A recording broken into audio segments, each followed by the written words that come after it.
Mr. Mtuli has 5G. He's in China. You can call him even with your Vodacom or even Rain. Can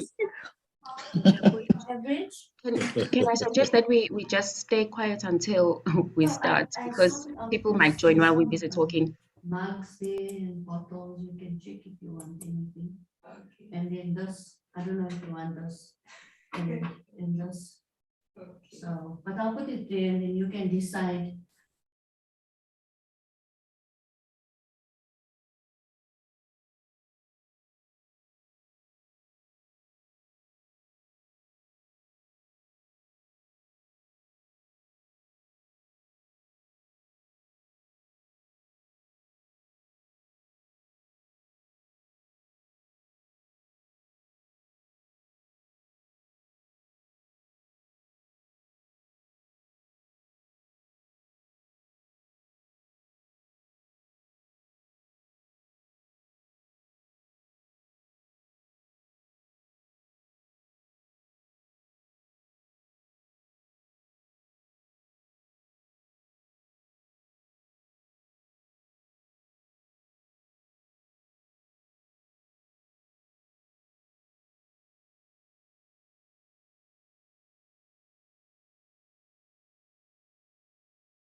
Okay, Program Director, I think you're good to go. It's time now. It's 9:03. I think we should start, Program Director.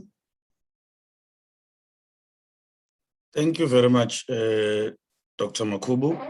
Good morning, colleagues. My name is Njabulo Manyoni. I am from the University Language Planning and Development Office, and I have been tasked with the unenviable task of being Program Director and presenter for this very auspicious occasion, which is our 4th biennial Language Research Symposium.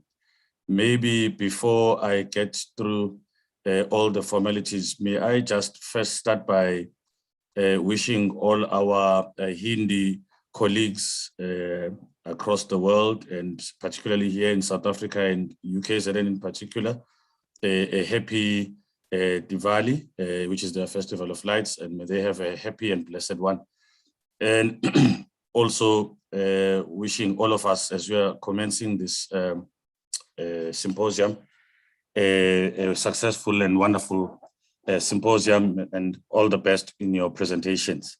And maybe I know we are going to have a formal introduction and welcome of our guest speaker, our keynote speaker, but let me take this opportunity as well, since I'm the program director, and also welcome Mr. Chi Waimak, who is joining us all the way from abroad, who will be our keynote speaker, a very tech-savvy individual, and we're looking forward to his presentation. However, colleagues, we will hear more about his background and his skills and acumen, and when he's being formally introduced. We have a very jam-packed program as well, which involves a number of presentations which will be presented by a variety of colleagues from across the length and breadth of the university, as well as outside of the university and our country. We look forward to those as well. Maybe without further ado, maybe before I give over to Prof. Songa to welcome us officially, let me just also touch on a few points of etiquette as we are in a virtual symposium. Firstly, as we say, as the symposium is now, or is called our 4th biennial Language Research Symposium, it's a 4th edition, which is done online. It's the first one which is done online. We started this symposia in 2015, and we've had them every 2 years, as it's called biennial, and this is the 4th one.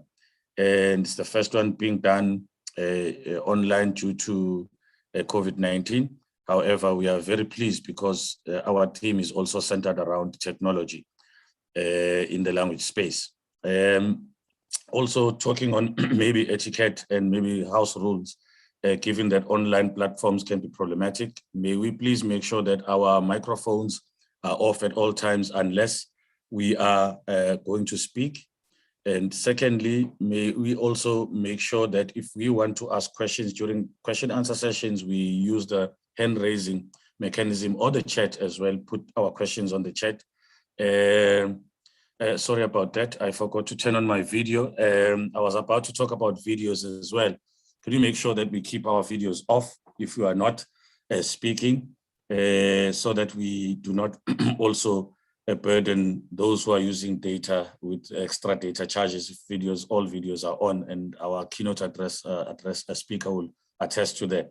We'll keep on the audio, and when we are speaking, we'll switch on the video. I will keep mine on because of the task that I've been given and the hat that I'm wearing of being program director.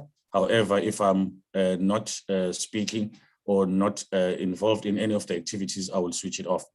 And also, may we make sure that whoever is in our midst, they keep the noise levels to the minimum. If they cannot keep completely silent, we do not want to be hearing private conversations during our symposium. As you know, this is being recorded as well.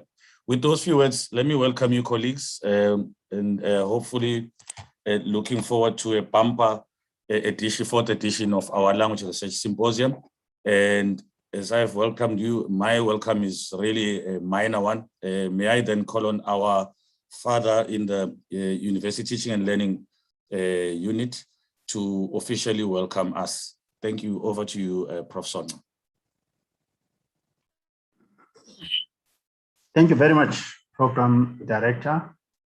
And also a big thanks to all our guests and all attendees who are today present at this symposium. It's a very important symposium of the language unit, and I'm very happy to be tasked with the honor of welcoming you. And in doing so, in welcoming you all and wishing you an excellent symposium, and excellent papers that you will read and presentation.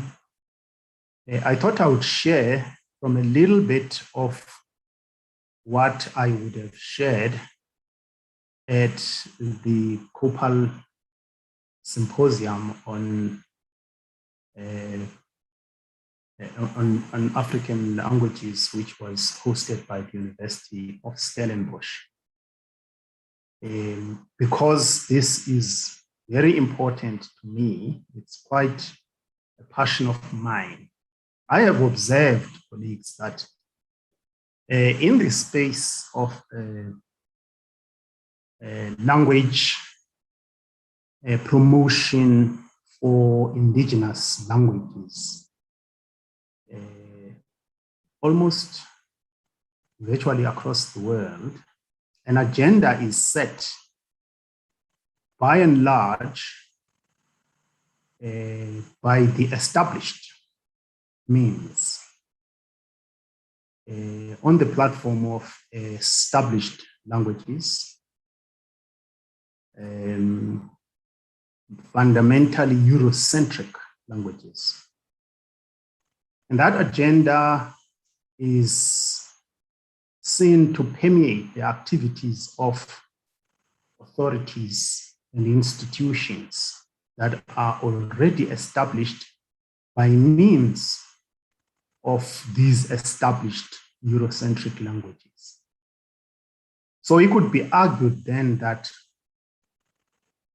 the established institutions, which are pillars of economies, which are pillars of democracies, which are pillars of cultures, established cultures, have appropriated the initiative of setting the agenda for the emancipation of indigenous languages. And they see it as their responsibility to do so. So governments take the initiative to do so. And these governments by themselves lend it over to establish institutions such as universities and businesses to set the agenda for the emancipation of indigenous languages. And these two see it as their responsibility. Now, bearing in mind that these are pillars of societies and communities that are already embedded in Eurocentrism, already embedded in, if you like, neoliberalism and neocolonialism.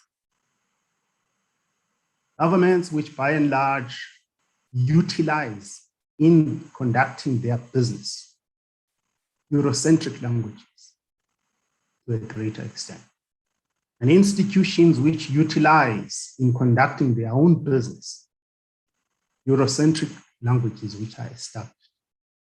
So what we have is the established setting the agenda for the emerging, the strong setting the agenda for the weak. So in the emancipation and the empowerment and the establishment of indigenous languages and bringing them forward to meaningful liberation of its people, it is the strong that are setting the agenda. My argument, therefore, which may be controversial among us, is that this is wrong. This is not as it should be. My argument is that while it is well-meaning, it comes from a good space, it is wrong. The agenda cannot be set, for example, for the empowerment of isiZulu, and I'm picking on isiZulu in this case, by English or Afrikaans. The agenda for emancipation of isiZulu must be set by isiZulu and the Zulu culture. The agenda for emancipation of indigenous languages must be set by the peoples of the indigenous languages. My argument, therefore, is that the indigenous languages must simply step forward to the boardroom, to the class, to the social media, to the television, to the radio, and appropriate the communication spaces and allow the agenda to be manufactured from that process of having stepped forward to business, to all the spaces that define who we are. And they should not apologize for that. Nobody should go to the boardroom and be expected to speak English. Rather, it should be expected that anyone who steps forward into the boardroom and speak the language of their mother tongue should expect that those who cannot should be provided with the necessary interpretation. And in that process, the indigenous languages should set the scene and set the agenda. I'm therefore putting forward maybe a controversial theme which says the delay in the emancipation of indigenous language is due to the indigenous languages failing to step up. I blame us for failing to take forward the Nguni languages to the boardroom and insisting that this space, this boardroom belongs to the Nguni languages, of failing to step up and taking the Nguni languages to business and say this business ought to speak isiXhosa. And those who don't understand would be provided with the necessary interpretation. For as long as we expect the policies to be compounded and constructed by neo-colonialist establishments, such as our governments and our universities, the agenda is being set for emancipation of our languages in Europe. Having thrown that curveball at this symposium and having thrown that bombshell, I suppose, at this symposium, I am requesting, therefore, you to reflect on this submission, criticize it, discuss it, take it home and think about it. And I'm also wishing you, with those words, an excellent debate on the papers that you will submit at this symposium. And infuse, I challenge you to infuse in your debates this thought. I want to wish especially our keynote speaker, Mr. Chiwal Mak, a great time amongst us. We are thrilled to have you with us, and we are looking forward to your submission. I also want, before I step down, wish everyone who is going to present a vibrant time, a time of scholarly reflection, where you will make your submissions as clearly as you can, and your audience will hear you and will be able to engage with you, so that all of us will come out of this enriched and having learned a lot. Thank you very much, and over to you, Program Director. Thank you. Thank you very much, Prof. Songa, for those very thought-provoking words. In fact, you have actually touched on something that I'm sure our presenters will be talking to in one way or another. And thank you for setting the tone for us. That is what the head of the family does, sets the tone, and you have done exactly that, Prof. Thank you so much. Without maybe any further ado, may I call then on our mother in the University Language Planning and Development Office, Dr. Makhubu Badenhorst, to do the next item on our program, which is the introduction of our keynote speaker. I will not say much. I will just hand over to you, Dr. Makhubu Badenhorst. Thank you. Greetings, colleagues, and thank you so much. And indeed, and thank you so much to our DVC, our father, Professor Usonga, for setting the tone for this symposium. And indeed, it is the first time that we, as ULPDO, are doing the symposium virtually, as it is a biennial symposium. The last symposium that we had was physical. But nevertheless, we're hoping that this will be a success. And thank you so much for those encouraging words and setting the tone for us. Once more, greetings, ladies and gentlemen, the people that are here, the audience that in various platforms. Thank you for gracing our occasion. Without any further ado, my task is simple, is to introduce our very VIP, the very important person, or Mr. Chiwal Mak, all the way from Thailand. And let me just say that I wish to thank Mr. Ori, who introduced me to Mr. Chiwal Mak. Then we started chatting, and thank goodness that he has agreed. Looking at his CV and bio note, it is very impressive, but so that I do not miss anything much, I will just read as is his bio note. Mr. Chiwal Mak received his Bachelor of Engineering, that is Electrical Electronics, from Nanyang Technology University in Singapore in 1994.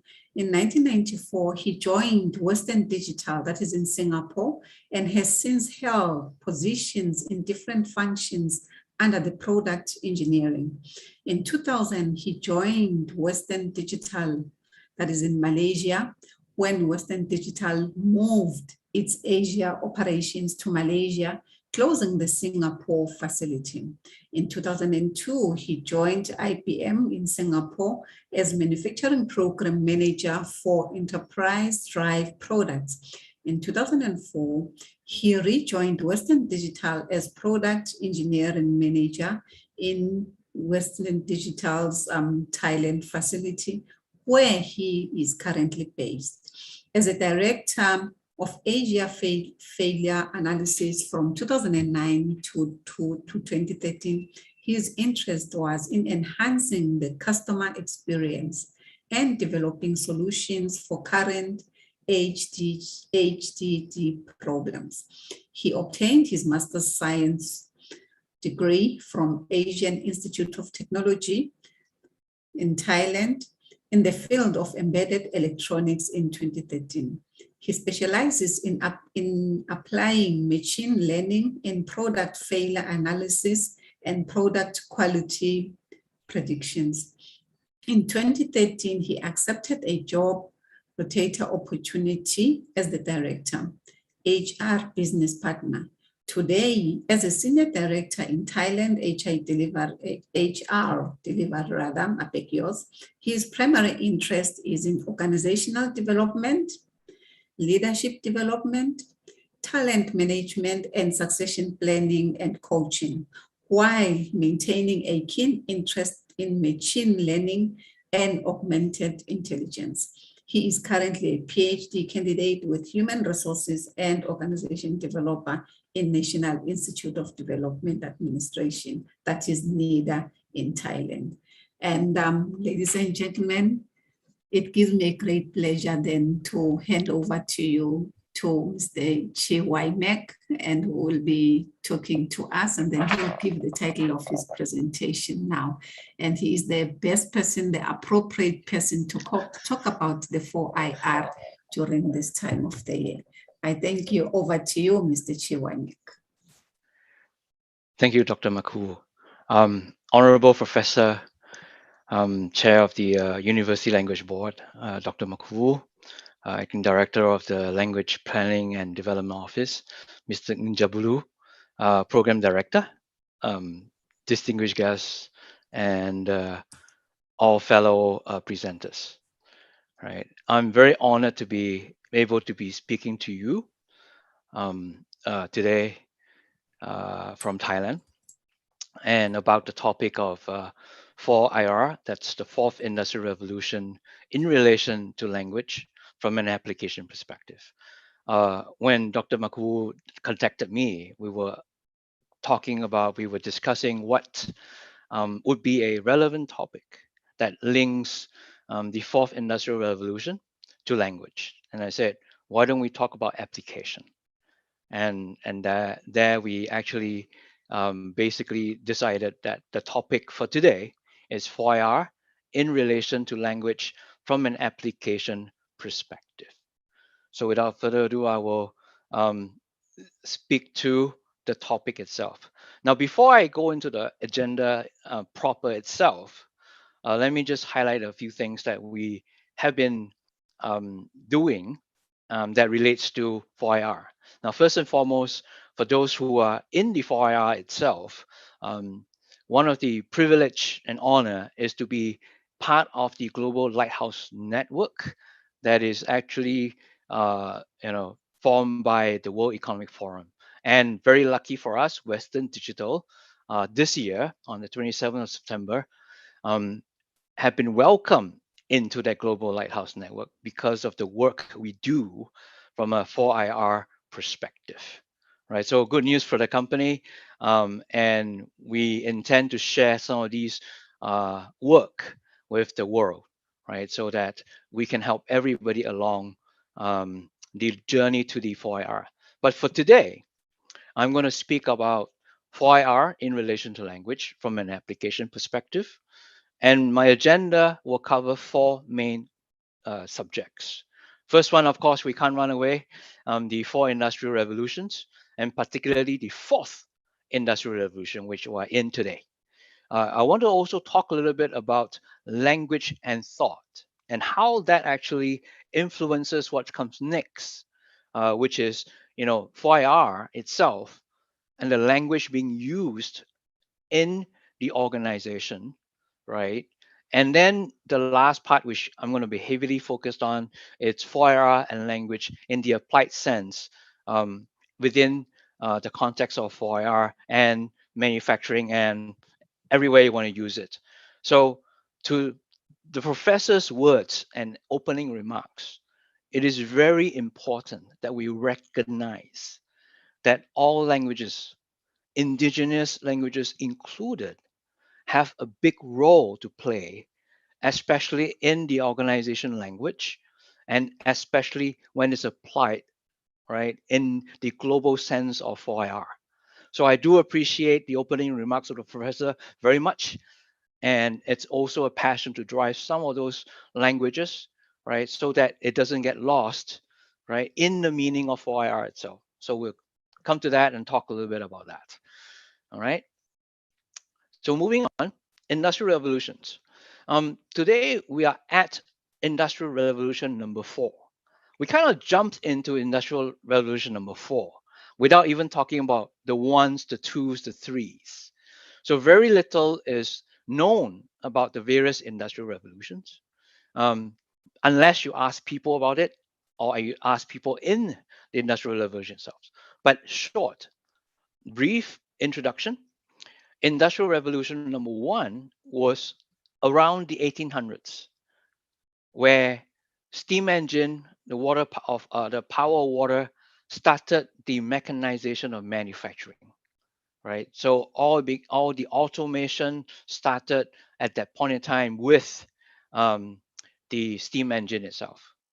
Industrial revolution number 2 came kind of in the 1900s, and some researchers claim that it is synonymous with World War One.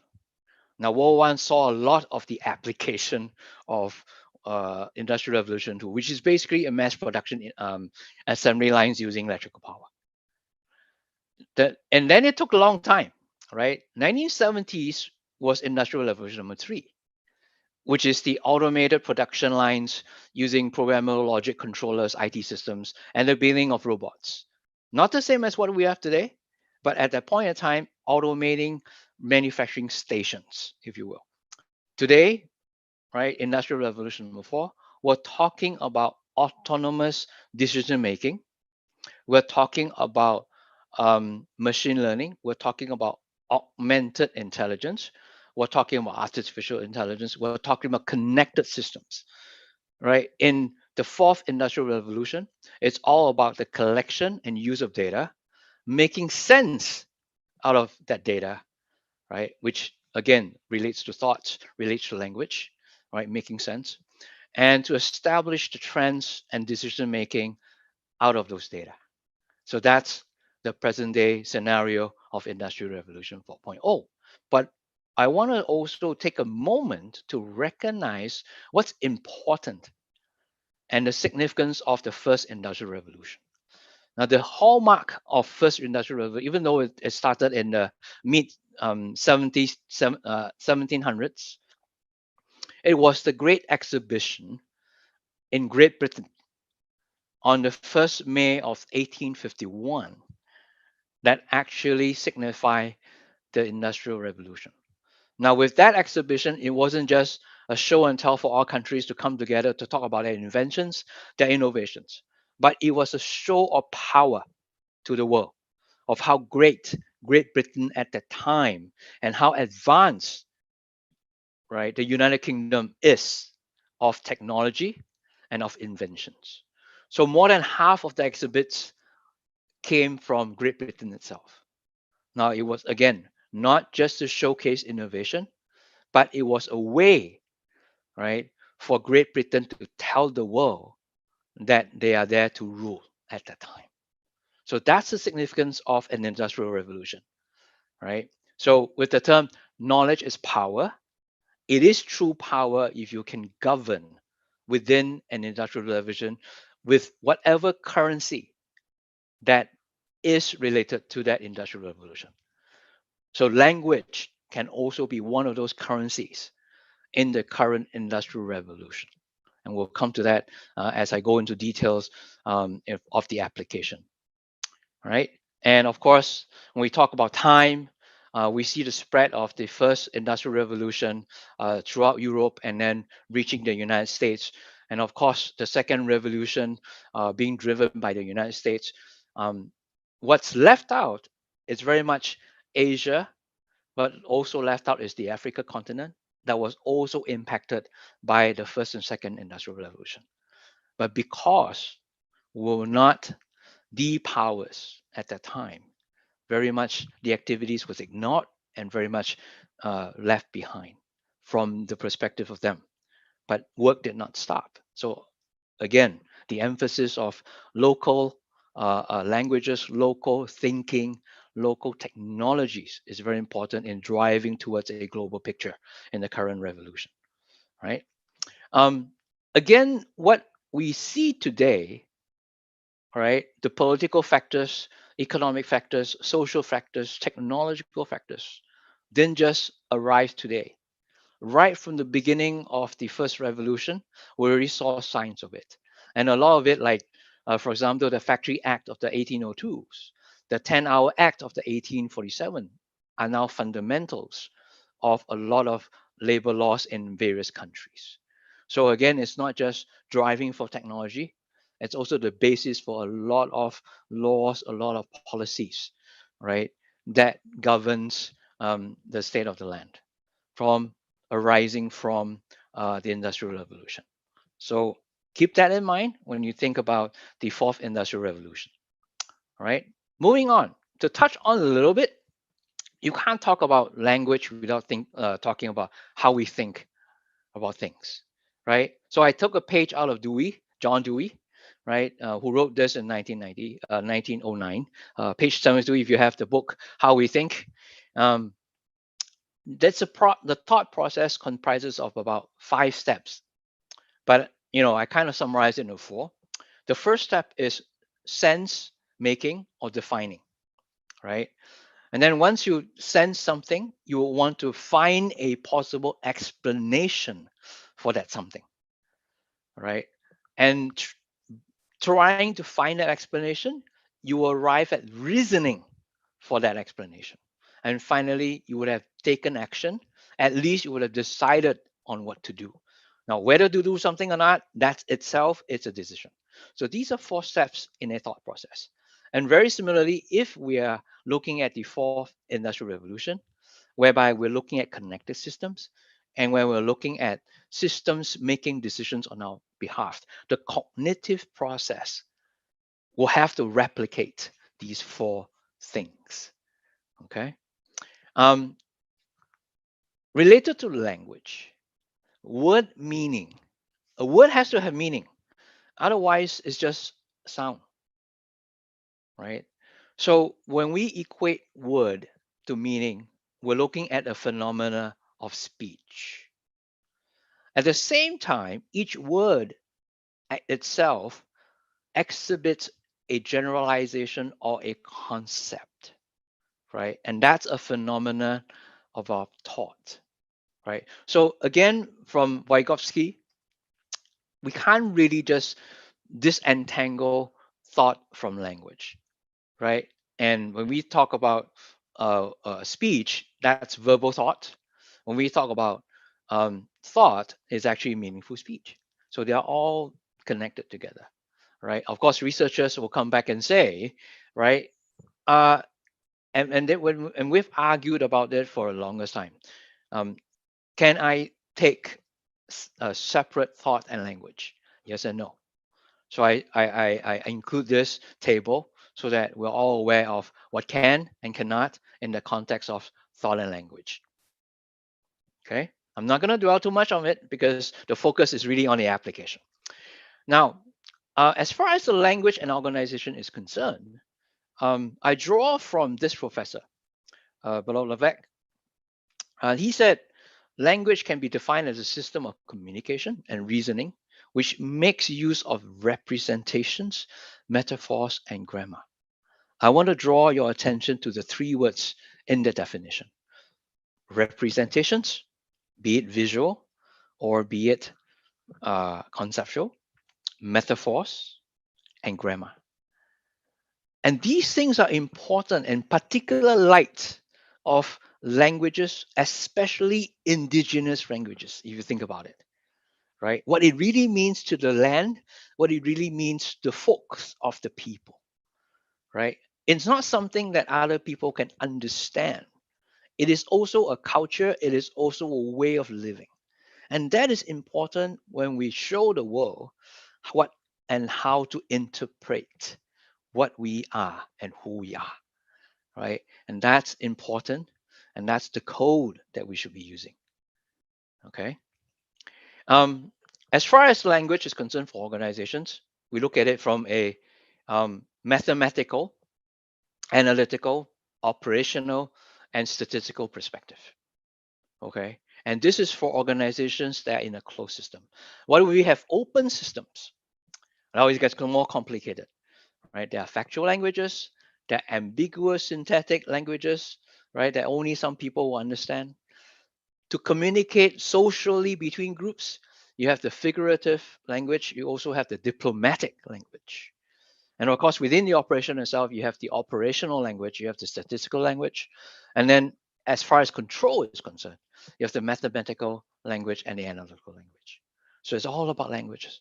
It's all how we communicate data, how we communicate decisions, and how we communicate the situation to each other in the context of organizations. Okay. Now, most important, how does that all of that come together in an application, right, with regards to the fourth industrial revolution and language? Here's the exciting part.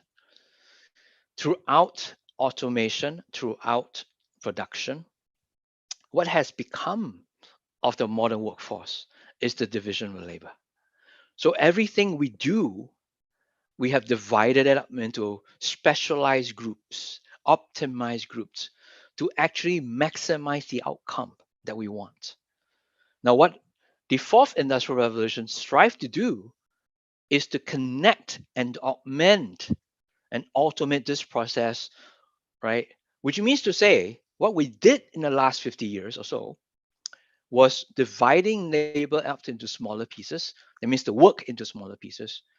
And then what fourth industrial revolution serves to do is to connect those little pieces back together again. Specialization, connection. This is the modern day workforce equation, and that's the situation that we are in. Okay. Now, of course, the division of labor, right, basically is allowing the business to actually focus resources to maximize its economic outcome, right? It's an evolutionary process. It's simplification because of the need to replicate. It is also simplification to enable automation. So whatever that repeats, we can automate. In order to be repetitive, it has to be simplified. And that's what that division of labor, division of work means. Now, what has happened also from the mid 1900s is that electronic devices have started what we call integration, packing more building blocks into a single unit, right? When we used to learn that, discrete functions of certain things, now we do not have the opportunity anymore to actually learn each function. We now have a big black box in front of us, right? And that's because of integration, and that's because of miniaturization. So we've lost opportunity to learn about specifics, right? Think about the world that has become. Jobs are divided into smaller tasks and being simplified, and it's being taken over by machines that have taken and integrated all these other things from us. That's our current situation, right? Now I'm going to just walk you through some simple process. If you know how to make a stool, make something, right? You would know the steps involved. Now, what automation brings is to break that into smaller parts, involve more people, right? And involve more processes in order to achieve something new. So much so that the final product and final process is not going to look like what it originally set up for, even though it has the same elements, right? Now, the issue at full automation is that no one particular person understands the entire process. Now, that has deep implications. When no one can explain all the steps required, you're bound to have miscommunications between groups. You're bound to have lesser communication. You're bound to know less in general. You know a lot more in depth. You know a lot more about what you do, but you cannot connect the dots. So, in that situation, you have a scenario whereby you have a lot of dots, but we can't connect it. And then we rely on technology, so-called machine learning, so-called 4IR, to actually help connect the dots for us. So in a certain sense, we lost that capability of connecting dots. But also, if we look at the situation, there are far more dots to connect than we have originally. Right? And that's the evolution of the process that we know today. Okay.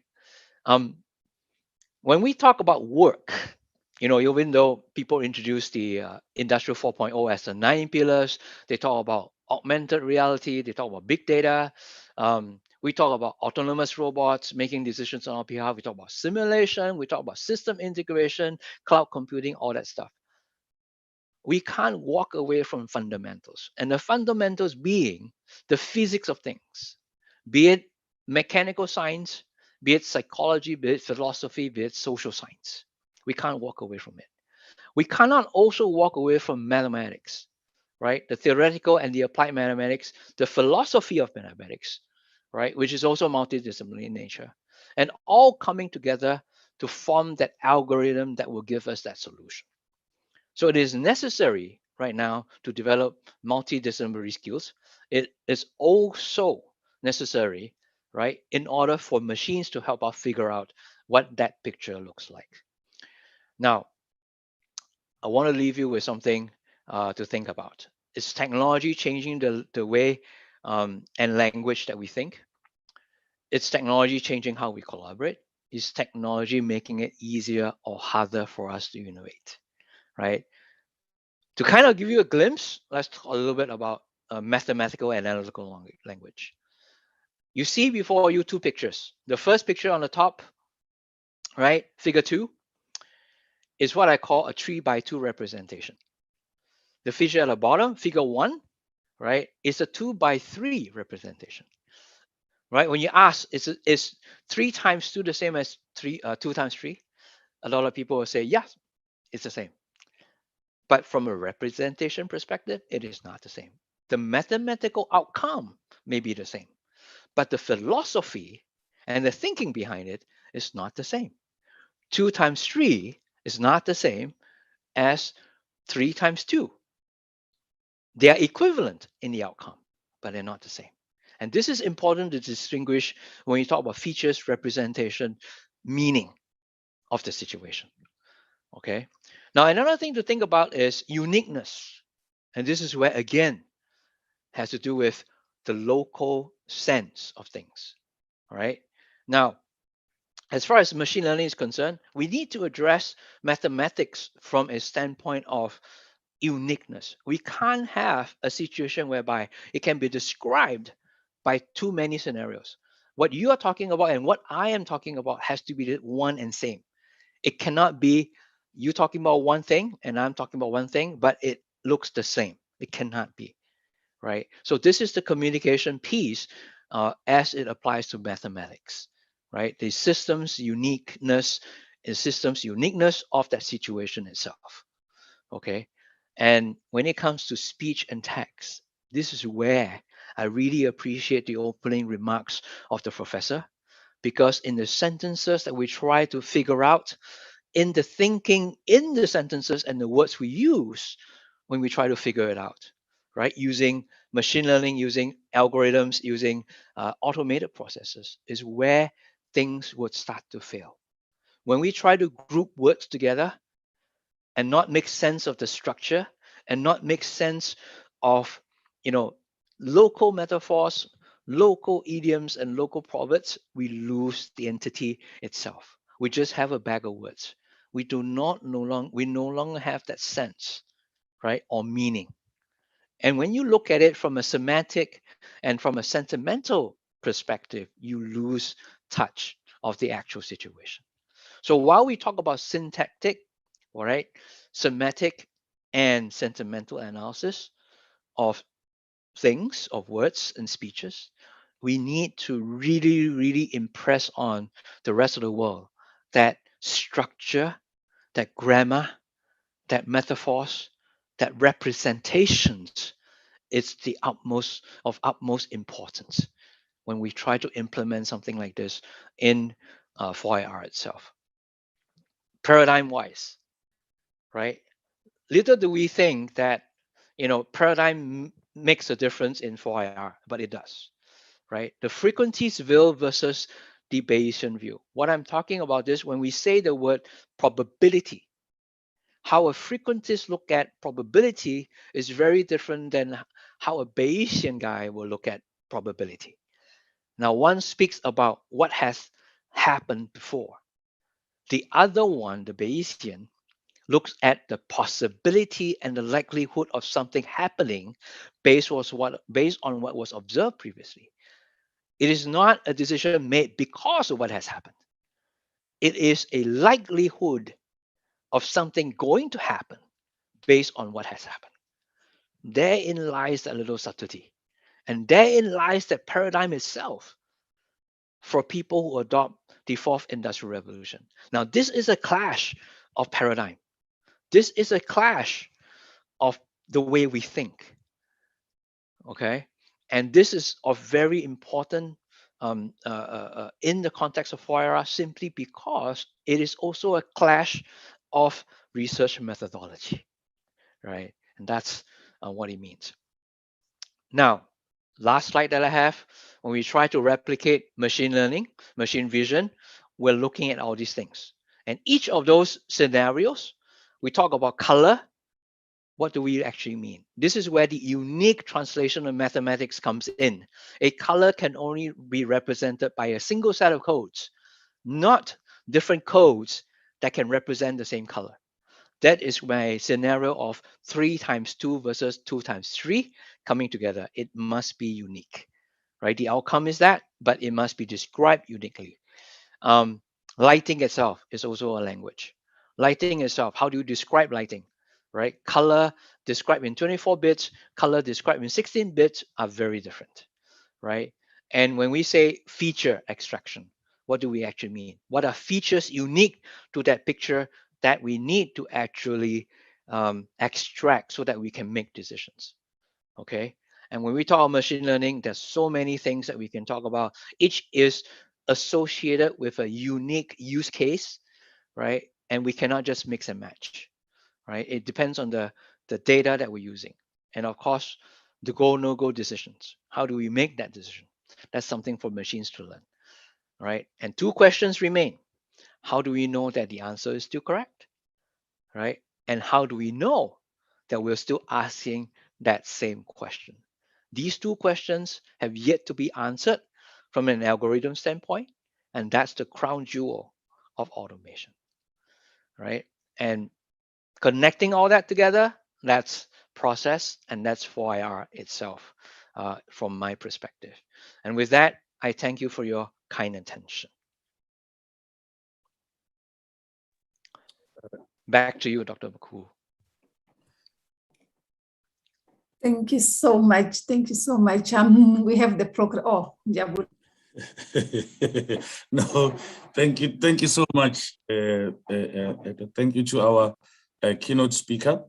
Maybe before I open for questions, Dr. Makubu, would you like to say a few words? And colleagues can also type their questions or comments on the chats, and I will read them as they come through. Doc, whilst colleagues do that, do you have maybe a few words in reaction to our address? Over to you. Thank you. Thank you so much, Program Director, and most importantly, thank you so much to Mr. Chiwaimak. And indeed, from my side, it is rather a comment in terms of us connecting the dots. And also, why, and also, reflecting on what he's indicating about connecting the dots, and also what you put is what you get. So a typical example is for us when we do machine translation and we think we can rely on Google for translation. And, as a native speaker of isiZulu, when I read the translation that is on Google, I just want to put my hair out and say that, oh my goodness, is this really isiZulu, and so on. But indeed, if you know what you put in the machine is not the appropriate and the accurate information, then you won't get that. And also drawing upon what Prof has indicated about language and the 4IR. And on several occasions, Mr. Chi has touched upon that. And then with us, with all our mobile app that we've developed, with our isiZulu spell checker, which is under construction. So I hope that the colleagues that our computational linguists and everybody else who is involved in IT are taking that, because for me as a language person, my building blocks when I think of linguistics, my building blocks are phonology, morphology, syntax, semantics, and pragmatics. And the sentence can have a combination of words, and that the sentence or can be grammatic, cannot be grammatic, and can be morphologically, phonologically correct, but semantically, is it correct? If we do not have the right information, if we do not arrange the words properly, then we have an issue. I think that is the crux, of this presentation. But let me not hog the platform, but the words enough cannot express my appreciation in terms of the work that we do as the ULPDO and as UKZN and relate that to what our keynote address has alluded to. Let me just give others a chance, and thank you so much. Siyabonga kakhulu. Unfortunately, I'm not sure what they say. How do they say thank you in your language, Mr. Chi? But thank you, it's fine. Thank you. It is my pleasure for sharing. Okay, siyabonga kakhulu. Program Director. Okay, thank you very much, Dr. Makubu.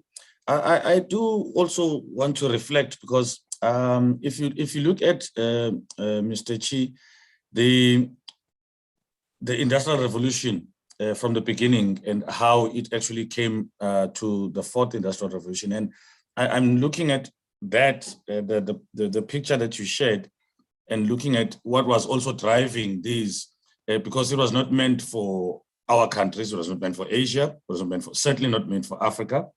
And what it has led to in terms of those countries' abilities to then come into our countries and colonize and push the colonial agenda. And picking up on what Prof. Songqa was saying initially, to say, then how do we, as those who have been colonized by the previous revolutions industrially, then I would not say get our revenge, so to speak, but prevent a similar occurrence from happening within the fourth industrial revolution, particularly in the language space. Because if you look at all the technology that is out there, language-wise, it's not created by, for example, if it's using African languages, it's not created by Africans themselves. In other words, the technology part of it, whilst Africans may be involved, but the thinking, which is what you were talking about, is still very much Eurocentric. Now, what is your view, and what is maybe Asia or countries around Asia done to prevent this kind of neocolonialism using language as a tool from occurring? Thank you. So to answer that question, Program Director, if you look at the world, China in particular, right? So they said, I'm going to close myself to Facebook. I'm going to close myself to all you Western type technologies. And they actually invented their own.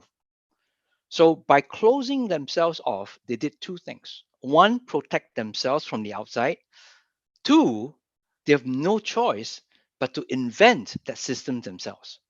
And when you see that invention and that focus on internal needs, it drives the system and it drives, other people to look into the system. Now, of course, that brings a consequence, right? Of course, we're very aware of the American and China trade war, but that's exactly, right, why China did it. Not because of the trade wars, but to prove a point that everything else was not invented for them.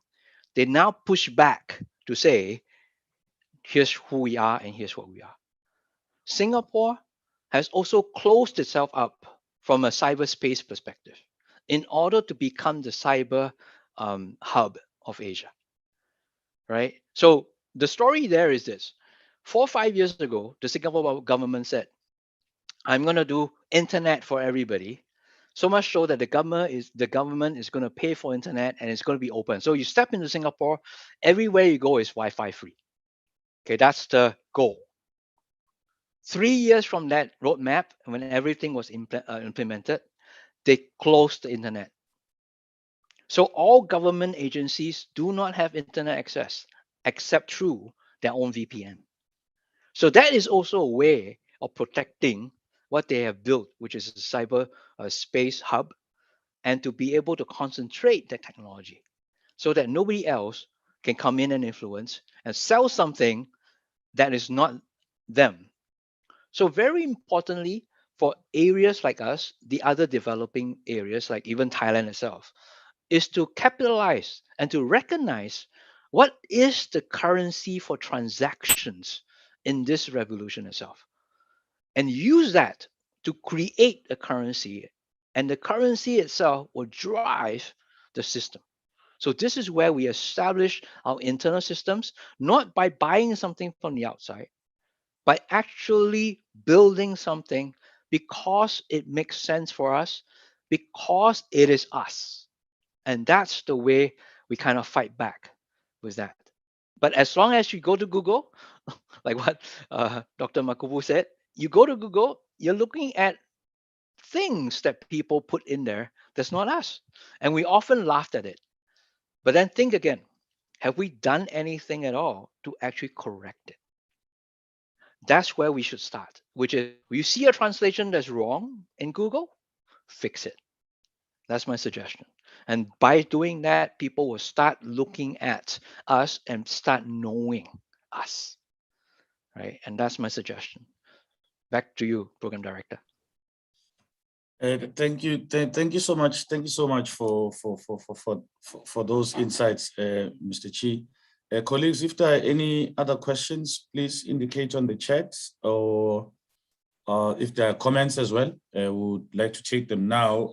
We're actually, according to the program, we're supposed to be taking a break. Maybe what we'll do is during break, maybe you want to— Sorry, Program Director, to Yes. cut. There's two hands. Mr. Siabonga Nkontwana's hand is up, and also Mr. Njabulo Hatebe's hands are up. In Okay, that I'll order. start with Mr. Nkontwana, and Mr. Hatebe can follow afterwards. So we'll maybe allow for the response to Mr. Nkontwana, and then Mr. Hatebe can then follow. Thank you very much, Dr. Makubu. No, thank you very much, Program Director, and greetings to Mr. Chi and everybody present here in the symposium.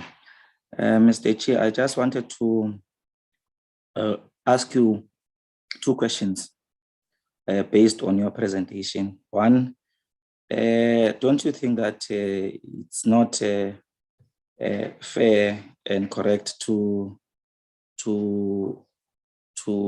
think that all the advancement to fourth industrial revolution is a disadvantage in as far as job creation is concerned. Because I'm raising this because I have had a very practical experience of going to one of our McDonald's in South Africa, where I refused to serve myself a notion that I don't want to contribute to the loss of jobs by people. So they must hire people to conduct those machines for us so that we can be able to buy. But after having that conversation with them, so the manager came to me and he brought coffee and he explained to me that this machine basically has created jobs, then making them lose jobs. And I asked him why. And he then explained to me that ordinarily at McDonald's, they are having two queues. It's the queue that goes to the counter for ordering, and it's the queue that is on the drive-through. Now, this machine has added the third queue, which is the queue for the people who are ordering themselves at the machine. Now they have had to force themselves to hire more people to deliver food on the tables, especially for those that have ordered for themselves. Now, I was shocked that instead of having one approach to think that these machines are here to make people lose jobs, but they can actually create jobs. And taking that example with the example of the Department of Health, of the machines that are used there, which have made us to have an access to different medical facilities, even though we're not there. For instance, I can be able to be operated using a machine that is in England when I'm based here in South Africa. So that is beneficial. So the question is it not problematic to scientifically think that these machines are making people lose jobs, whereas in some instances, these machines are creating jobs and are beneficial to people? That's the first one. The second one is, in Africa, for instance, given the development and the underdevelopment by the colonial system and the apartheid in particular in South Africa, you would find that some of the rural areas have only experienced the second industrial revolution, not even the third. So we are now speaking of the fourth industrial revolution. Are we not leaving our communities behind? Because the next thing that we are going to do, we are going to be speaking of the fifth industrial revolution before we even understand the fourth industrial revolution. And we become acclimatized to it, and we also orientate our communities on the fourth industrial revolution. So those are the two questions that I wanted to pose to you. And thank you very much for a thought-provoking presentation and a well presented. Thank you very much. Thank you. Thank you for your question. And I'll answer the second question first. So using my own example, right? You brought up the example of second industrial revolution versus the fourth revolution, leaving people behind. Thailand itself, where I live, 70% of the people are farmers and still engage in farming activities. Whereas that 30% left, like myself, we work in the cities and we work on fourth industrial revolution. Okay. Now, is that leaving people behind? It is if you don't do anything to actually bring to life fourth industrial revolution into the farming industry. It is not about changing the way they do things. It is not about asking them to install computers so that they can water the plants automatically or check for the fertilizers, chemicals, so that you put in the right amount and you get good yields. It is not about that. Rather, it's about coming together. We use technology, translate it to what they have to do in order to get better outcomes on the field. So you do not force them to learn technology, but you help them with getting better outcomes in their lives. So it requires a thinking, the very different thinking at the level of the society, which is there has to be one level of people who will take technology, has the interest in research, and basically help them on improving things on the farm itself. So that's one way of thinking about it, which is not force them, not leave them behind, but actually work to improve, right, what they have. So they're not going to change. My family here basically are farming. Okay. They're not going to change. Every time I go there and says, why don't you do this, do that? They were like, where's the money for it? Right. That's the main important thing. They're not going to have the money to be able to invest. But then it depends on us who says, can I bring something that you could use? Not equipment, not more equipment, right? Not more money to be invested, but actually results for them to look at so that they know how to do things better. That's the part that we need to connect to them. Now, in the same light, I'm going to answer your first question along the same lines. It is unfair if we look at it from a technology perspective, the comparison of have and have not. And going back to my presentation, if you notice, that's exactly what happened since the first industrial revolution, right? When people started to move from villages into the cities because they are doing jobs for the manufacturing plants. And when they have better economics, they start to buy things. And when they start to buy things, they start to compare. So you already automatically, right, come up with division of people in the society. And that's part of the social problem ever since the first industrial revolution. Fourth industrial revolution, not going to be different. But the way we're going to look at it should be different in the sense that, people are going to lose jobs from a perspective of the job. Now, recognize that every time industrial revolutions come about, it's a change of jobs. That means the type of work we engage in changes. It doesn't take away something that exists. It adds to it. But the people who are able to do it may be small because it's specialized. Remember, I talked about specialization. I talked about optimization. I talked about the third industrial revolution that actually divide up the work. And because of that, it looks very different. Here comes the other piece. Reskill, upskill is utmost importance if we do not want to leave people behind. The only way to be fair is to upskill, reskill people, which is a very daunting task, right? Or split the job such that they have some part in it still, right? And connected to the current job. It must be thought about that way, not thought in a way that says a new job versus an old job. You can no longer do this job, therefore you are retrenched and irrelevant, right? In the past, that has happened. Now it is up to us when we're implementing technology, when we look at processes, when we think about how we want to adopt 4IR, to literally build this into the process such that no one is left behind. Now, granted, there's going to be some number of people left behind, right? That's not willing to come to the table. We can't help. But for the vast majority, it's up to us to actually think of a transformational job rather than a loss of job. And basically to educate, right, and to convince the people that they have to do the job in a very different way. Just like the McDonald's example that you gave, right? There wasn't it wasn't from a perspective of McDonald's losing jobs or just retrenching people. They had to hire more, right? It's just a translation of it to a different kind of job. So we literally have to think about that.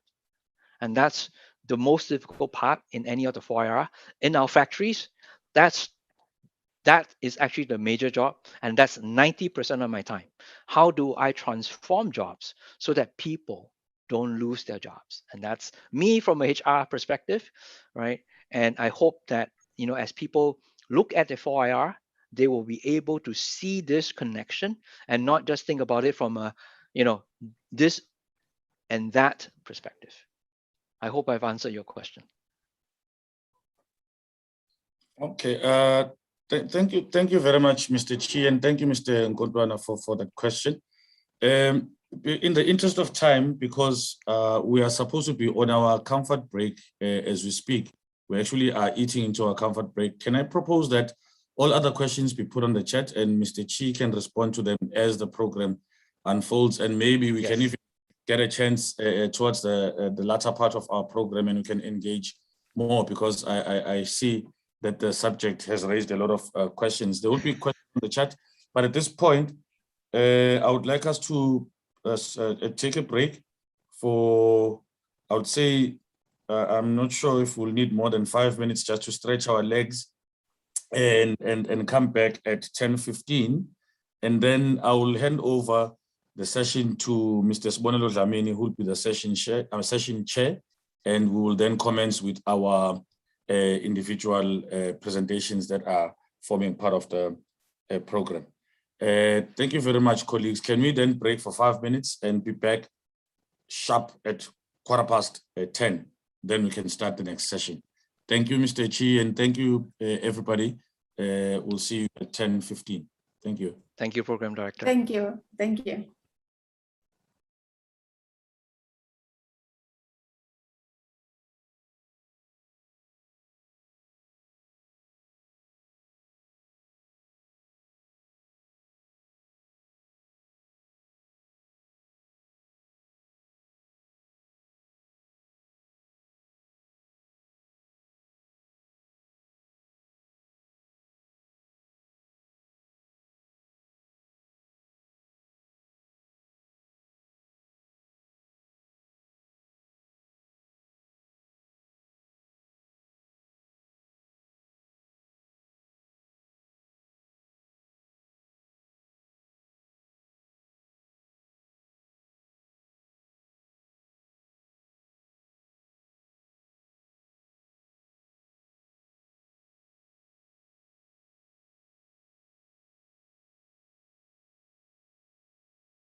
Mosa, I think we now it's 16 past, so we're supposed to be coming back and starting now at 1:15. I'm not sure if Bonello is here. Mr. Lamini, but yeah, if Yes, he's not I'm here. problem, okay, I think now we're switching over, and Mr. Njabulo, I think, thank you so much. I think we may proceed with our next presentation. We're pressured with time so that we can listen to everybody. So we may proceed with our program. Dr. Zagwe, I think, is the first speaker in this session. Thank you.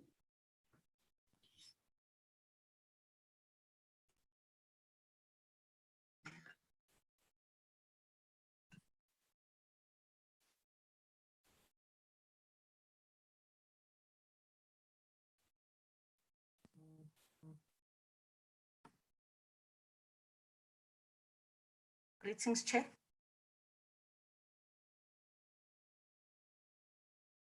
Chair, can you see my screen? Yes, we can see your screen and we can hear you. Okay, thank you very much. Greetings, Chairperson. Greetings, everyone. Thank you very much for the opportunity. All protocol observed.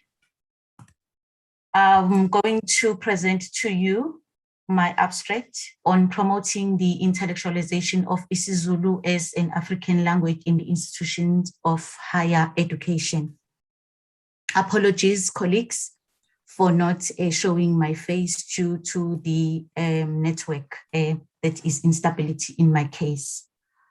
So who is Phumelele in this case, and who am I representing?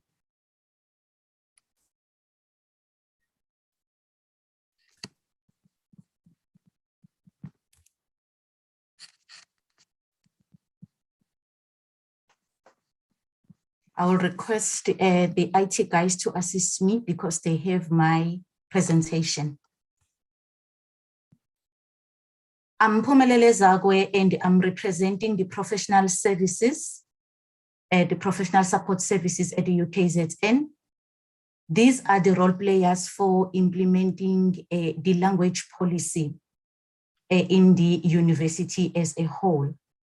These champions are identified as one of the key role players in the implementation of the language policy and planning, which seeks to recognize the need to develop and promote proficiency in the official languages, particularly English and isiZulu at the University of KwaZulu-Natal and neighboring universities. We have the language policy, and we have got the plan where we use to implement the language policy as professional services. The language policy supports the central function of the university, which is to generate and impart knowledge. At our university, colleagues, students whose home language is isiZulu form an important and growing language group, which reflects the fact that isiZulu speakers are by far the largest single language group in KwaZulu-Natal.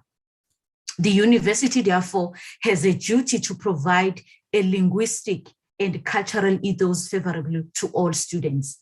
We as administrators and the professional services as a whole, is our duty to assist our students in the administration, registration, and the operation process as a whole.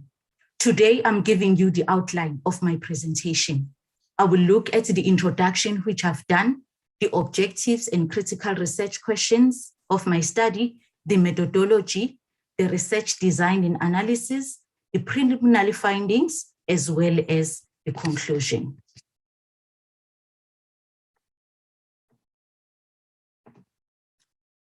This paper draws from a study that promotes an intellectualization of isiZulu as an African language in these institutions of higher learning.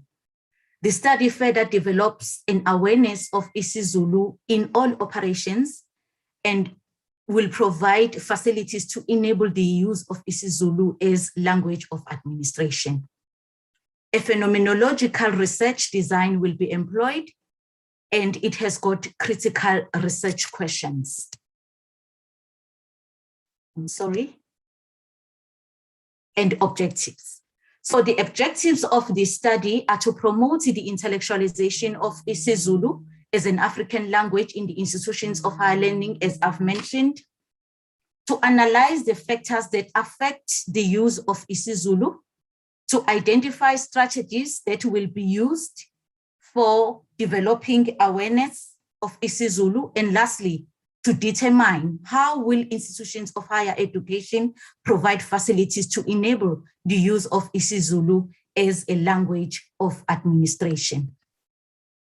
The critical research questions are as follows. Why is it important to promote the intellectualization of isiZulu as an African language in institutions of higher education? What are the factors that affect the use of isiZulu in the institutions of higher education? Which strategies will be used for developing awareness of isiZulu? And lastly, how will institutions of higher education provide facilities to enable the use of isiZulu as a language of administration? The methodology that will be used will be phenomenological paradigm, as I mentioned, that is aimed at capturing the silent features. The researcher will interact with the participants, which is vital in the study. The study will be conducted in a natural setting, and data will be collected, which will allow the identification and categorization of themes. Words and sentences will be used to record information that will be obtained. And lastly, study will be based on an inductive reasoning. Participants, as I mentioned, it's going to be an in-depth interviews. We are the professional support services, a small purposive sample of 5 participants in each university, which includes Mangosuthu University of Technology, University of KwaZulu-Natal, Durban University of Technology, as well as University of Zululand. All divisional directors and school operations managers will be included, only those that are dealing with professional services. A total of 50 participants will be included in the study. How will data be collected and analyzed? The instrument will be questionnaire protocol with open-ended questions will be used.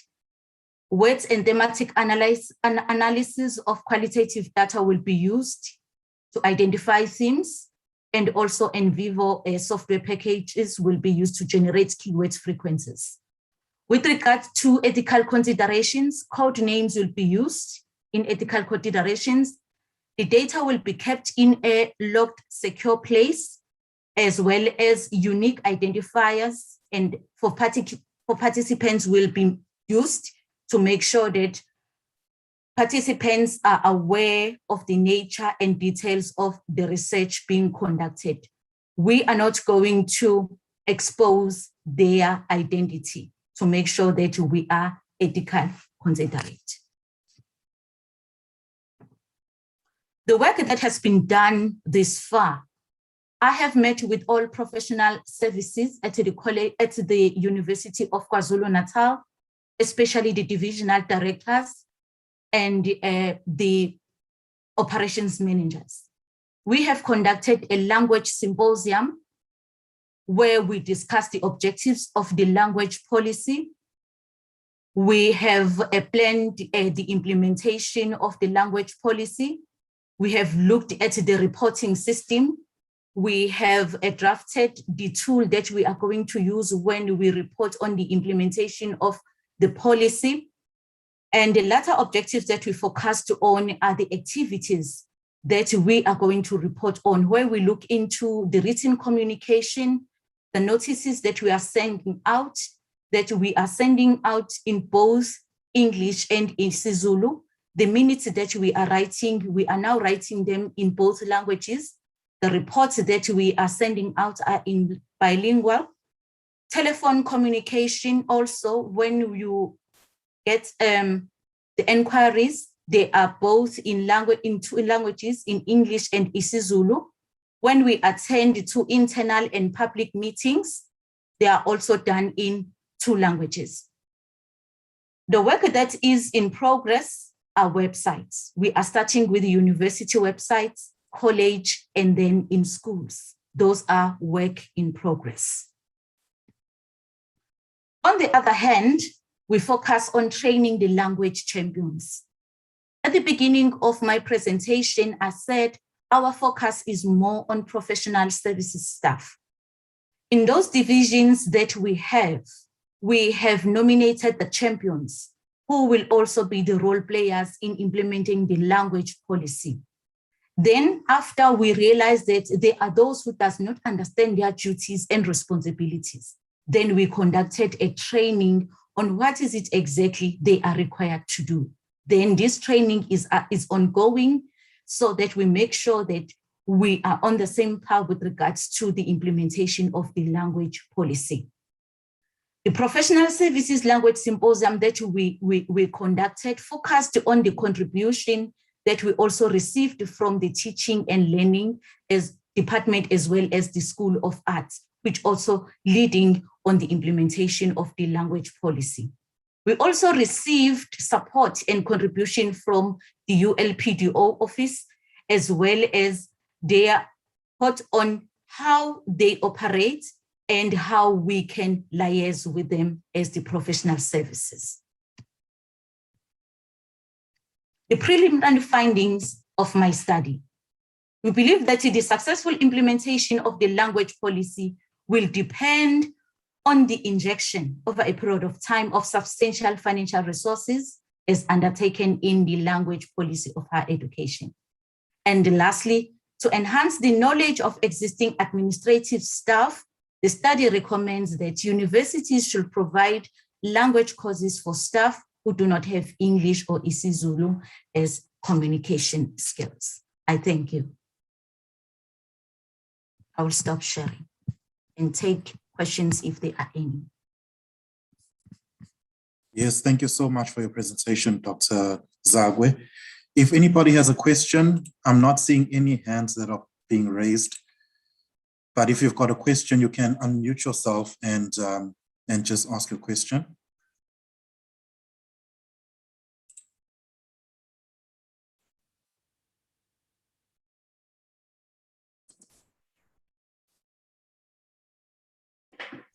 Good morning. May I go ahead?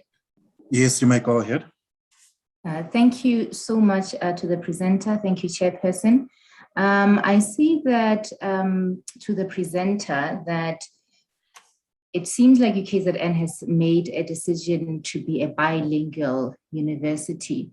Now, I wanted to understand what informed that decision, especially within the lines of some of the research arguments in sociolinguistics that African, especially South African languages, are mutually intelligible.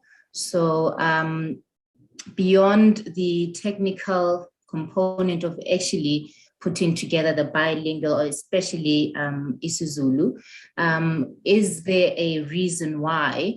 The reason why I'm asking this is because we're seeing a lot of migration into the coastal universities, right, by students. So I'm wondering for those students that are not, and I know that she's covered aspects of those that are not communicating in English and isiZulu. How do we now cover and make sure that those languages are represented in, for those demographics that are not using isiZulu and English? So it's a two-part question. The one is, how does that position, the bilingual positioning, fit into the mutual intelligibility of African languages? And the other one is the representation of other language structures that are not currently in the bilingual system. Thank you, Chair. Okay, thank you for the question. Dr. Zagwe, you can go ahead. Thank you for the question, although I do not have a direct answer because this is a university decision. I'm not sure whether Dr. Makubu can be able to answer that because she also sits in the University Language Board. Thanks, Chair. Yes, Doctor, I see your hand is up. You can go ahead. Thank you so much for the question, and thank you for the wonderful presentation, Dr. Zagwe, and thank you for the question. As UKZN, and I think in the country, you know, in terms of, you know, how did the university arrive at that? You must know that as a country, the country has its own language policy. And from the country's language policy, that gives us as the guidelines or serves as the framework, and also the framework for the universities, is that the universities must, in various provinces, they need to adhere to the country's language policy. So what happens is that each province would then have to look at the demographics of that particular province. And then once they've established the statistics and also the demographics of that particular province, then they can then use and determine their language policies. And I'm sure you'd appreciate that, you know, as a university in KwaZulu-Natal, and whether it is by default or by fault, isiZulu is one of the largely spoken languages in the country. By default, we know the figures say that by statistics in the whole country.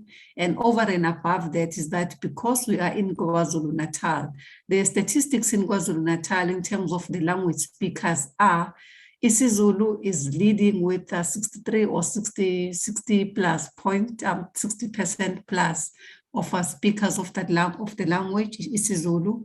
And then it is followed by English, which is at about 13%. And then initially it was then followed by Afrikaans. But since the demarcation of the redemarcation of our country, and then isiXhosa overtook Afrikaans. And then isiXhosa is now the third large language spoken in the province of KwaZulu-Natal, followed then by Afrikaans. And the 2008, or the 2008 language policy of the province was promoting only 3 languages, meaning English, rather isiZulu, as the first language, that's the language that is spoken by the majority in the province, English, the second largest, Afrikaans, the second language, and then isiXhosa, and then it became vice versa. Now, the latest, the 2020 language policy of KwaZulu-Natal has now included Sesotho because of Matatia. So because of those reasons, the university, when it was crafting its language policy, it looked at the national language policy and also the provincial language policy. And then that because we are a university in KwaZulu-Natal, that informed our decision. And also, for instance, if you were to go to Limpopo, you wouldn't find the large speakers of the language of isiZulu. You would find, you know, the demographics in that particular order. And also the research that was conducted by the university also have actually informed that there was the needs analysis, and also there was the work that was done by the language, internally in the university. And also because isiZulu is one of the previously marginalized languages in the country, hence the focus is on isiZulu. And we want to focus on one, want to take baby steps as a university instead of taking everything. But I think, let me pause there and not talk that. I hope I've tried to respond to your question. And I see that Mr. Mgadi probably would have something to add in that regard. I thank you. Yes, thank you, Prof, for your answer. Let's go to Mr. Mgadi. Maybe the 2 of you can answer a follow-up question that I do have, if there's time after Mr. Mgadi. Mr. Mgadi, you can go ahead. Thank you very much, Program Director, and good morning to everyone. Just adding on what Dr. Makubo was saying, colleagues, you would remember that the University of KwaZulu-Natal, I think in the past 5 years, has been on the news in respect of the position that it took in developing isiZulu. Universally, it's just a common phenomenon that whenever you are wanting to study in a particular country, you are expected to write an entrance test in the language, or you are expected to spend at least the whole year trying to learn the basics of that particular language. And then the basis upon which the position of the KwaZulu-Natal was taken was in recognition of that as well, to say it's important for each and every university in the country to develop at least one language, one indigenous language. And the choice of isiZulu in this particular case is, just as Dr. Makubo Badenhorst was saying, to say it is demographic, it is in keeping with the language policy of the country, it is in keeping with the language policy of the province, it is in keeping with the higher education language policy as well. But over and above that, the university supports multilingualism in that in the language policy and plan of the university, we have programs like Bualin.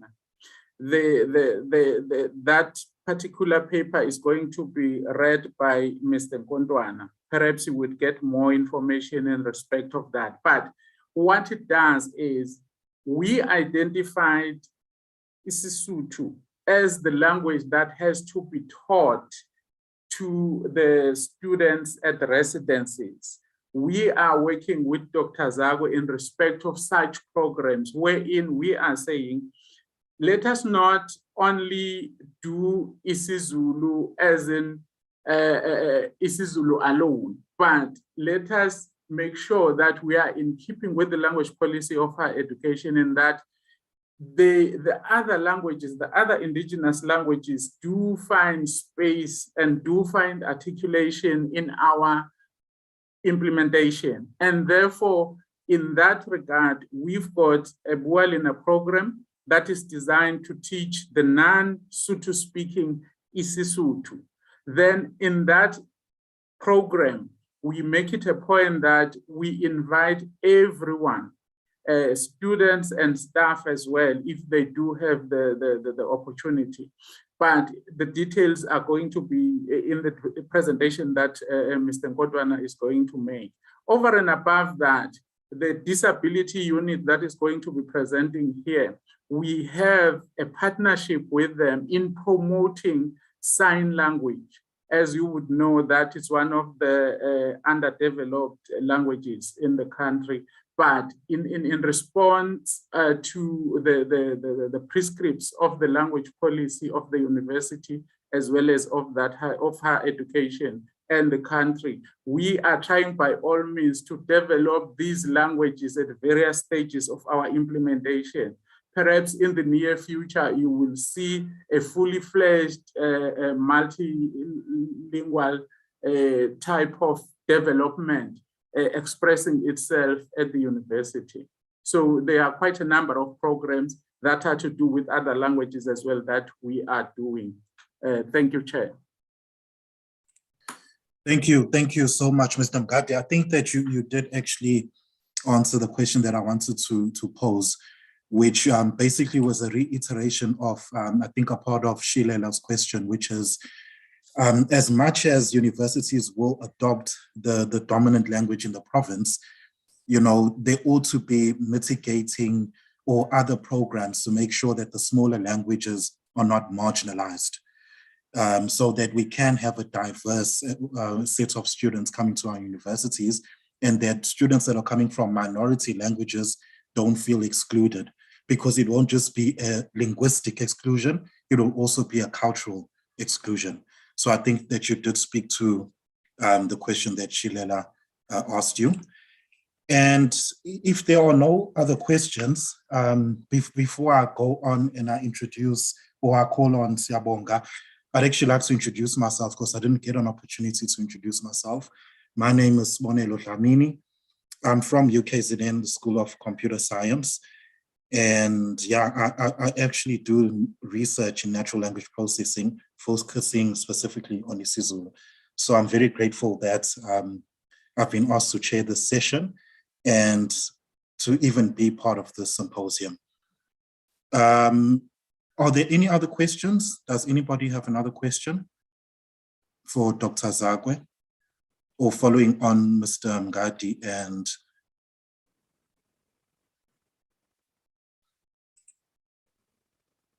if there are no other questions, then I'd like to call on, I know I'm a little bit early, but we'll go early because maybe we'll have more questions after Siyabonga's presentation. Mr. Nkontwana, could you please share your presentation with us?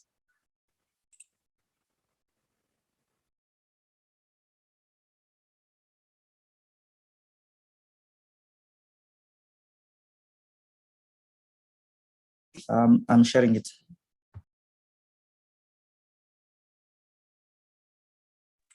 Okay, I'll let you know when I can see your screen.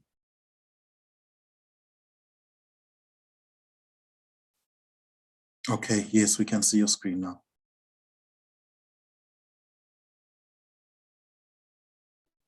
Is it compulsory that I switch on my video? I don't think so. I don't think so. I think your presentation is what we're going to be focusing on. All right. Thank you very much, Program Director. Greetings to everybody present in the symposium, in our fourth language research symposium. And in particular, greetings to you, Prof, if you are still available. Prof. Songa, our leader in the portfolio. Greetings to Dr. Makubu, our director, and everybody else, including the keynote speaker, Mr. Chi. My presentation is has been introduced very well by Mr. Mngadi's articulation of his response in the question that was asked in the previous presentation. So it focuses on, the title is the importance of language in the fourth industrial revolution, a case study of Boalina project at UKZN. So basically, we are looking at Boalina. Boalina is separated into two. Boalina had been implemented since 2015, and there it was a physical contact project. And after 2018, during the advent of COVID-19, it was then transitioned into online offering. So that's where the element of fourth industrial revolution comes from. So our presentation follows this setup.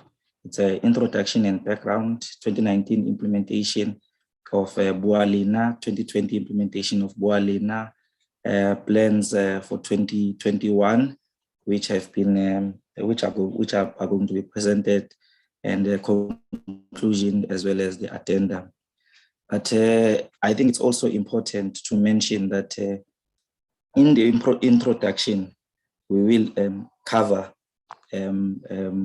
Boalina physical contact as well, which started in 2015, as I said earlier on. The advent of coronavirus pandemic, COVID-19, known as COVID-19, has forced the international community and leaders to respond in the quest to contain the virus. In Europe, we had these numbers at their highest peak, and in USA we had these numbers. In Asia, and also as well as in Africa, which was the continent that was affected towards the end of all other continents. So meaning we're the last continent to be affected. So according to the Europe Center for Disease Prevention and Control, there were about 7 million cases at the peak, cases that have been recorded worldwide, whilst only 233 cases recorded in African continent, except at the time in 2020. So the spread of coronavirus has had more than anything reaffirmed the importance of indigenous languages in communicating the regulations and safety precautions that needs to be taken when dealing with the virus, as well as conducting research in this regard. South Africa is no exception. Equally, in this country, the virus has forced the governments to invoke the Disaster Management Act, which is written in a particular colonial language. So in South Africa, as I said, but in KZN, we have got 80% of the population speaking isiZulu. So according to Mazibuko, and the universities through their operations have got a role to play in advancing the intellectualization of isiZulu. So operations of these institutions must continue in ways supported by the Fourth Industrial Revolution. So with the advent of coronavirus, therefore, institutions were then forced to continue with their operations, but using ways that are not going to put the lives of the people at risk. So UKZN has transitioned some of its programs and projects, ranging from teaching to administration into technology offerings. So Bualina is one of the projects that have transitioned from physical contact into online programs. So this is the link in which you can go through what has been going on with Bualina. So we are today presenting work in progress of Bualina project, which is a physical contact and transitioning to online offerings. So UKZN language policy and the Republic of South Africa constitution, as articulated earlier on, UKZN is has a functional bilingual policy, which has an appreciation of multilingualism project of the country, which is articulated in the Constitution of the Republic. By 2013, the large majority of UKZN students, which is more than 60%, are mainly isiZulu language speakers and generally monolingual if English is taken away. So coincidentally, the research findings released by DAC have also revealed that Sesotho speakers also form a significant part of KwaZulu-Natal speech community. In the spirit of social cohesion, as advocated through the Republic of South Africa Constitution, it is the office view, meaning the ULPDO, University Language Planning and Development Office, that the Sesotho language speakers and others can play a pivotal role in teaching the isiZulu speakers other languages, conversational skills, the Constitution of the Republic of 1996. Therefore, ULPDO initiated Bualina Project. Bualina Project is the social cohesion project that seeks to implement multilingualism pronounced by the Constitution and the UKZN language policy and plan adopted in 2006, revised in 2014. Its objectives are to teach conversational Sesotho language to non-Sesotho speakers, speaking students at UKZN, to strengthen and intensify social cohesion amongst UKZN students, to mobilize students to take pride in their own languages and culture, to popularize UKZN language policy and plan. Bualina Project. Bualina was initiated in 2015 by ULPDO as part of advancing multilingualism and social cohesion principle of the institution. It was then implemented as a pilot project in 2 residencies for 4 years. It was expanded in 2019 into 3 residences, 1 on campus and 2 from outside residencies. But these residencies were all for first-year students. Bualina in 2015 to 2019. The Bualina has always been offered as a contact session project. The office successfully expanded the scope of Bualina project like 2 years ago by shifting it from the traditional 2 residencies where it was piloted for many years to 3 new residencies, as I mentioned above. So where about 36 sessions were conducted. This has been done together with departments of Student Residences Affairs and Student Governance and Leadership Development, as Mr. Mgati mentioned earlier on. The 3 residencies are Spiwe Zuma, Mayville, Court, and Alcock residences. So 13 sessions are held consecutively each year. So that is why I said earlier on about 36, in fact 39 sessions that were conducted in the past 3 years, from 2015 to 2019 to 2018, and then 2019, 13 sessions. So Bualina, at the end of the 4-year cycle, we conducted an assessment of the impact of the project using its objectives and the overarching goal of building social cohesion of the institution, which is UKZN. Language management theory was used as to analyze the patterns of behavior and change regarding the understanding of conversational skills of Sesotho language that has occurred.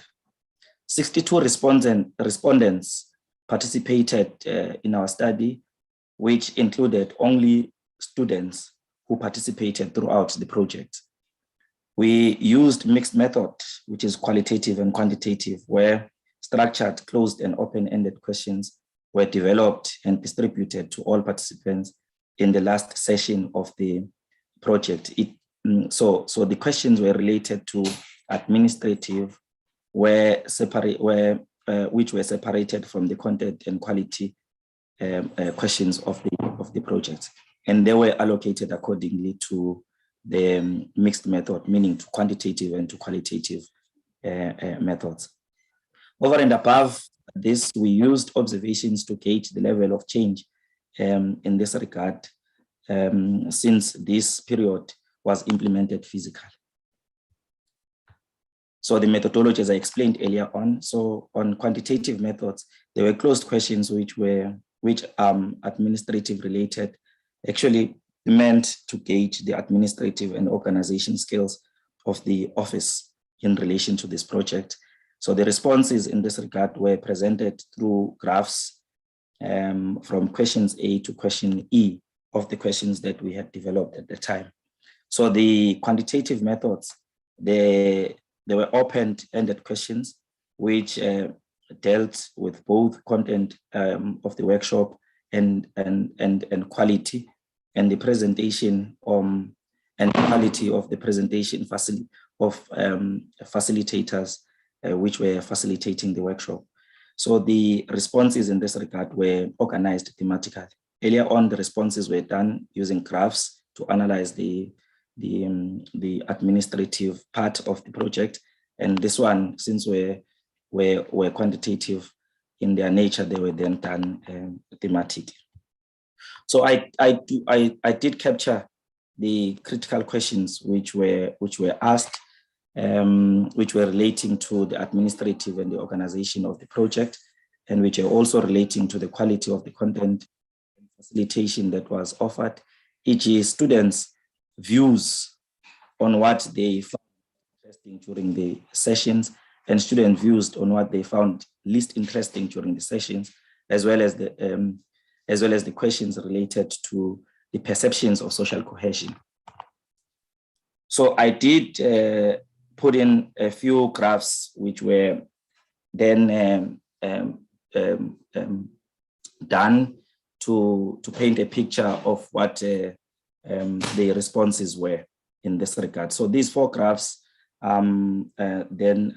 means that, so relating to these questions, the efficiency of our staff in managing the workshop administration, the administrative process, the overall impression of our communication channels, the quality of our reception and registration of the workshop, and so on. So basically, on the administrative and logistic arrangement, particularly the administrative processes, the university, in fact, the office has done extremely well by excelling and scoring 100% according to the respondents, in line with this. The efficiency of our staff in managing the administration was excellently scoring 93% compared to the 7% who indicated that it was good and and between 60 to 80%.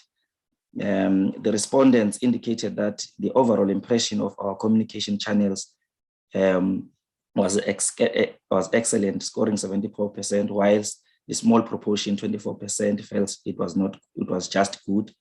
The large number of 93% of respondents also felt that the quality of the reception and registration was excellent, whilst others, meaning 7%, felt it was just good. The overall indication is that the administrative and logistical arrangements were excellent, and they range around 90% when we look and analyze the whole graphs that we showed earlier on, and the whole picture of what our administrative process looked like.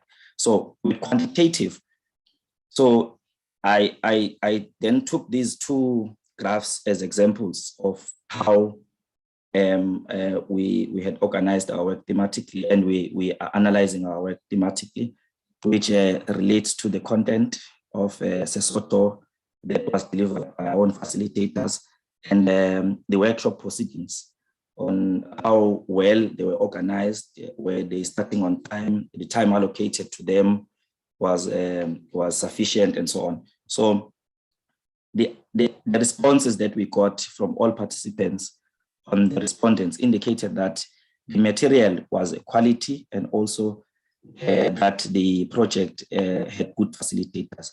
About 80% of respondents indicated that the allocated time to each session was sufficient, while above 20% felt it was not sufficient. On the amount of work covered, 94% of the respondents indicated that it was not enough, while 11% felt it was not, it was in between, but 3% felt it was not enough. Overall, the time allocated to the sessions and the amount of work covered in each session was acceptable by the respondents when you analyze the results. So in 2020, then we transitioned Bualina into online offering. So as mentioned above, before the outbreak of coronavirus, Bualina sessions were done as a contact lesson and physical interaction as part of learning.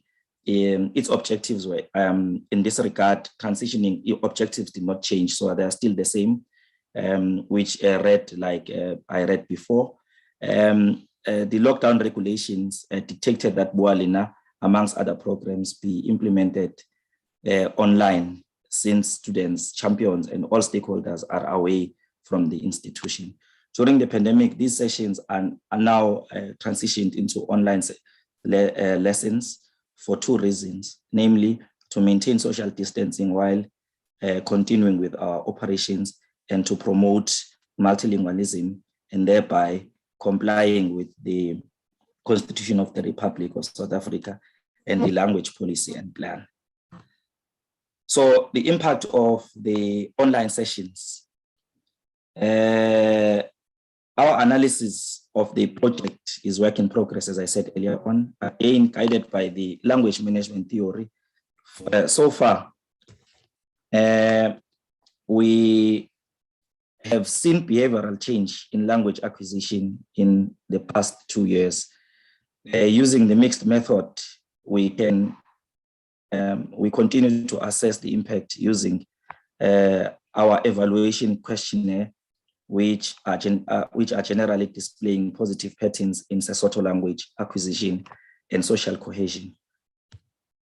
So Bualina implementation in 2020 and 2021, as it was online, and it still is online, the scheduled lessons were altered to accommodate this period in the following manner.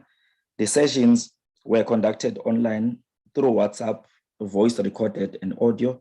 The sessions were hosted weekly, unlike in the physical contact sessions, which were conducted a week after, meaning are only conducted twice a month, but these ones are conducted 4 times a month. So the time for these sessions remained the same, meaning the time allocated was an hour from 18 hours to 19 hours, from 6 to 7 p.m. The sessions were also posted on the ULPDO website.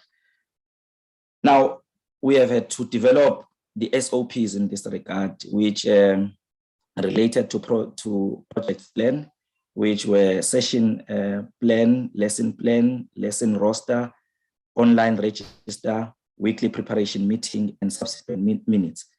So these were done as a result of accommodating and transitioning the project into the online offerings. So the preliminary results and new possibilities offered by the online are as follows. Expanding the scope of Boalena meant to us that it can reach more people beyond the residences that it is designed for, therefore deepening social cohesion even more, because it is now not contained in the 3 residences that it was expanded to. Increasing possibilities of hosting more sessions.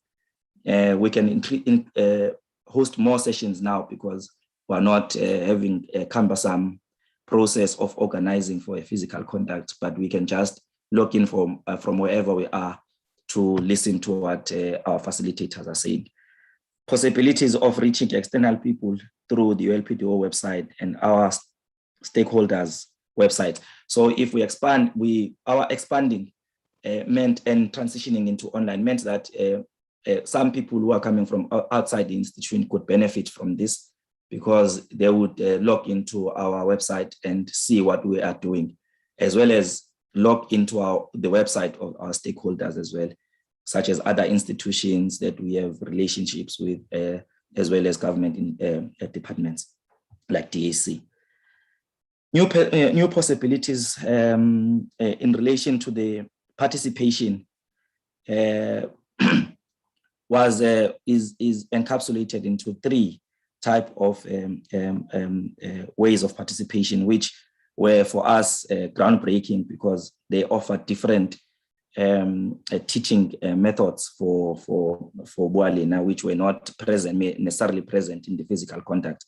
So audio recordings, which provided an advantage for pronunciation of the language, and responding through messages provided advantage in spelling and actual writing of the language, as well as the ultimately the conversing through WhatsApp calls, which also provided an opportunity for participants to speak the language. So we thought this transitioning has been more beneficial to the participants than compared to the physical one.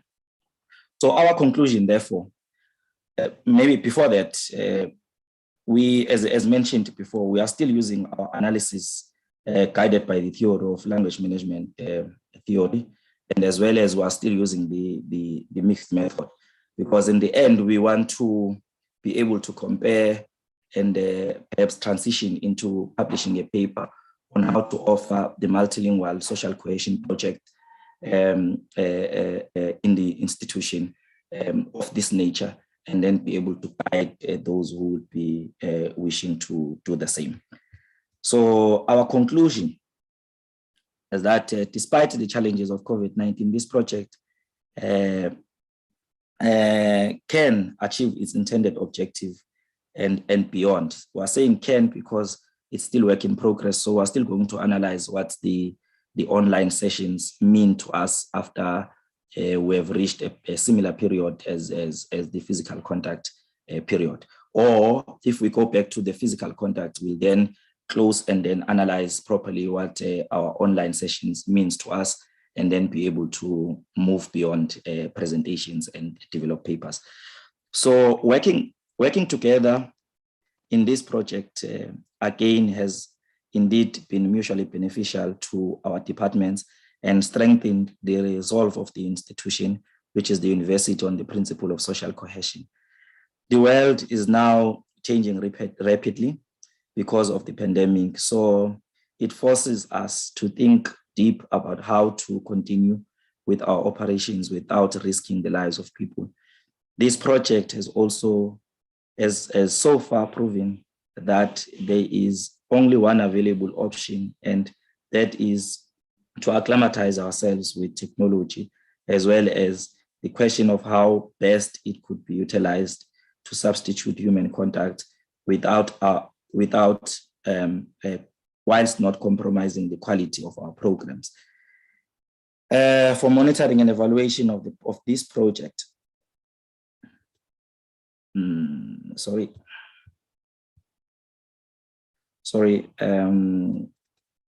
of this project, a process has been intrinsically built on the online platform to serve as evidence to have hosted the lessons and improve them.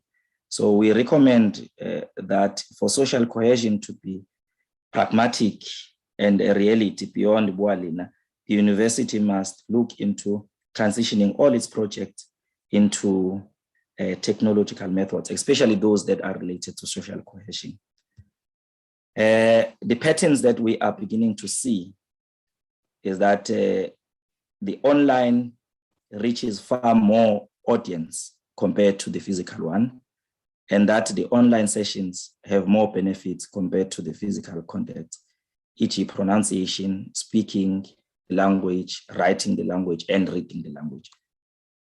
So we wish to thank you for listening to us, and our last session is the addendum, which has got all the SOPs that we mentioned above, and also the Bualina evaluation form, which has our study questions that we analyzed earlier on for a physical contact.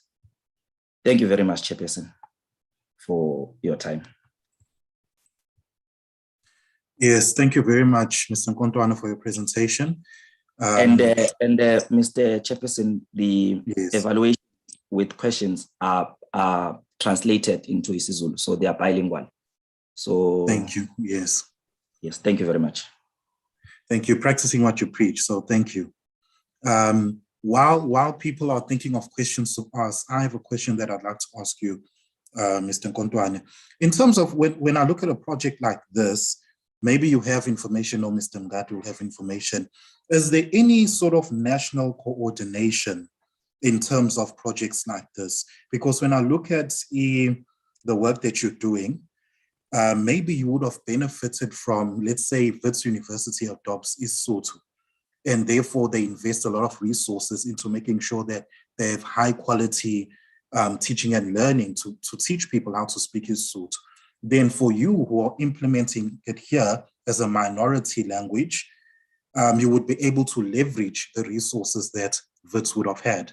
You know, like us, if because we're investing so much in isiZulu, let's say Stellenbosch wants to have a project to make sure that the isiZulu speakers who are minority are also catered for. So basically, is there any national coordination to make sure that, you know, these projects are as successful as they could be?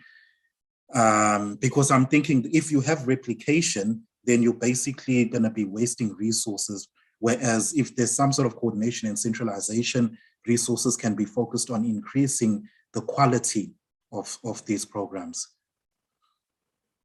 If I may respond, Chair, before you take questions, is, you know, the distinction between us providing such a program and it being provided by VETS, for instance, is that we provide it as a multilingual principle. We are not providing it as an intellectual principle that as an intellectualization principle. So we are focused, based on our functional bilingualism, on intellectualizing isiZulu. So with regards to isiZulu, we follow what has to be followed to scientificate isiZulu, whilst Wits for University does everything to intellectualize isiSotho. Here, with the multilingual principle, we are just doing it in order to teach conversational. We are not going beyond for assessment and for examination and so on. So I do get your point in terms of collaboration, but they are focused in Sesotho in as far as intellectualizing it. We are focused in Sesotho in as far as bringing it to the fore for people to understand it and for people to converse it, not beyond that. We don't assess, we don't provide tests. We're not doing it in a classroom setting. We're doing it as as a project to appreciate the multilingualism nature of the Constitution, because the Constitution says we must be able to resuscitate the diminished status of our indigenous languages. So meaning as we are pursuing the intellectualization of isiZulu, we must not forget about other indigenous languages that are being developed so that our own people here in KZN are able to understand other languages as well.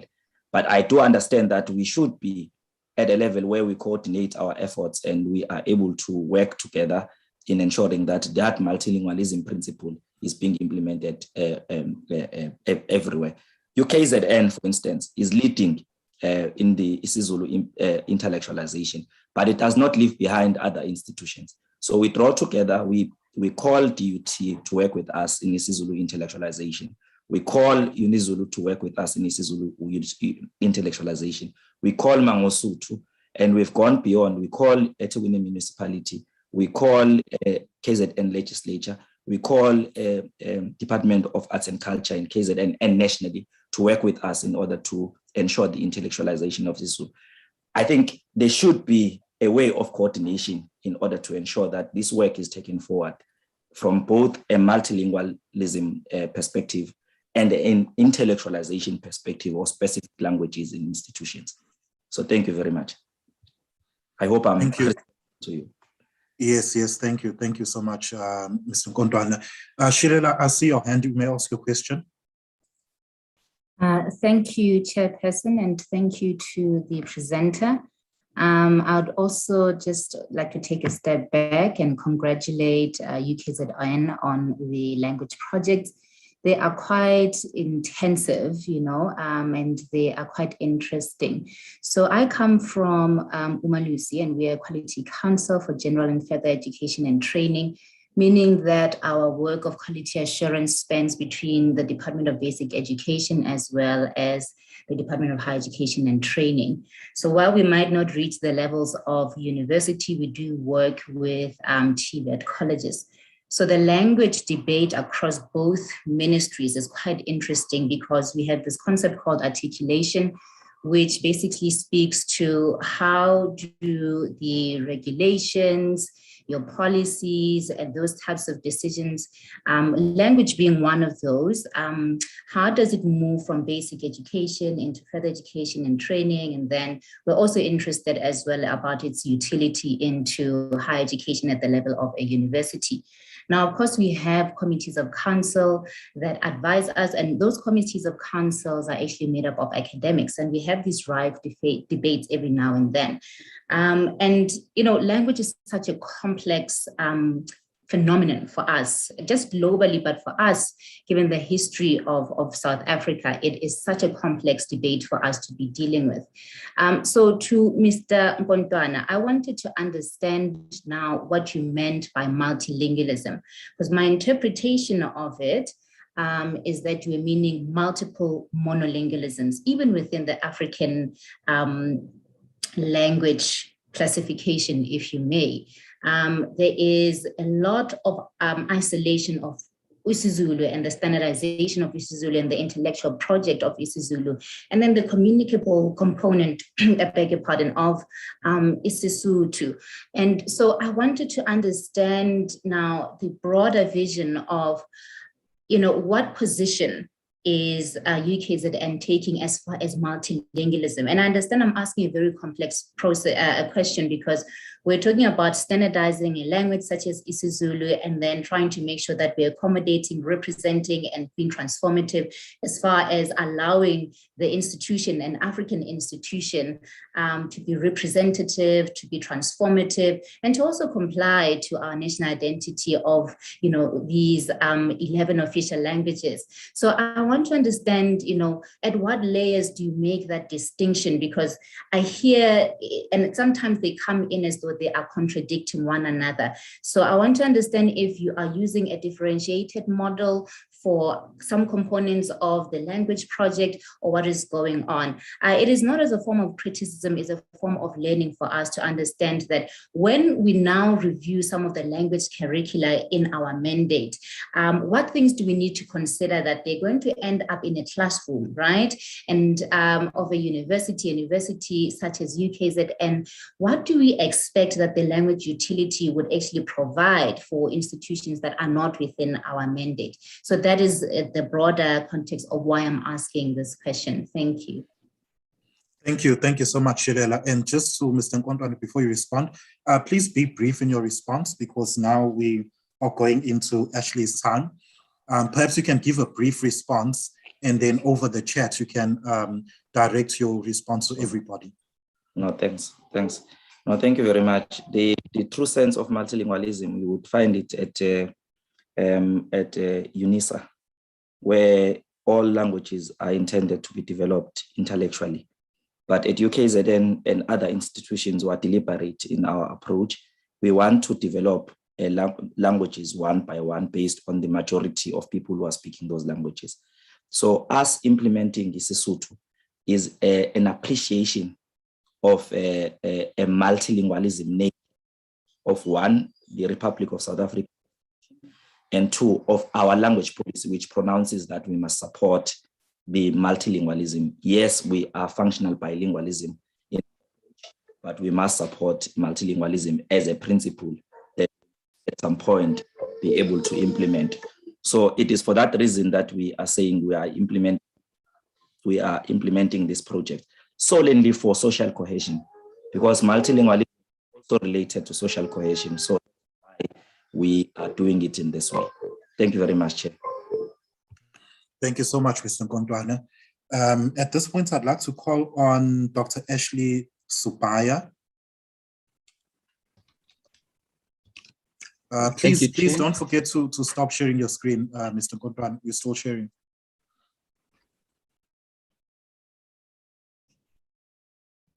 Thank you very much. Is it gone, Chair? Yes, it's gone. Thank you.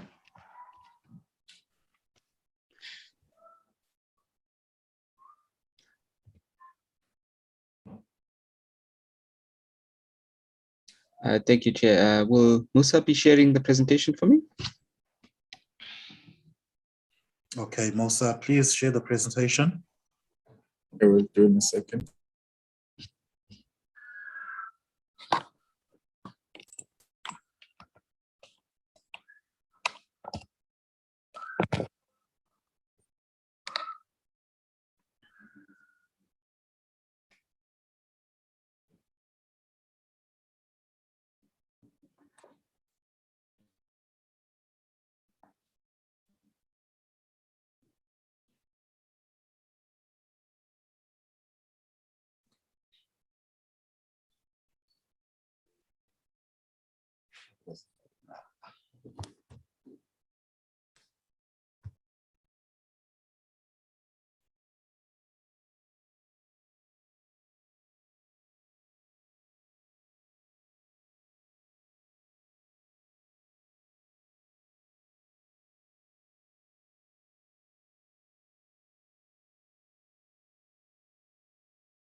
Just give me a moment.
Musa, do you have some issues? Maybe if it's sent to me or anybody else who can assist if you have if you have issues. I'm looking at the time. We eating on to the presentation's time. Do you have challenges, Musa? Can somebody send it to me? Then probably we can assist with sharing. Yes, you can do so.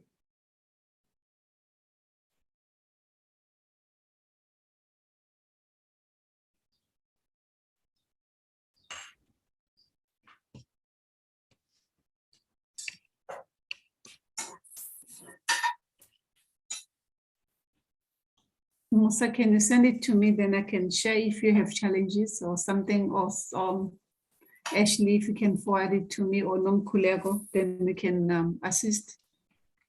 Or maybe Mr. Hatebe or Jabulo can assist, whoever can assist us. Thank you.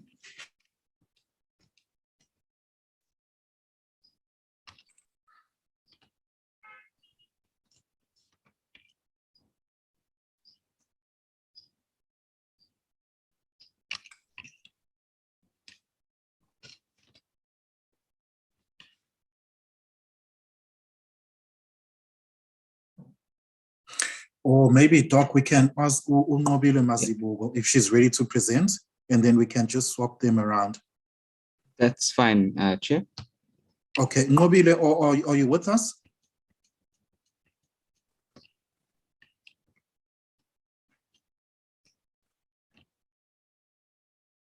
Nobile Mazibugo, can you hear us? Yes, I can hear you. I'm here, Chair. Are you happy to do your presentation now? Yes, more than happy. Okay, thank you very much. Could you please share your screen, please?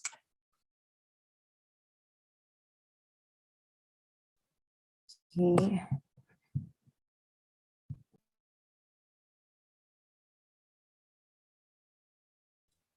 And Chair, in the meantime, can Kate and Musa make sure that they have all the presentations, please, so that, we do not waste time with the, further with the presentation for the rest of the day. I thank you. Got it. Absolutely.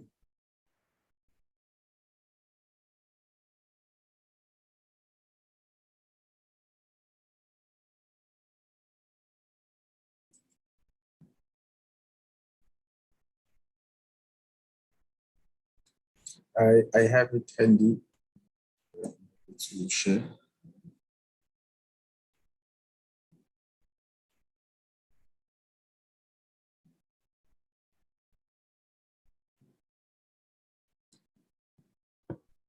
Chair, Nokola is sharing the screen and she's still sharing it. It hasn't shown on our screen. Oh, now it's coming up. Okay. Yes, we can see your presentation now, no problem.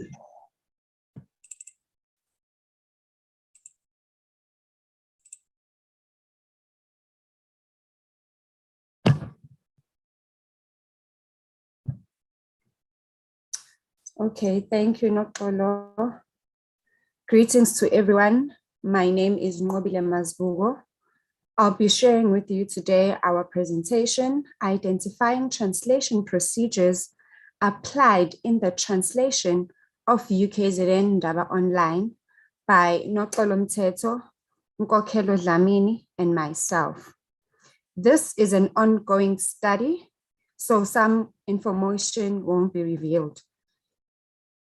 The aim of our study, it aims to investigate translation procedures applied in translating the UKZN Ndaba Online articles taken from September 2021.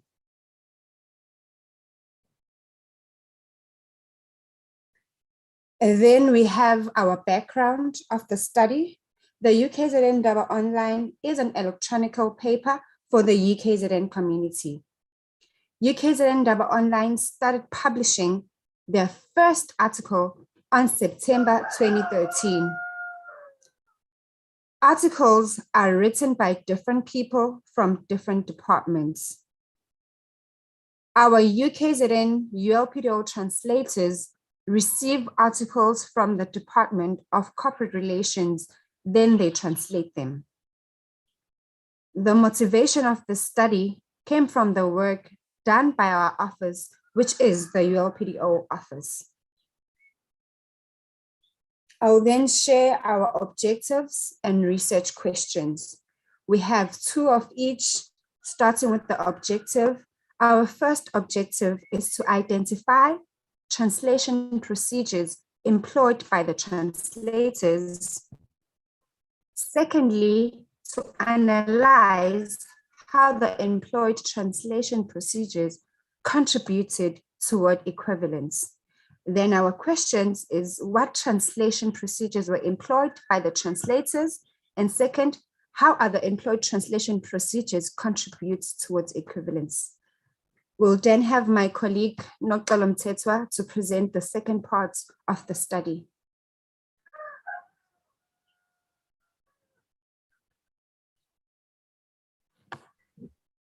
Thank you, Mobile. Good day, everyone. As she has mentioned, my name is Noxolo Mthethwa. I'll be doing the second part of our presentation. For this study, we have chosen to do Vinay and Dabone's linguistic model. These 2 scholars, they proposed 2 types of translation strategies, which are direct and oblique strategies. It is important for this study to use this linguistic model because it has the procedures that we need in order to analyze our data. Under the direct translation strategy, we have borrowing, calque, and literal translation. And under oblique translation strategy, we have transposition, modulation, equivalence, and adaptation. We furthermore have supplementary translation procedures, which under these we have amplification, false friends, explicitation, loss, gain and compensation, and generalization. Colleagues, so sorry for the background noise. It is just after the elections and our ward councillor is already doing the things.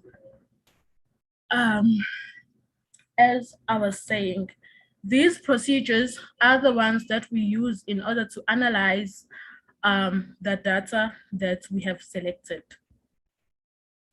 For our methodology, we are using, the study is using qualitative method, which has elements of quantitative. This is because the analysis will be conducted in sentences and numbers.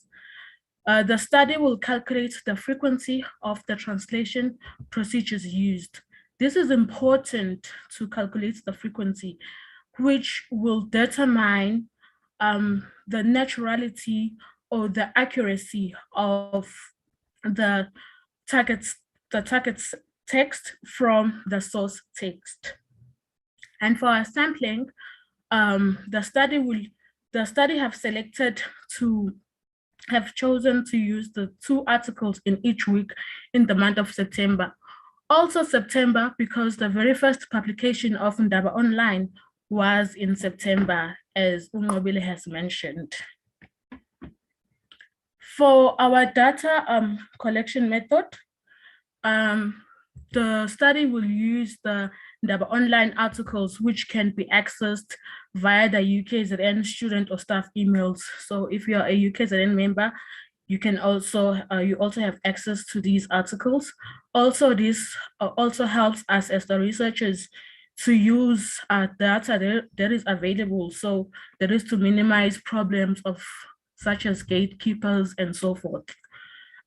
We will then select the required articles, and these articles will be saved on OneDrive for safekeeping. I will now hand over to Nkokelo Dlamini, who will be presenting the last part of this presentation. I am not sure if she's here already. Nkokelo? Yes, Noxolo, I'm here. Thank you very much, Noxolo, and greetings, everyone. As they have said, I am Nkokelo Dlamini, and I will be presenting the data analysis of this study. So the analysis of this study will be conducted by following these steps. Firstly, the researchers will have the UKZN Ndaba online articles, both in English and isiZulu. And then they will read the parallel texts and compare them. They will then identify the translation procedures that are used in the process of translation. And then they will note down the translation procedures that were used in the form of a table. I'm going to show it just now. And then they will calculate the frequency of each procedure used, as Nokolo have said, that it will help in judging the naturality of the translated text. And then they will identify the frequency used, the frequently used procedure. Sorry, Nkokelo. Yes. Could you please, I don't know whether you need to get closer to your laptop or your computer. You sound very soft. Oh, do I need to start afresh? No, you can carry on, but yeah, just speak closer to your mic, please. Am I closer now? You're still sounding very soft. Maybe it's a hardware issue. You can continue. Oh, okay. And then I will have to show you the example of the analysis of our study. Then we created the table with columns. The first column, we have the source text, which is the original text. Then we take the sentence, the original sentence, and then the translated one. And then after comparing the sentences, we then identify which strategy was used. Then here, in this case, we find that literal translation was used, modulation was used, transposition and generalization was used. So these we also created codes for our translation procedures to avoid writing like long names when we are analyzing. So as you can see, lead, mode, trans, and gen are our codes. And then for the article that, okay, I forgot to tell you that this is an example of an article that we already analyzed. So I'm just showing how are we gonna analyze our data. And then here we have calculated the frequency of each procedure that was used, that were used in the translation of this article, the one we are making an example with. So we found out that literal translation was the highest. We've got 36% for literal translation. We have 29 for modulation. We have 14 for loss, transposition 11, generalization 9, and amplification was 6. Then below is the data in the table is now represented in a pie chart form, As you can see that literal translation have a bigger part. So that gives us an idea that our translators translated the source text as it is. And then following is modulation. Modulation have a bigger part also, which shows that even though the source text was translated as it is, and it was also natural, it also sounded natural and understandable to the end users, since modulation makes it more understandable and clearer. Yeah, thank you.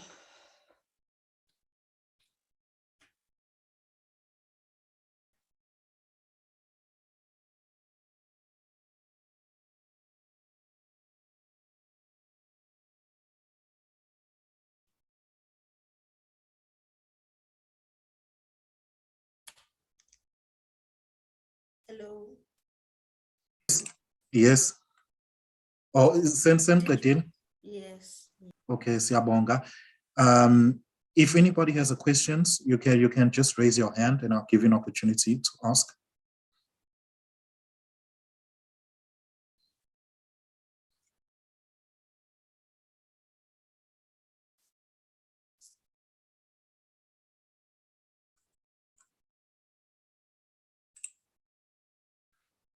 And I think if we don't have any questions, then we will call on Ashley Sophia again, and this time get their presentation. So thank you very much for your presentation. Nomkulega, I understand that your presentation has been forwarded to you. So if you may please share your screen.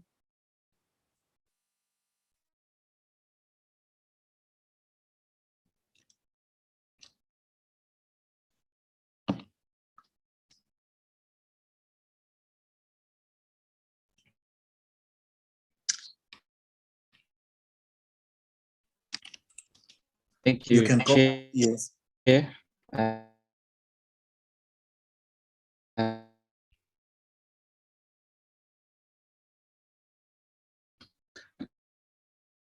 Distinguished guests.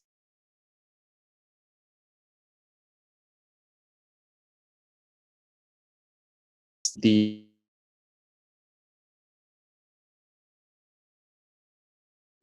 disability support.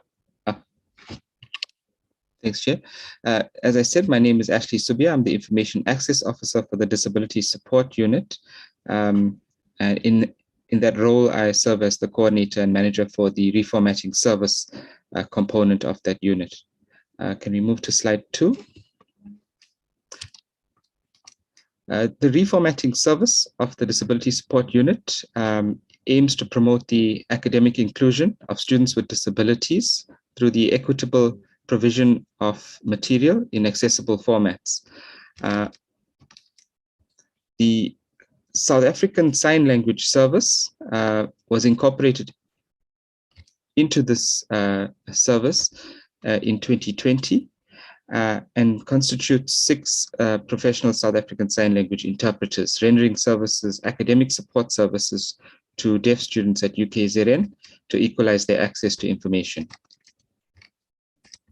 It's important to note that less than 3% of deaf learners in the basic education sector transition towards higher education.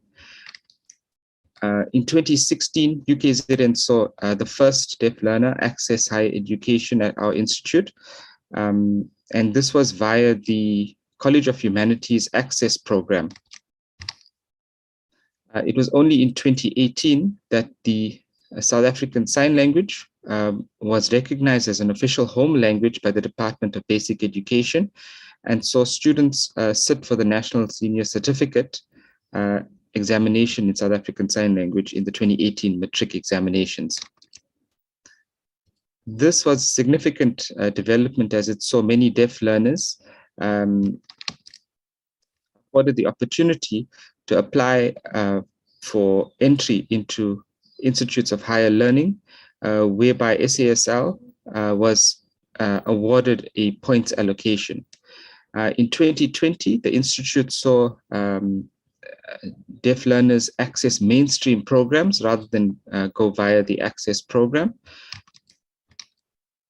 And in 2021, we saw the first deaf graduate complete an undergraduate qualification at UKZN. Subsequently, this student went on to become the first postgraduate deaf student pursuing a higher level qualification. We have noticed that there's a distinct lack of awareness when it comes to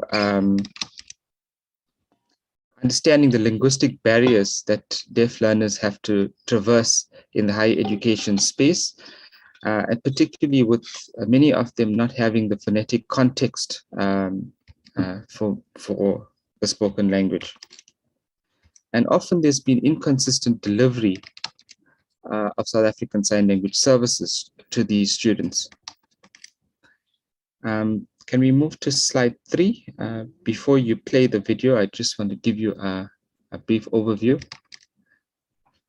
The UKZN South African Sign Language Service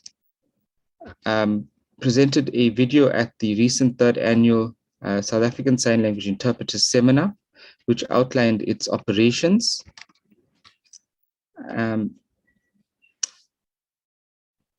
And this was a national event that brought together South African Sign Language interpreters from across the country and various representatives from the public and the private sector. You can play the video.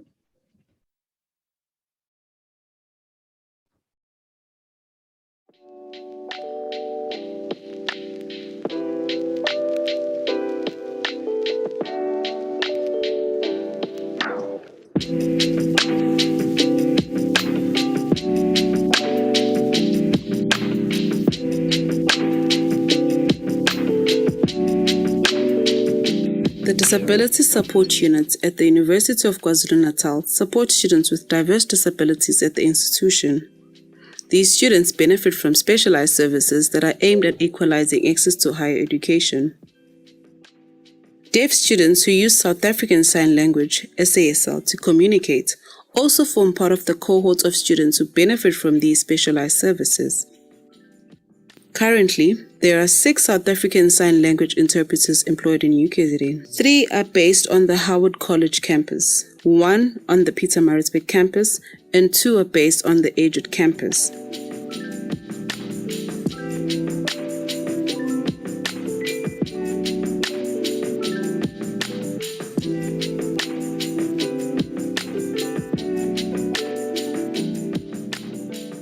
Since 2016, the number of deaf students enrolling in UKZN has steadily increased.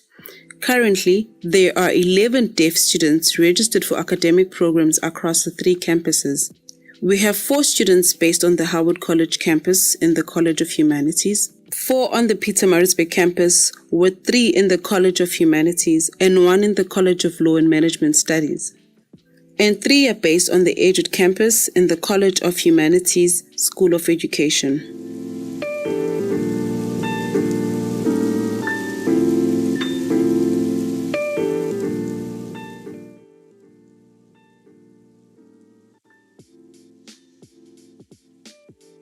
Hello, my name is Pilile Shezi, and this is my sign name. I'm a second-year B.Ed student at the University of KwaZulu-Natal at Edgewood campus, located in Pinetown.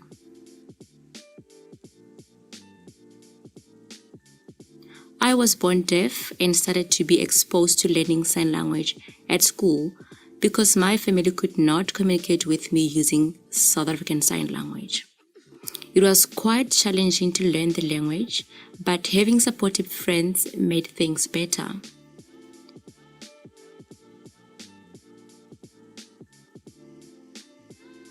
I started at a mainstream school, but it was quite challenging because I could not read.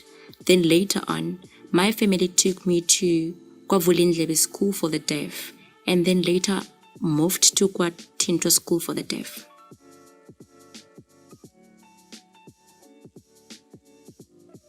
My sister assisted me with applying at the University of KwaZulu-Natal through the CAO.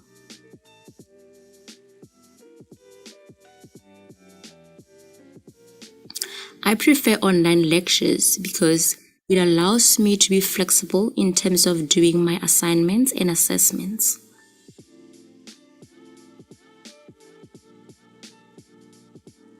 It also grants me the liberty to study in the comfort of my own space while keeping safe from the pandemic.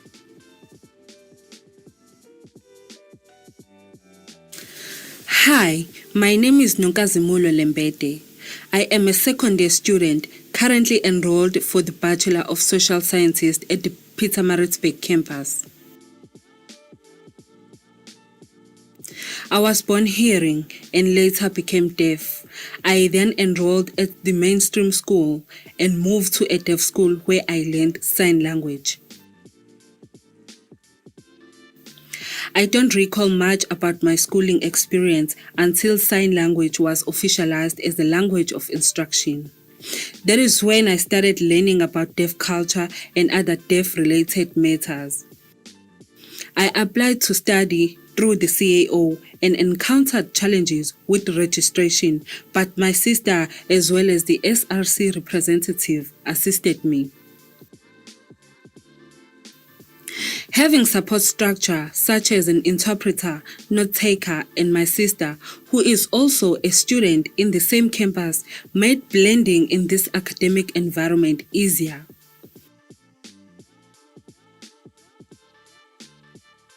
I prefer online lectures because I am a shy person and I don't like overcrowded spaces. During on-site lectures, the students and the interpreter usually sit at the front row, with the student facing the lecturer, the interpreter, and the screen projector. Academic interpreting involves an extensive number of subjects, fields, languages, and dynamics. Interpreters are faced with immense challenges when taking technical or academic language and conveying it into a language that has never been developed or standardized in this particular field. Some of these challenges include words that are technical, idiomatic, or unique to a particular field. The terminology that has been spelled out in SASL because there are no equivalent signs, and the use of different words that share a similar sign in the same sentence. Prior to the virtual instruction, interpreters had minimal access to teaching and learning materials, but with the transition to online learning, it has been a blessing in disguise in terms of ensuring access. Currently, South African Sign Language interpreters are added as teachers on the learning management system, commonly referred to as the UKZN Moodle or Learn 2021, to access all the learning materials prior and post scheduled lectures. Recorded lectures, such as PowerPoint presentations with audio, are encoded with SASL using a screen recording software.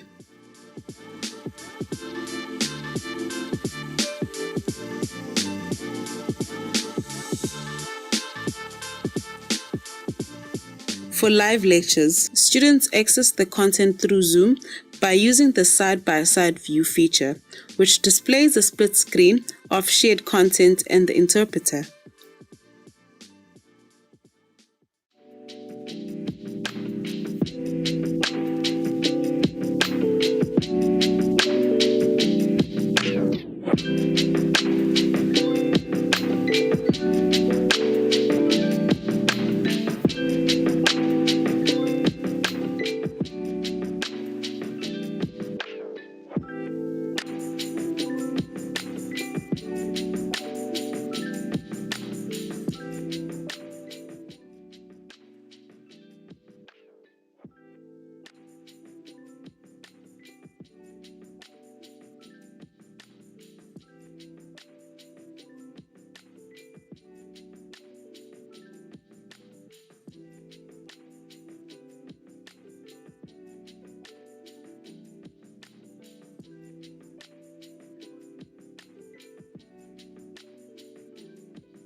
To mitigate the challenges associated with module terminology difficulties, we have established a Sign Language Terminology Bank initiative, which is ongoing.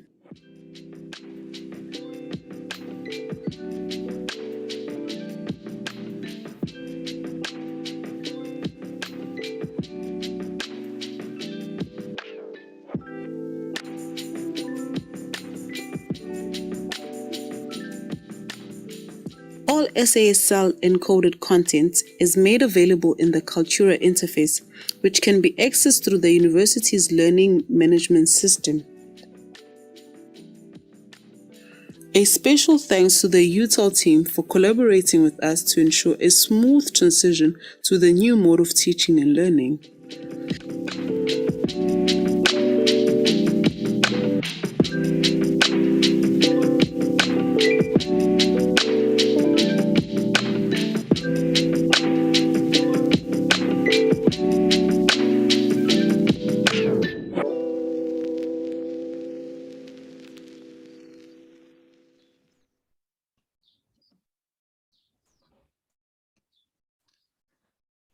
Thank you for that. We can move on to the next slide, challenges. The key issues that were focused on in the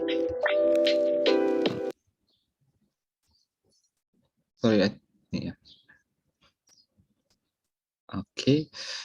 Some of the key issues focused on in the third annual South African Sign Language Interpreters Seminar were dealing with the transition of learners from the basic education system to higher education, the reality of practicing in a higher education environment, and also deliberations were held to develop a national strategy for delivering interpreting services more effectively. A number of challenges were highlighted in the seminar, which are displayed on screen at present. And it has become evident that many of the challenges can be attributed to a lack of language skills development in the basic education sector. Once the students enter the higher education environment, more focus needs to be placed on academic sign language equivalent terminology development. So particularly dealing with subject-specific complex concepts and jargon. However, if the basis isn't there, then the students really struggle to adapt to the higher education environment. Another one of the key challenges is related to the budgets that institutions allocate towards interpreting services. And this is further exacerbated by the fact that there is a limited pool of qualified interpreters available for these institutes to source the interpreting service. The interpreting profession as well is one that requires continuous professional development. And often this is not prevalent in institutes of higher education because they are more reactive in their approach by appointing interpreters on an ad hoc basis to meet the needs of the students enrolling in any particular year. And many of the interpreters then have to operate autonomously rather than in a coordinated strategic mode. If you look at the last three challenges presented on the slide, it's evident that well thought out intervention strategy and a coordinated effort needs to be applied to aid the students in the higher education environment. We can move to the next slide. Recommendations. Since the emergence of the COVID-19 pandemic, UKZN has made a concerted effort to transition the South African Sign Language Service to a more digital framework. As I mentioned earlier, the South African Sign Language Service was incorporated into the reformatting service, and we've made strides to streamline and reorientate the service through efficient coordination. Along with several of the deliberations from the South African Sign Language Interpreter Seminar held this year, we've identified certain key areas that need to be strengthened. Certainly, there needs to be a greater understanding of the roles and responsibilities of interpreters in the higher education setting, and there needs to be sensitivity towards the subtle nuances and the ethical duty of the interpreter in the higher education space. What we've done in our service at the moment is develop a standard operating procedure that focuses mainly on the academic support that the interpreter needs to provision to the students. But we still experience challenges in terms of funding for infrastructure, resources, and the recruitment of more interpreters. We are seeing deaf learners increasingly look at UKZN as a destination campus for contact-based higher learning. And while we're able to accommodate them up until now due to the online modality that's been adopted, this will become a significant challenge in light of us moving to a more contact-based mode of instruction. It's obvious that an interpreter cannot be physically present in two locations at any given time. So having a look at how we can incorporate the service in a blended approach is going to be a critical area as we move into 2022. Sourcing interpreters of a suitable level is also, as I mentioned, a key issue. Just to digress slightly, in 2020, when we saw our numbers increase from 4 students to 8 students requiring interpreting services, we ran a recruitment process early in the year to fill four vacant posts. The first round only yielded 2 appointees, and then we broadened the scope of the recruitment process on a national level, and we were unable to source a further 2 interpreters that were suitable for this kind of interpreting. Eventually, we yielded and we sourced an interpreter who lacked the requisite experience, but as part of an internal mentorship and development program, we capacitated them with the necessary skills to deliver the service at a high level. Unfortunately, there's a lot of competition amongst other institutes as well, and we lost that interpreter to another opportunity early in 2021. We have placed a lot of focus on the mentorship and development program. So with what little funding we are able to source, our interpreters do engage in institutional and national programs and workshops. And our burgeoning sign bank project is gathering pace. We are now also liaising with various institutes across the country to share terminology in subject-specific areas. I think one of the deficiencies there, though, is in the ICT sector, there's limited terminology development.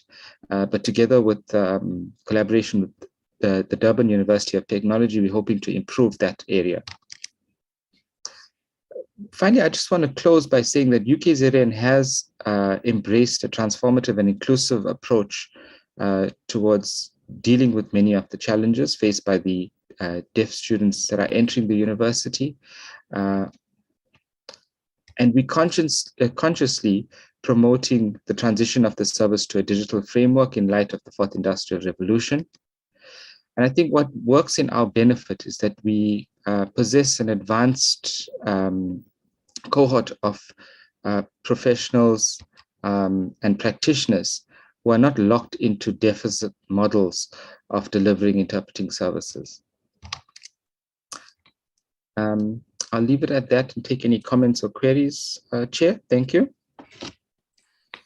Thank you so much for your presentation, Ashley. I just have a question while other people are thinking of their questions.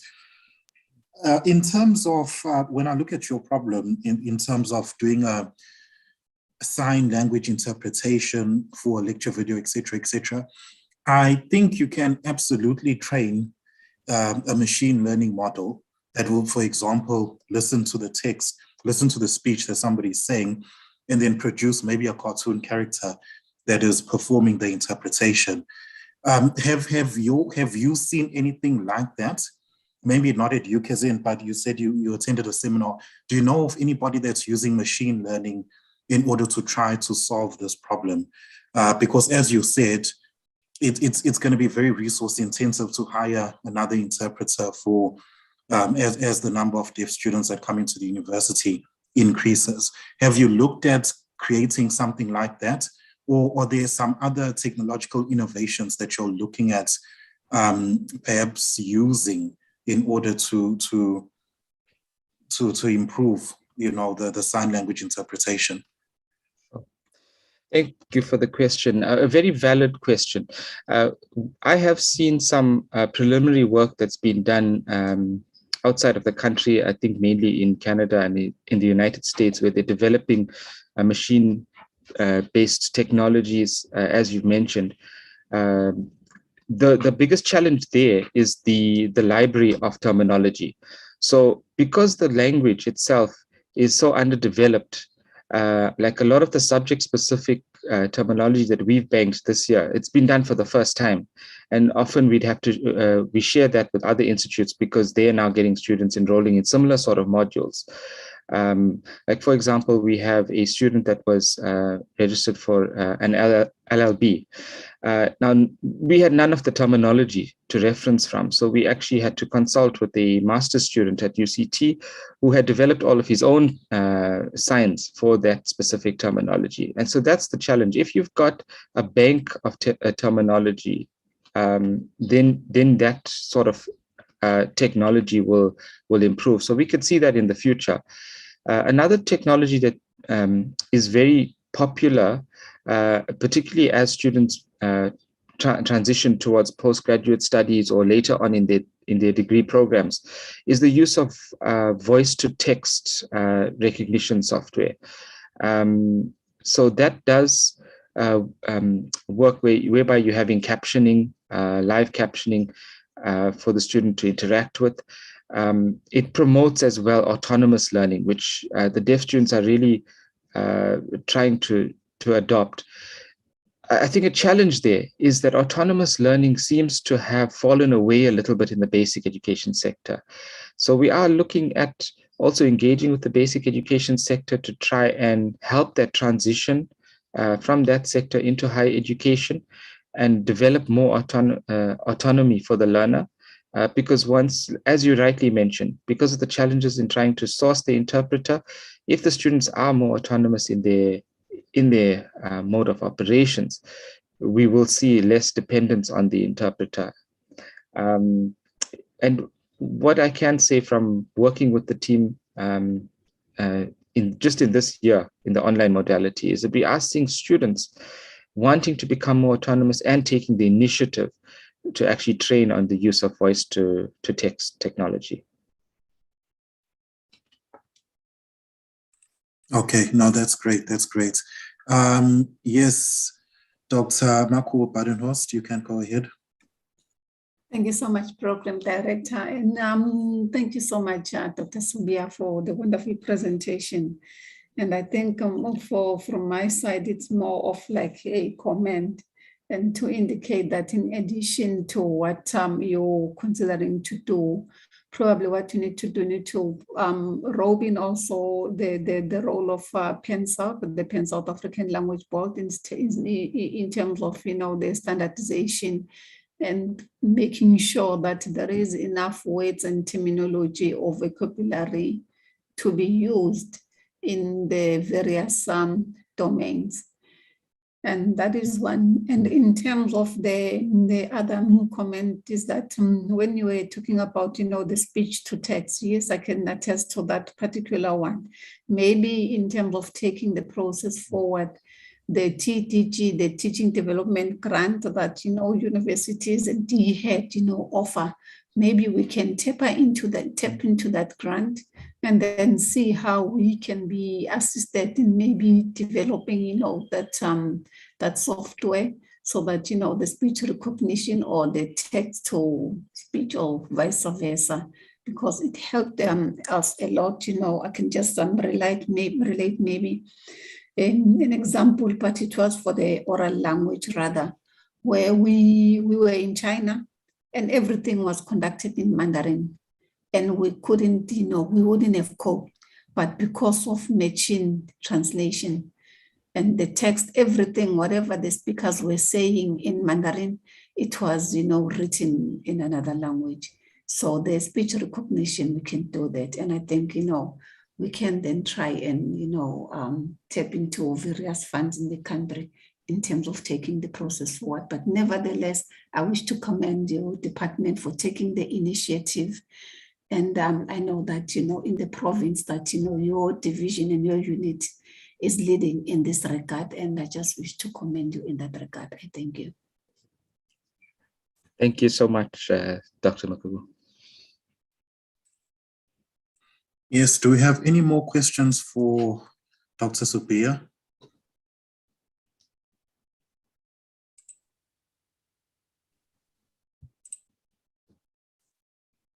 And if we don't have any questions, could we please have Umthuli Buthelezi? Thank you, Chair.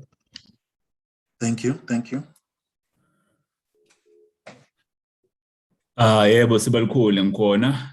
Khona abazokudlala uqoshiwe abazokudlala la. Ebese ke ngiyakuvela. Aha.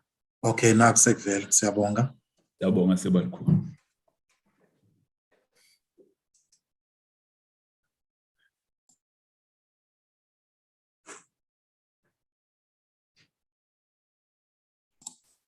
Sebalikhulu ngizovela ekugcineni sengizophendula imibuzo ngikhona.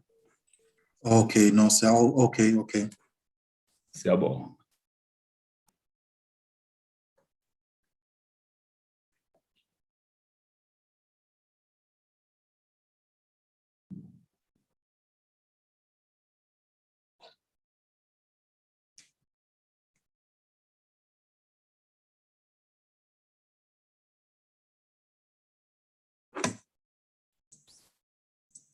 Sobona futhi ke nembhalo yesizulu.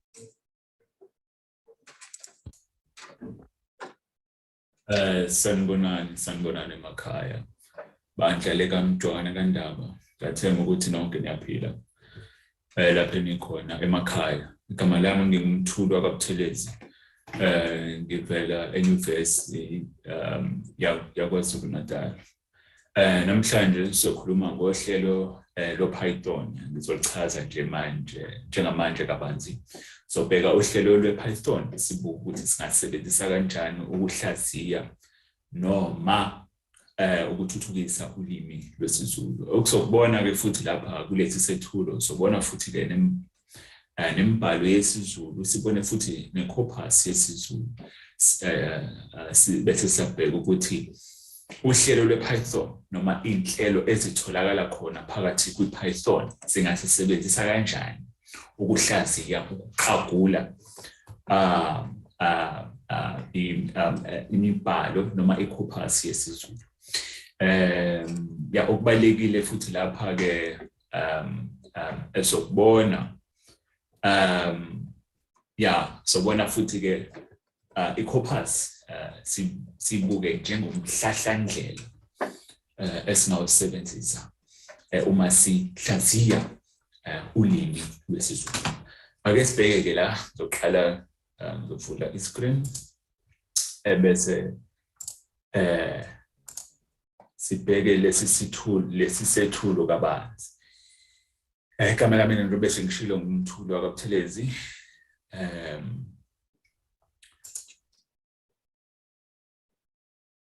Ngifundisa isiZulu Beijing Foreign Studies University eChina. Okwamanje ke ngokusebenza ngisalapha eChina. Ake sibheke la. Okay, ufunayo. Okay, so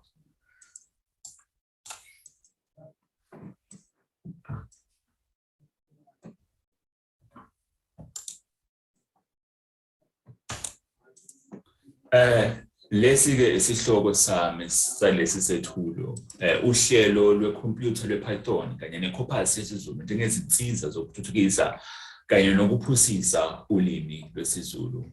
Yiso isihloko sami leso sanamhlanje esokhulumela phezukwaso. Wenzakalani la?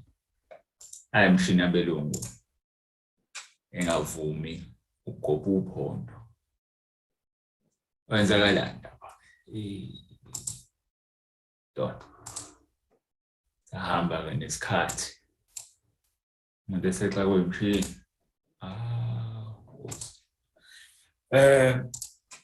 Uhlelo lwecomputer lwePython lusetshenziselwa ukusungula kanye nokubhala izinhlelo zamakhompyutha zobuxhakaxhaka bokuxhumana kanye nezomakhalekhukhwini. Lolu hlelo oluthandwa kangaka selusetshenzisiwe ezindaweni eziningi ezifana nesayensi yezilimi lapho khona okufundwa ngezilimi zabantu kuphinde futhi kuhlaziywe izilimi zabo abantu. Ulimi lwePython ke bakwethu setshenziselwa endaweni eziningi. Uma kwakhiwa inhlelo zekhompyutha kuyaye kusetshenziswe lona lolu hlelo lwePython noma inhlelo ezikhona ezitholakala khona futhi phakathi kwePython. Akusilona uhlelo khona ezinye inhlelo ezifana nalo Python, inhlelo ezifana no C++, inhlelo ezifana no JavaScript, inhlelo ezifana no mhlambe ke no C# or C++.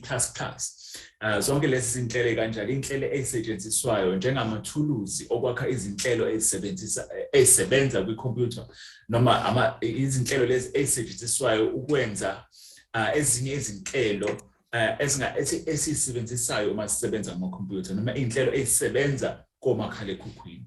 Indlela mina ngiyisebenzise ngayo kuPython la ngisebenzise ngendlela ukuthi ngihlaziya i-corpus yesiZulu. Khona amathuluzi engiwathathile lapho atholakala khona kwiPython engiwasebenzisile ezizulwini embhalweni yesiZulu njengoba sobona nje lapho ukuthi kusebenzeke kanjani. Izinhlelo eziningi zamakhompyutha zezilimi zabantu zisungulwe kusetshenziswa lona lolu hlelo lwePython. Ngaphezu kwalokho izilimi eziningi emhlabeni sezihlaziwe zaphinde futhi zatulikwa ngaphansi kwezinhlelo zayo iPython. Kodwa ke ezinye izilimi ezifana nolimi lwesiZulu bezingakacutshumbululisisa ngaphansi kwezinhlelo ezifana nayo phela le iPython. Izinhlelo ilimi ezithuthukile ziney'nhlelo zazo. Uma sibheka mhlambe ke ulimi olufana njengolimi lwesiNgisi inhlelo eziningi elimini lwesiNgisi zakhiwe kusetshenziswa yona iPython. Nezinye izilimi ezithuthukile emhlabeni kusetshenziswe inhlelo ezifana noPython ukuthuthukisa lezo izilimi lezo. Kodwa ke uma sibuka izilimi zabantu abamnyama izilimi zabomdabu sathola ukuthi umsebenzi awugculisisi kahle umsebenzi wokuhlaziya noma wokuxolika izilimi ngaphansi kwezinhlelo ezifana nalezi. Ngakho ke enye futhi into engihlose ngayo ngalolu cwaningo kuba uqale manje sihlaziye singayibukeli lezi zinhlelo zamakhompyutha sibukelele leyo kepha fanele sisondeza thina eduze sisebenzisele thina ukuthuthukisa lokho okungokwethu. I-corpus nayo idlala indima enkulu ekulolongeni amakhompyutha ukuba alufunde ulimi lwabantu futhi aluphimise. I-corpus ke kulolu cwaningo isetshenziswe njengomhlahlandlela okanye isichasiselo sokuchasisa ucwaningo lapha. Umhlahlandlela we-corpus uzomadaniswa nolimi lwesiZulu nalo belu olunemhlahlandlela yalo. Umhlahlandlela ke sisebenza phezu kwayo la kulolu cwaningo umhlahlandlela we-corpus. I-corpus lapha ke isebenza njengesichasiselo salo lolu cwaningo. Ngakho ke i-corpus yiyo esingathe noma esebenza njengomhlahlandlela ukusho ukuthi lolu cwaningo lukanjani nokuthi ucwaningo fanele luhambe kanjani. I-corpus isebenza kanjalo ke lapho kulolu cwaningo. Okuqukethwe ke lapha sobheka iPython sobheka ukuthi yini kahle kahle iPython. Sobheka iPython bese sibheka futhi ngoba phela iPython uhlelo olukhulu khona lapho uPython futhi kukhona izinhlelo futhi lapho ngaphakathi kwiPython. Ngakho ke angisebenzisanga zonke inhlelo ezitholakala kuPython. Ke lokho akusebenzi kanjalo. Kepha khona inhlelo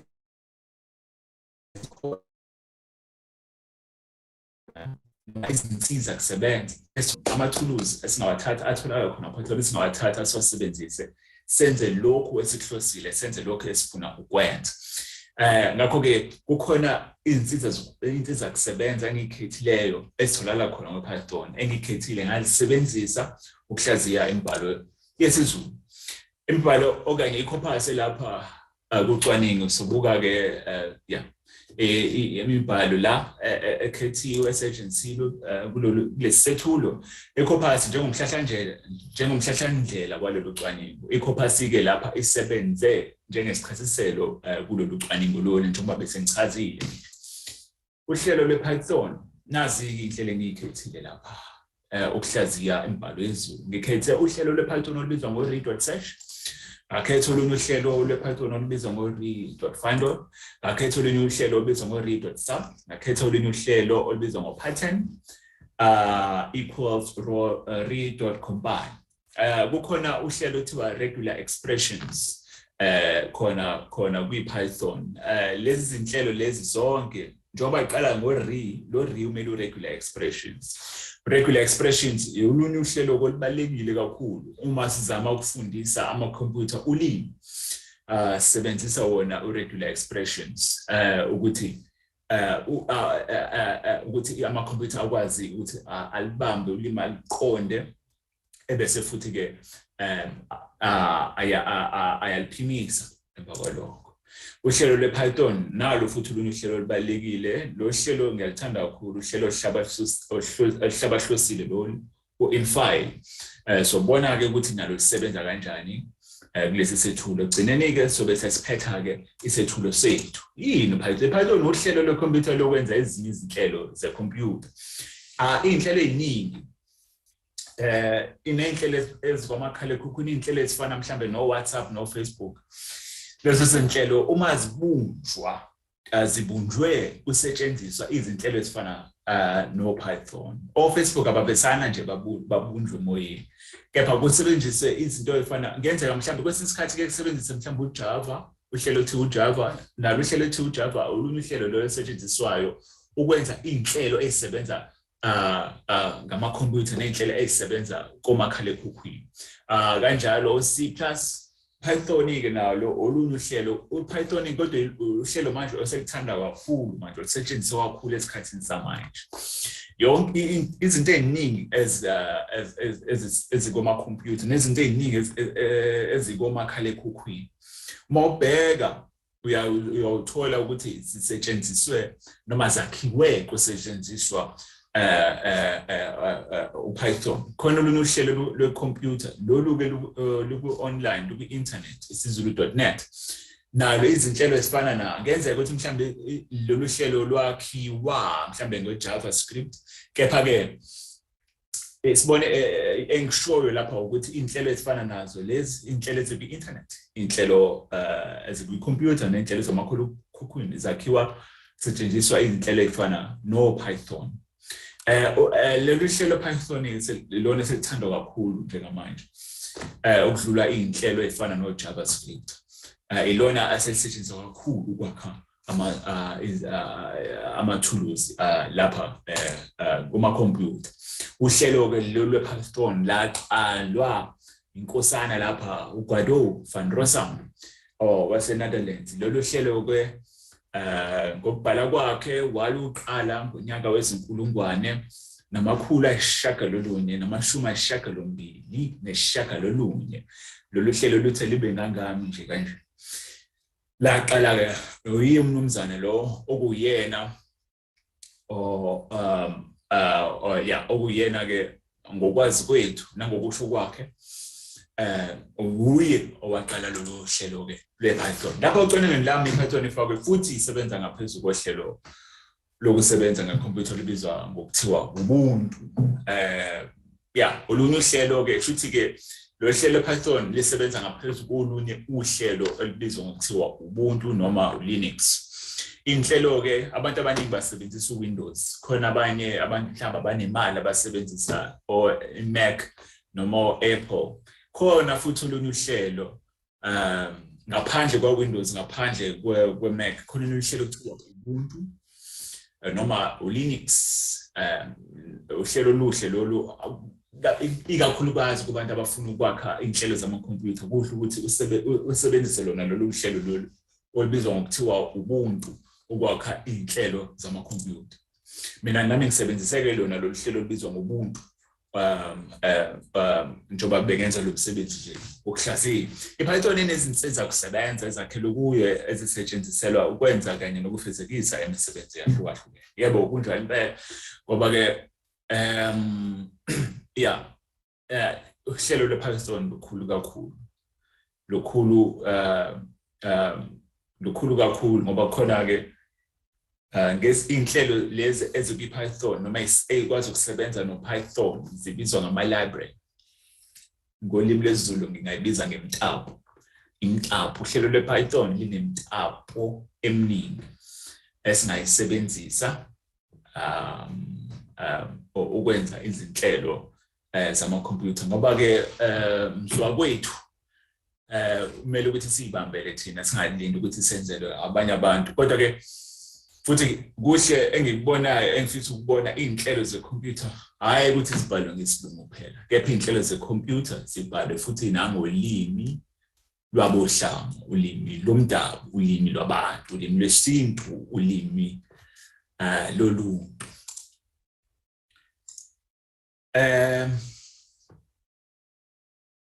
yeah nazi izinto zakusebenza sobona manje ukuthi lezi insiza zisebenza u-read.search into ayenza u-read.search njengoba sobona nje ukuthi u-read.search bakwethu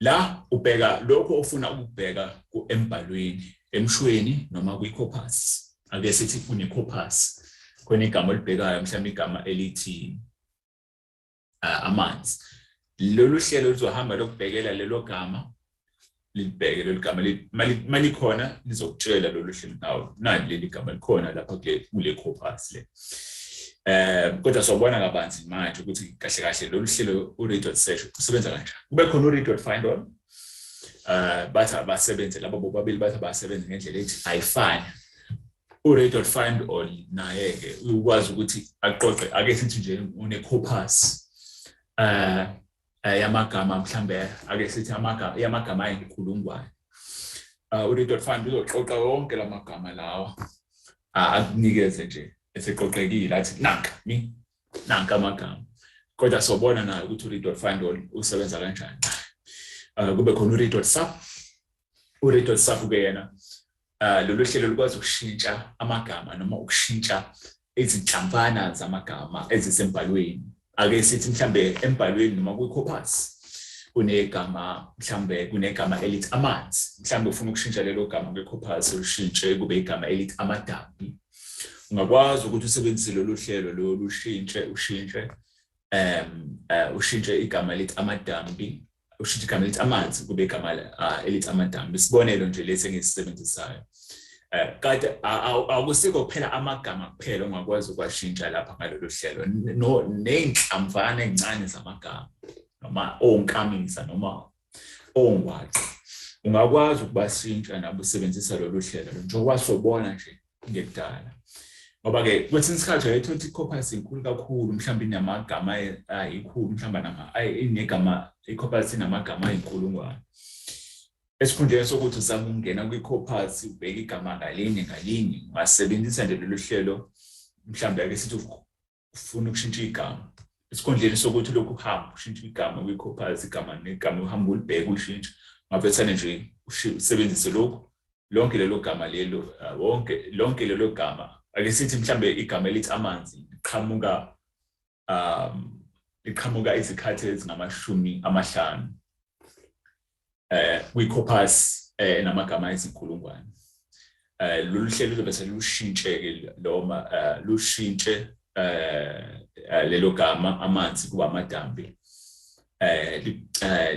ukwazi ukuthi wonke isikhathi u-read.compile la u-read.compile naye lolu hlelo ukwazi ukuthi nalo liqoqe lihlanganise wonke amagama akwi-corpus kube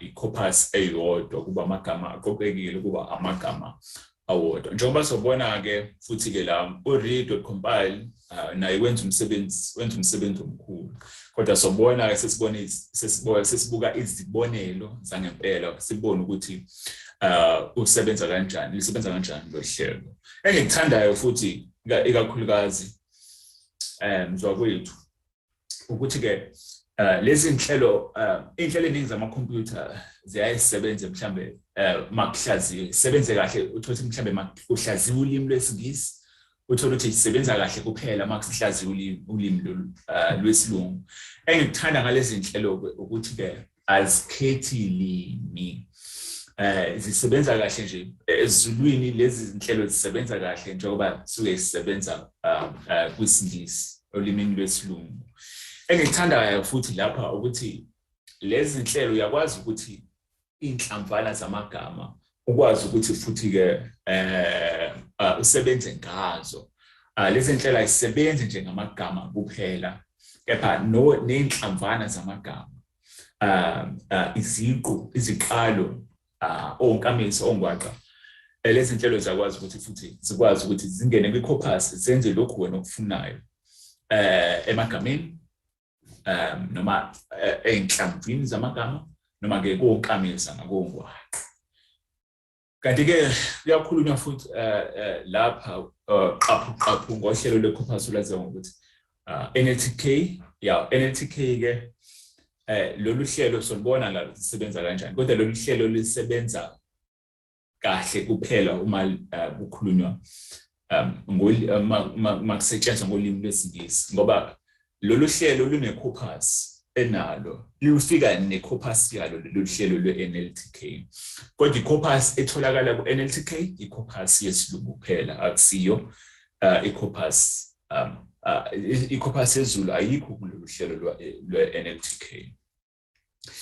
Nalo futhi olunye uhlelo engilithandayo nalo solubona futhi lisebenza kanjani, uhlelo oluhlabahlosile kakhulu lolu mzwakwethu u-infile, olukwazi ukuthi livule ifayela noma livule i-corpus, livule i-corpus ekwi-computer noma livule i-corpus ekwi-internet. Nalo solubona futhi ukuthi lisebenza kanjani. Lapha-ke imbhalo ekhethwe ngomgacwasi, lapha imbhalo la engikhethile ngikhethe ngomgacwasi, angikhethanga umbhalo ngokuba ubhalo umbhali othile, ubhalo osibanibani, cha angikhethanga ngalokho, bese ngakhetha umbhalo engiwutholayo wesiZulu iwona engiwusebenzisile. Kepha khona i-corpus la engiyisebenzisile i-corpus evela elangeni iphepha ilanga. Nalo ilanga la ngilikhethanga ngoba kuyilanga, kepha ngikhethe ngoba imibhalo yesiZulu kwi-internet itholakala, eminye itholakala kwilanga, eminye ungayithola kwisoletho, eminye ungayithola bayede. Kepha-ke mina ngikhethe nalo, angikhetha ilanga ngilikhethanga ngoba kuyilanga, ngikhethe nje ngoba kulula ukuthi ngiyithole imbhalo khona. Khona umbhalo futhi engothatha kwi-internet wahaye izibongo zelembe.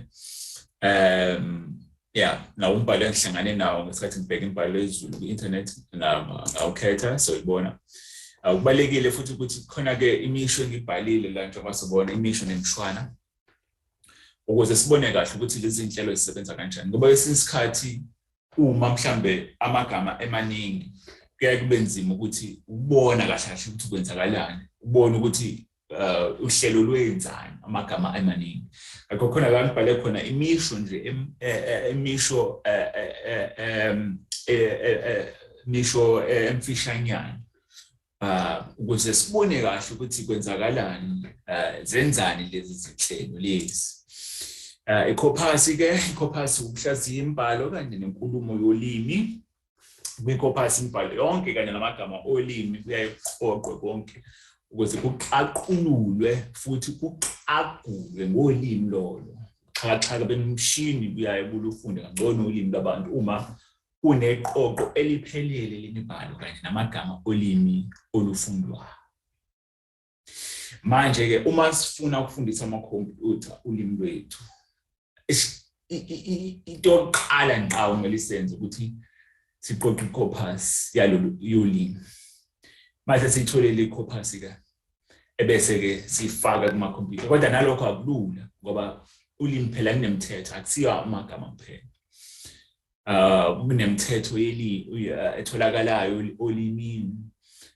Leyo mthetho iyona enzimanyana ukuthi amakhompyutha ayifunde. Amakhompyutha angakwazi ukuthi aqoqe amagama abese ayawabuyisela noma awaphindise lawo magama. Kepha ukukhuluma noma ukulandela imithetho yolimi, umsebenzi ulapho impela umsebenzi okumele wenziwe. Ukufundisa amakhompyutha imithetho yolimi ukuze akwazi nawo ungabi isingisi kuphela sikwazi ukuthi esikwazi ukuthi siqondwe amakhompyutha, ngoba siyasibona nje mhlambe umuntu mawubhala kwi-computer noma ubhala kumakhalekhukhwini, umakhalekhukhwini ukulungisa masathi usabhala igama elithi umakhalekhukhwini usuyazi ukuthi ufuna ukuthini. Kwesinye isikhathi kuyaye kube umusho mhlambe ko-Gmail mawubhala i-email ku-Gmail, ikhompyutha ivesane ikulungise ungaqedi nokubhala umusho. ikhompyutha siyazi ukuthi wena ufuna ukuthini. Kodwa lokho kwenzeka olimini lwesingisi, okusho khona ukuthi amakhompyutha olimi lwesingisi ayaqonda ayalwazi.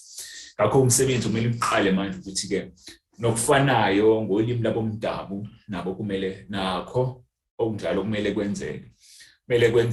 Kumele amakhompyutha ayazi imithetho yespelling yamagama yesiZulu, imithetho yohlelo, imithetho, yonke imithetho kumele amakhompyutha siwafundise yonke leyo mithetho leyo. Yeah. Nakho-ke nazi izibonelo, read.search. Ake ngichaze ngaphambi kokuba ngiqhubeke, uJupyter notebook lolo olunye uhlelo olutholakala ngaphansi kohlelo lwePython. Lolu hlelo cishe lifana nebhuku noma into ongayisebenzisa ukubhala. Masibhala izinhlelo, lolu olunye uhlelo engasetshenziswa ukubhala izinhlelo ezisebenza ngamakhompyutha. uJupyter notebook olunye uhlelo esisebenzisa uma sibhala izinhlelo zamakhompyutha. Lo la umele regular expressions ubalekile nawo kakhulu. Nasi isibonelo la. Lapha-ke kukhona umusho othi umuntu ngumuntu ngabantu. Nalo uhlelo la insiza kusebenza ya regular expressions read.search. Engikwenzile lapha ngithe lo read.search awubheke isiqalo lapha kulomusho lo. Awusearch, awubheke isiqalo read.search wenze njalo-ke. Wangena kulomusho wabheka isiqalo wasithola wabe esesibuyisela lapha-ke lesi siqalo lesi nasi isiqalo yeah. Ngakho-ke usebenza kanjalo lo hlelo leli. Umyalelo uthi bheka nawo umusho noma nayi corpus, ebese-ke lolu hlelo uma ukhona liyawulandela umyalelo ebese lukubuyisa lokhu wena ukufunayo. Ake siphinde sibheke futhi ukuthi lo hlelo futhi lusebenza kanjani. Nasi futhi esinye isibonelo lapha-ke emgqeni wesithathu ngithe lolu hlelo ake libheke isiqu untu emshweni othi umuntu ngumuntu ngabantu. Lenza njalo-ke umyalelo uthi bheka untu kulomusho. Lolu hlelo la ubheka untu la umthola la bese limbuyisa khona-ke lapha-ke. Kanjalo futhi kule emgqeni wesihlanu lapha-ke umyalelo uthi bheka uhamba ophindeke kabili. Umyalelo nanku ubekiwe la, umyalelo onikezwa lolu hlelo lensiza kusebenza le read.search. Uma uphindeke kabili uhamba ubuyise lo hamba uma uphindeke kabili. Nawo-ke nali igama uyahamba. Uhamba la simthole ephindaphindeke kabili. Ube esebuyiswa-ke lapha uhamba. Futhi esinye isibonelo. Na umusho unomthebe wethu osekhotheme isilo sakwaDlamahlahla. Umyalelo bheka igama elithi isilo. Na umyalelo nasi na umgama nali igama libuyisiwe igama elithi isilo. Na umunimele bheka igama elithi unomthebe kulomusho. Nali igama elithi unomthebe. Lolu hlelo lubuyisile leli gama elithi unomthebe. Emgqeni wesine umyalelo uthi bheka igama ilanga elithi ilanga kulomusho. Masibheka ngaphansi komugqa wesine siyathola ukuthi akukho okubuyisiwe lapha. Okusho ukuthi-ke igama elithi ilanga alikho kulomusho lona. Ingakho kungekho okubuyisiwe la ngaphansi komugqa wesine. Emgqeni wesihlanu igama elithi-ke wethu siyalibheka nanti umyalelo uthi bheka igama elithi wethu labuyiswa-ke igama elithi wethu ngoba likhona lapha kulomusho. Isibonelo nje lesi ukuthi lolu hlelo read.search usebenza kanjani. Futhi-ke singasebenzisa nangezinye indlela eziningi. Ake sibheke lapho u-read.find all. U-read.find all lapha ke emgqeni wesibili kunombhalo omude la impela ngithola namagama ayikhulu umbhalo olapha emgqeni wesibili. Sifake lolu hlelo ke, ngifake lolu hlelo ke u-find all. Ngesikhathi ngilifaka lolu hlelo libe seliqoqa wonke amagama akulombhalo lo emgqeni wesibili. Lawaqoqa lawenza aba uhlu, lawubeka abasofini. Yiso isibonelo lesi salolu hlelo ukuthi lisebenza kanjani.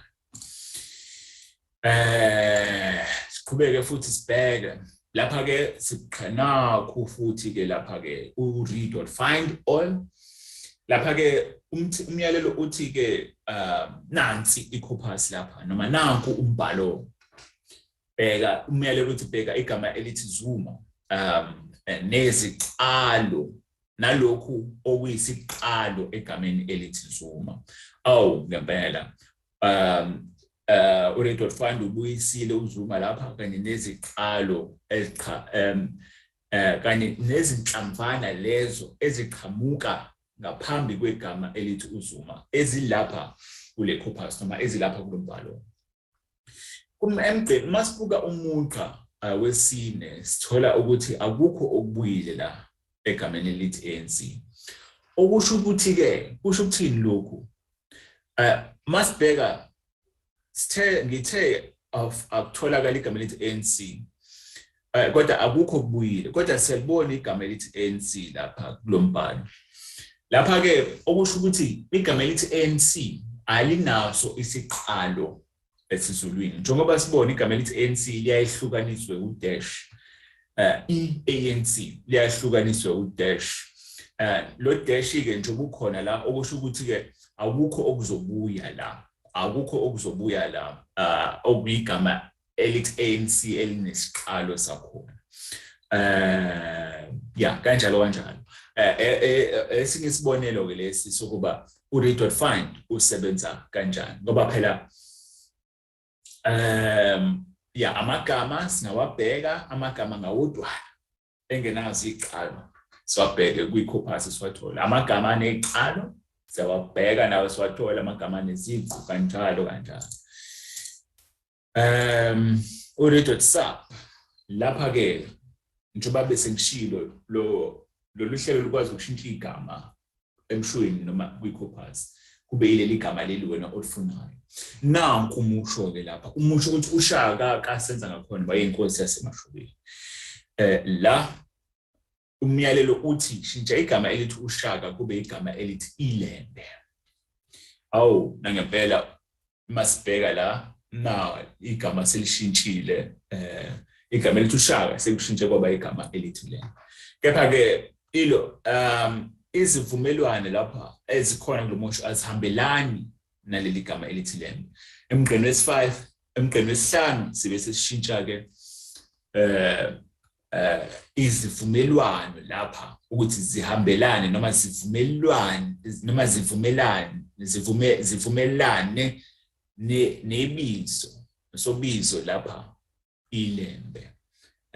Nanku umphumela wakhona.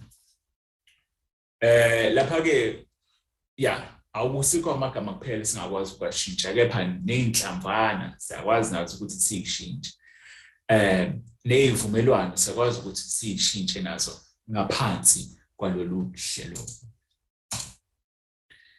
Nalo lunye uhlelo futhi olubalekile.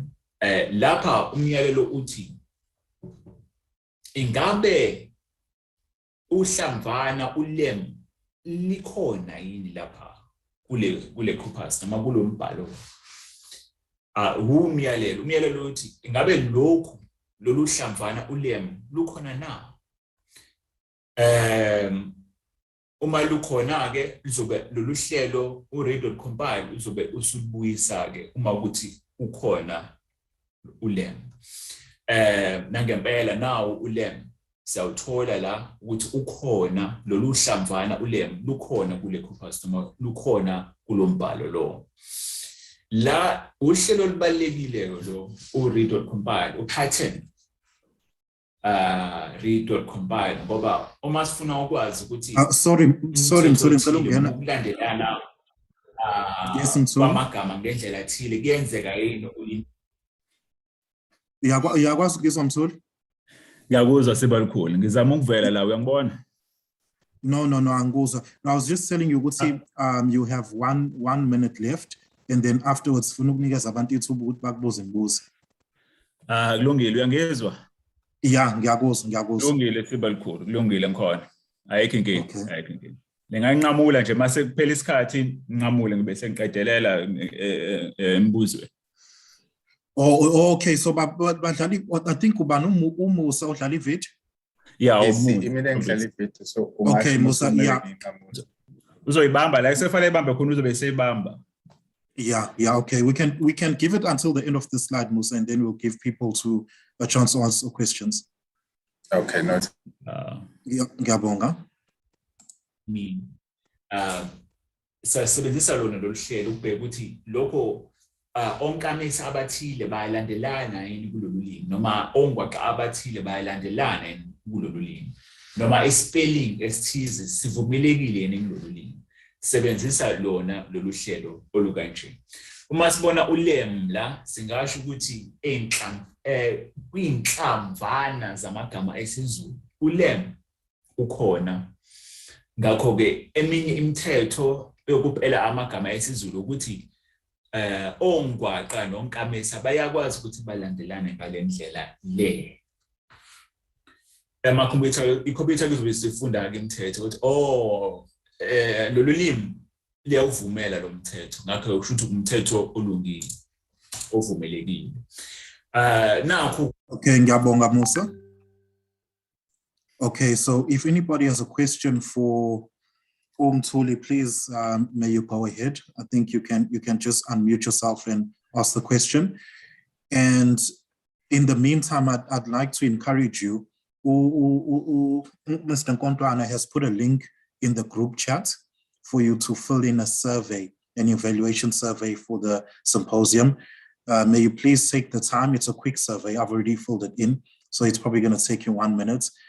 Please take the time to click on the link and fill out that survey. So if anybody got a question from Mthuli, you can unmute yourself and go ahead.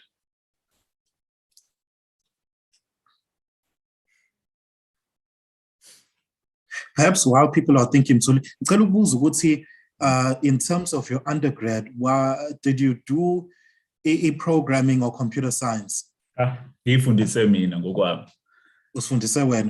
What did you study in undergrad?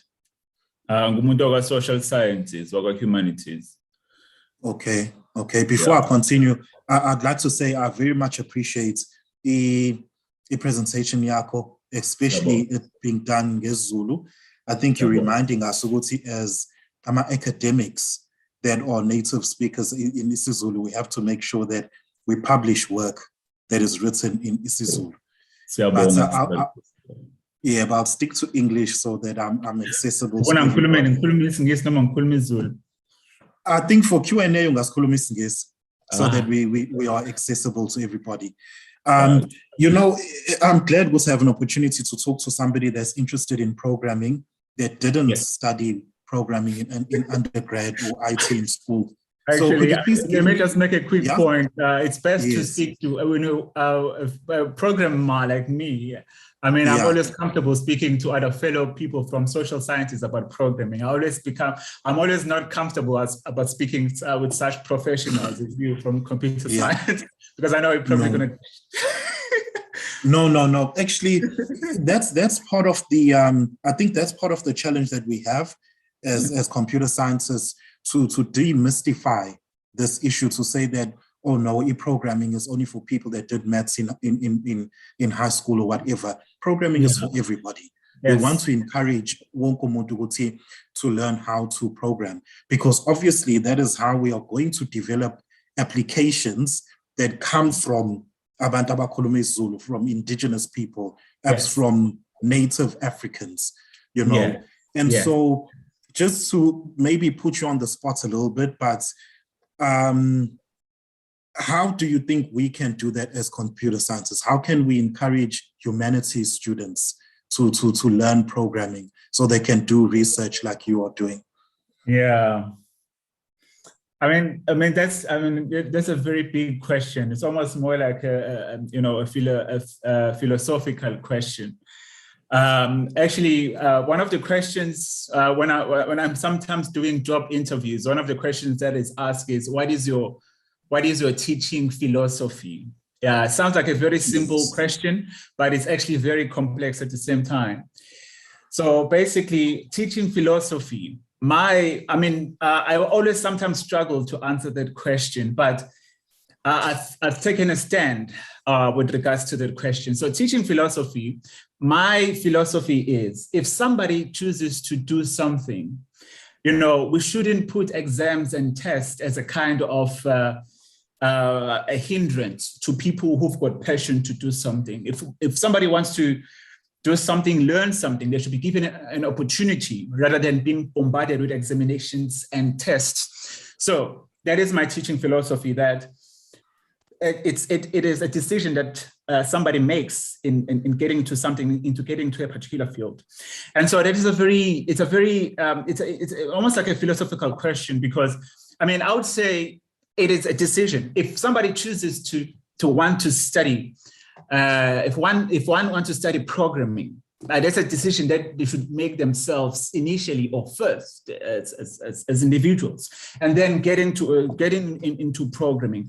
Basically, so I think it's going to be very hard if it's something external. that can be, we can create an external incentives for somebody to try and get people into programming, but then it's going to be very tricky. But I think it should come from individuals. Of course, at the foundational level, at the education level, students should be motivated or get exposed to programming so that they are able to make a decision if they want to get into programming or not. But most importantly as well, there should be an element of problem solving.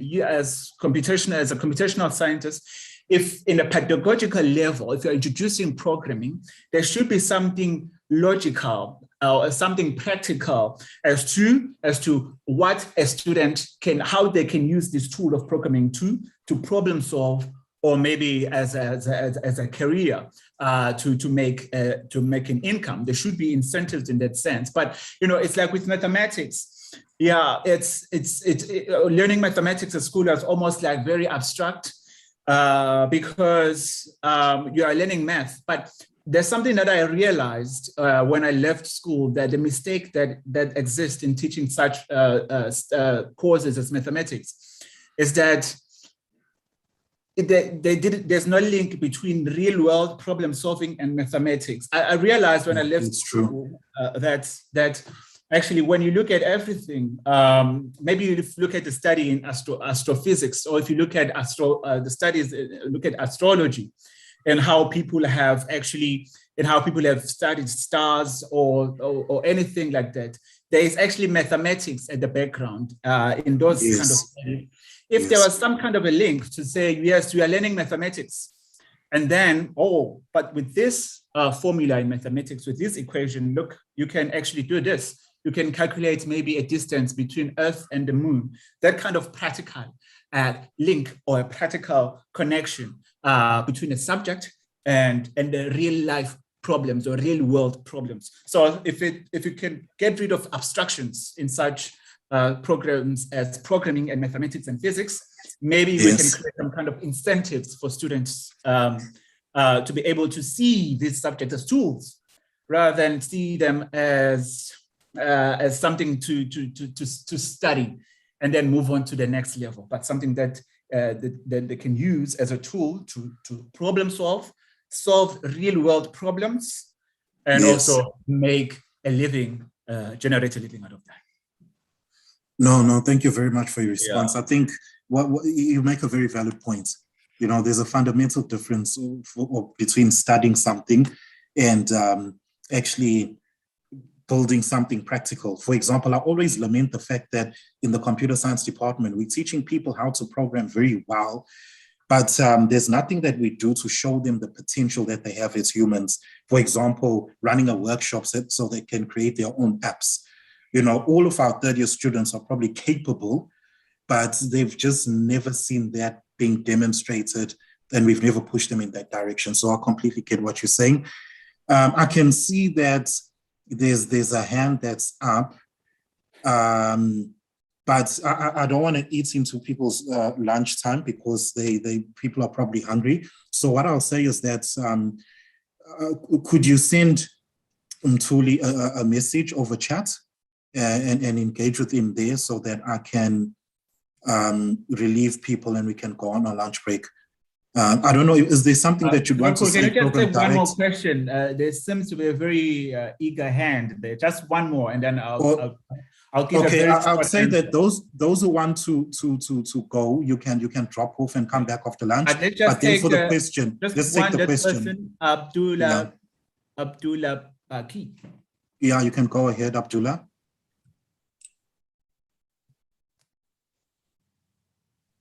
Unmute yourself, Abdullah.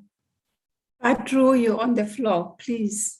We know Mthuli and the time difference probably. Badru, you need to unmute yourself. We don't want to lose Mthuli before he disappears. We understand the time frame. Maybe I need to eat my dinner and then go to bed. Badru, can you talk? Oh gosh, no, then he will probably have to write it on the chat. But anyway, yeah, in the absence of Badru, but let me just take this opportunity and say thank you so much, Mthuli, for the wonderful presentation. Let me not ask a question and take, oh, okay, I see Badru is now, his hand is up. Badru, do you want to unmute yourself and talk? We still can't hear you, Badru. Oh, I was curious also, I think, because he's the IT person as well, so it would have been interesting. I'm a little bit intimidated about speaking with IT people. I'd rather speak with the social sciences, humanities people. Hey, no, he will have to type. Yeah, no, he'll probably have to type it, but maybe to end it on an anecdotal one is that, when you were talking about Python, from my side, I was expecting, when I saw the rhino, I thought that you will show us your background, your presentation will have a picture of Inklwati, a python. Oh. And then I'm seeing a python and I see a rhino. But anyway, thank you. Anyway, thank you. Chair, I think I'll hand over to you because Badru seemingly has a problem. He'll probably have to write it and then we'll convey the question to Mthuli later on. Over to you, Chair. And thank you so much, Mthuli.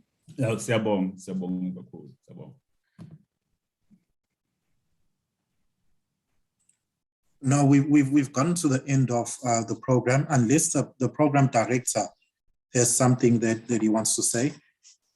We are now in the lunchtime break.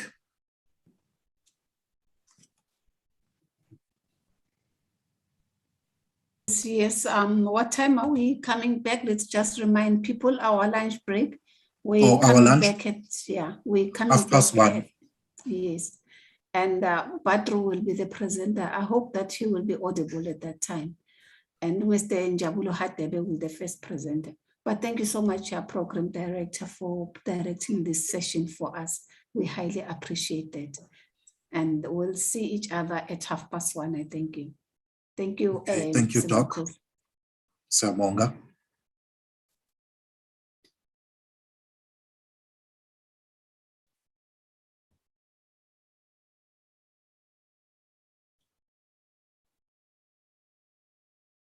Interpreter, you can leave for lunch.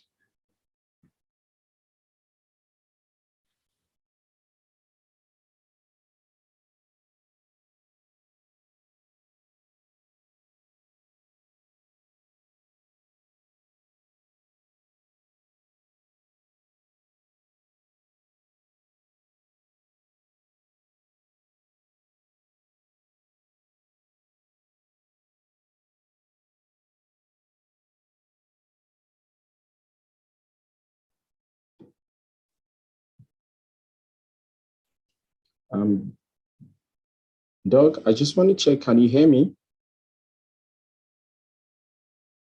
Yes, Padre, I can hear you. Okay, thank you. I just tried to restart my Zoom. Okay, thanks. Okay, you're good. You don't have data.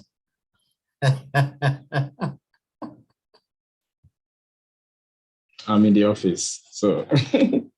Okay. Let me go and eat.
We are here, Patro. Hi, how are you? I'm good, and you? Can you hear me? Yes, I can hear you now. Oh, it's a pity okay. that it's a pity that we couldn't hear you. I really would have loved that you communicate with Umtuli as an IT person. So, but Yeah. anyway. Okay. Yeah. Well, maybe now that I have the floor, maybe I can just. It was just a compliment, actually, to see. It's interesting to see someone who doesn't have a computer science background, actually writing codes because. Yeah, and I think based on the engagement that was being said just at that time, I think it's more about the abstracting the computer science, curriculum or domain, because that's what scares people the most once we speak those big grammars. But yeah, it's really nice to see how things are changing. Thank you very much. Welcome, everyone. Sorry, man, just to quickly add on to that. So basically, Yes. I'm not going to eat into your time, but basically, yeah, like it's an example for programming in particular, but this also Yes. applies to mathematics.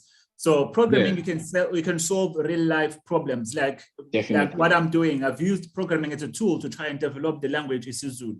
And Yes. so that link needs to be emphasized when teaching programming, when introducing people to programming. But also I've Yes. realized that it's not only with programming, mathematics is actually pretty much similar to programming.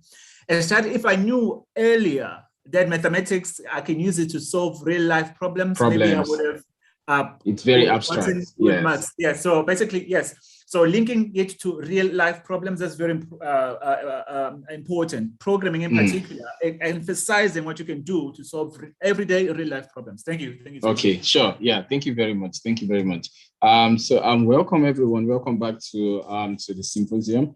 And my name is Abdubaki Badru. I am a technology consultant to the teaching and learning division.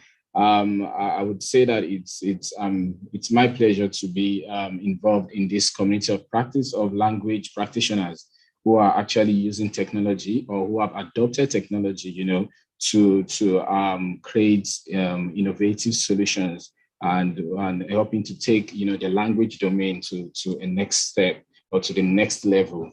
It's quite interesting. So I think I would be standing on the existing protocols and also procedures. With that, I will commence this session with the presentation that will be done by Mr. Hadebe. Mr. Njabulo Hadebe will be speaking to us about his research on perceptions of the use of isiZulu Bank technology at the University of KwaZulu-Natal. Mr. Hadebe, I believe you are ready, so you may have the floor. Thank you.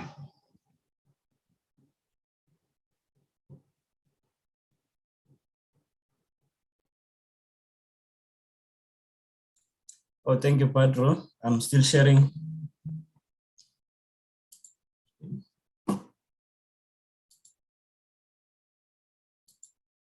Slideshow.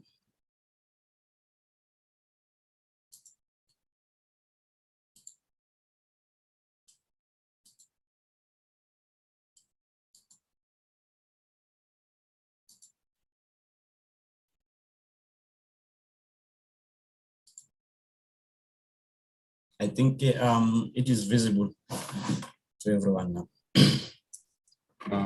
Maybe my screen, it's still coming up on my side. Yeah. But I'm sure it's going to come up soon. Maybe it's just the network.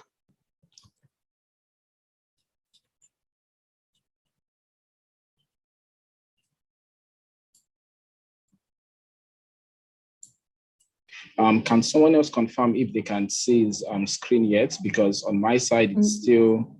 Yeah, it's still his name. We Yes. just see his name that's showing. It says Njabulo Hadebe has started. Okay, yeah, it's now. up. There you I go. guess it's Thank you. Yeah, it was the network, sure. Oh, okay. Thank you. Thank you, Program Director, and greeting to all of us. My research topic is the perceptions of the use of isiZulu Bank technology at University of KwaZulu-Natal. So that is my research topic. Well, in this study, the perception is the intention to adopt technology. In this case, I'm referring to isiZulu Bank technology as the perceptions that can be adopted by the users. So my study is actually looking at the intention to adopt or intention to accept isiZulu Temp Bank by the users, of which are the UKZN end users. So in my introduction, the introduction of this study is basically looking at the intention to use technology, which is isiZulu Temp Bank, as I said before. But before that, it is important to understand how we access information. Access to information referred to searching, finding, and utilizing information appropriately. The reason why I'm sharing this is because of the use of technology or the purpose of technology. The purpose of technology is to assist the end users to access information the way that they want to access it, or make it easy for users to access information. So having a complete access to information make learning more enjoyable, especially if it can be accessed with the preferred language. Technology improvement have changed the way information is accessed, providing educational content on various devices via the internet. In supporting the terminology development, the UKZN adopted human language technology to give students access to the developed isiZulu term. The adoption of HLTs was launched by ULPDO office early in 2017. The launched HLTs included isiZulu Corpus, Temp Bank, Spell Checker, and isiZulu mobile app lexicon. But the focus of this study will mainly be on isiZulu Temp Bank as one of the technologies that give users access to standardized isiZulu term. I didn't cover the terminology processes because of the time frames. The only thing that I've covered is the actual isiZulu Temp Bank.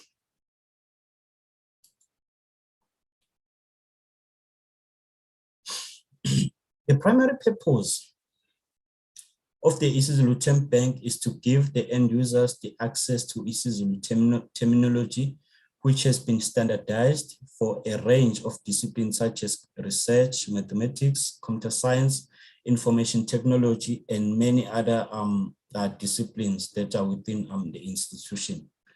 The tool also creates new disciplines in the database and add new isiZulu terms for that particular discipline. However, this can only be done by the administrators of the tool.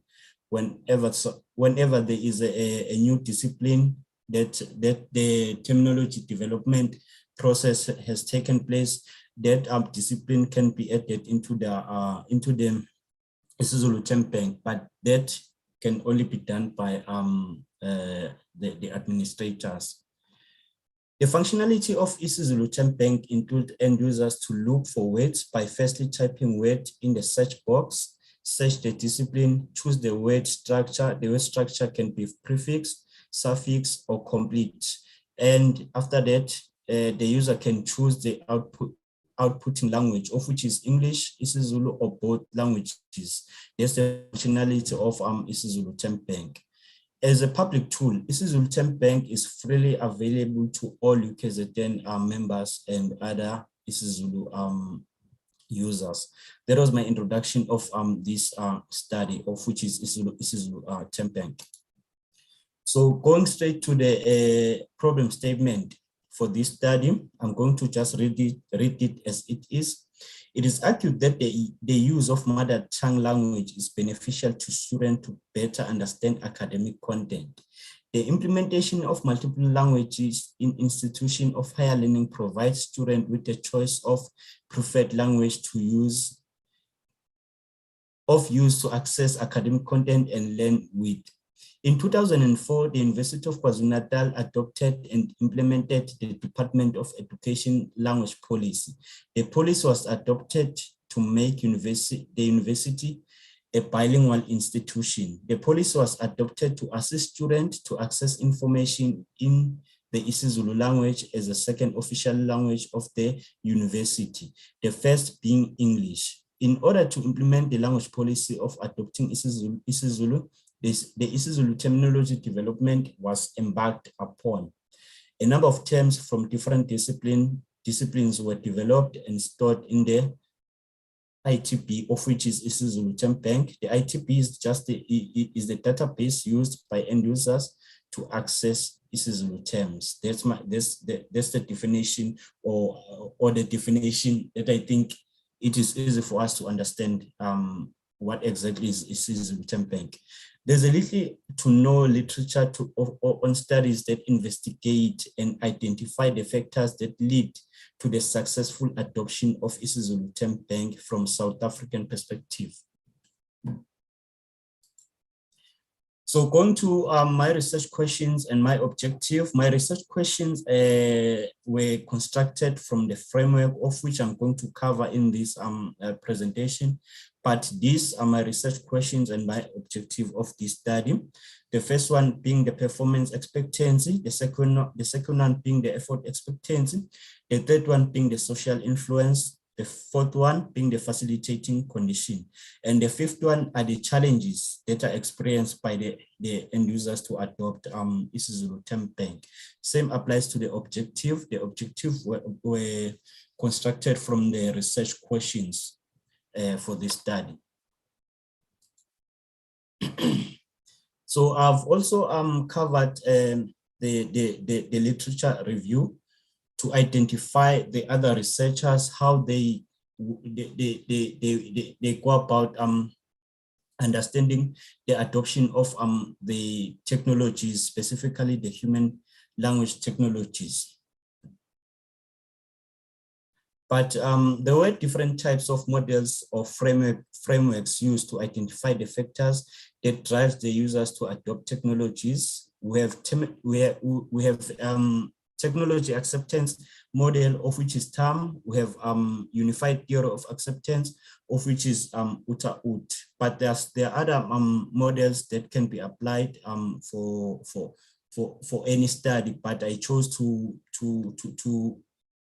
write about these two because they are the ones that are being used mostly to identify the intention to use or to adopt technology. So the first study, which was conducted by Jacob and others, they were looking at the impact that affect users to adopt HLTs. They found that the previous experience is the driving force of users to adopt HLTs. This was achieved through the use of TAM, as I mentioned earlier on. This was also supported by the study of Chamberlain, where in his study, he also used TAM model, and he found that the previous experience determined the ease of use of technology to the users. The second study conducted by Park, where he applied a UTA-UT model, he found that the attitude towards the user and the effort variant drives the users to accept HLTs. I've just covered these two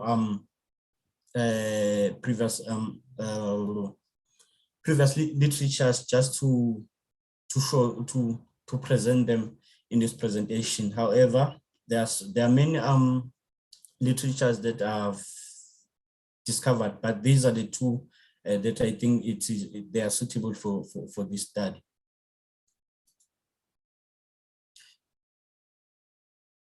To determine the characteristics of technology adoption for this research, the research will apply the UTA-UT framework. The model includes 4 key variables, which are performance, social influence, effort, expectancy, and facilitating conditions. Those are the 4 models that are used that are used to identify the driving factors of the users to adopt the use of technologies. However, these 4 aspects, they also consider the gender, the experience, the voluntary users, who use the technology differently, or who use the technology the way they use it. The relationship between acceptance and use of technology is also outlined in the UTAUT model. The various of this model are well suited for investigating the research question of this study, because the research questions were also constructed and aligned with the framework of this study. However, the framework does not include the challenges when using the tool. And if you remember, the last question of this study is to identify the challenges. The challenges will be tested through the modification of instrument used to collect the data. In this case, the instrument will be an online questionnaire. The questionnaire will include the questions that collect the data about the challenges. This question will be a tick box questions, not an open-ended question, for the purpose of data analysis and clear understanding in the analysis chapter. The methodology. Descriptive analysis will be used to understand the type of users that I'm collecting the data from, such as the level of study, the department, the number of years. That is the descriptive analysis of the data. Then the correlation, the regression, the reliability, and the descriptive will also be applied in this data for clear understanding and to produce the results or the conclusion of this study. Then after the validity test will be conducted to assure that the study results are accurate and reliable. This validity test will be conducted through the SEM equation, of which is the structural equation model for this study. In my conclusion, this research adds to the body of knowledge by giving a better understanding of how isiZulu Bank adoption can be improved. Additionally, the information gained from this research will be vital for the developers of isiZulu Bank by providing them with the sum of the challenges end users face when using isiZulu Bank. By researching the perception the end users about isiZulu Bank and by understanding the barriers experienced by end users, there could be an improvement in the way isiZulu Bank is implemented, and thus motivating the institution to adopt HLTs as the easy and the fast way to access isiZulu information. Lastly, these are just my reference that I was referring to when I was collecting my literature review, or when I was still trying to understand what exactly the other researchers have used and have found in their conclusion. By that, thank you very much. Thank you, Mr. Hadebe. Thank you for the presentation. Actually, I was really expecting to see results, but I guess your research is currently a work in progress, if I'm not mistaken. Yes. Or what stage are you in the study right now? Now I need to collect the data. Then after collecting the data, start analyzing it, then come up with the results. Oh, okay. Because reading the abstract, I was really expecting. Okay, so maybe going forward, maybe it's best that you make us aware that it is a study or a research, in progress, so that our expectation would be aligned with what you will be presenting. Thank you very much, and it is maybe just a brief comment from my end, based on my own experience with technology adoption, also research around technology adoption. I think you have that's I would say the most popular technology adoption model that is being used in the domain, the UTAUT model, and I expect that you will be able to get the the expected, results, even though research, you do not know what the result could be, but at least you have preliminary ideas of what to expect. Thank you very much. And I would just like to open the floor for comments and maybe questions. Thank you.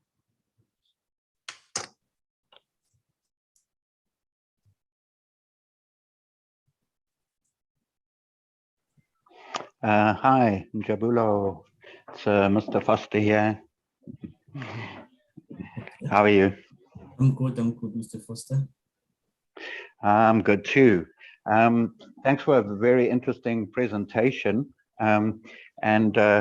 Definitely the term bank has been in place for a while, so it would be really good to see some reactions or some responses, or to get some idea of the degree to which it is or has been adopted, and possibly also to explore future opportunities of where further innovation could be found.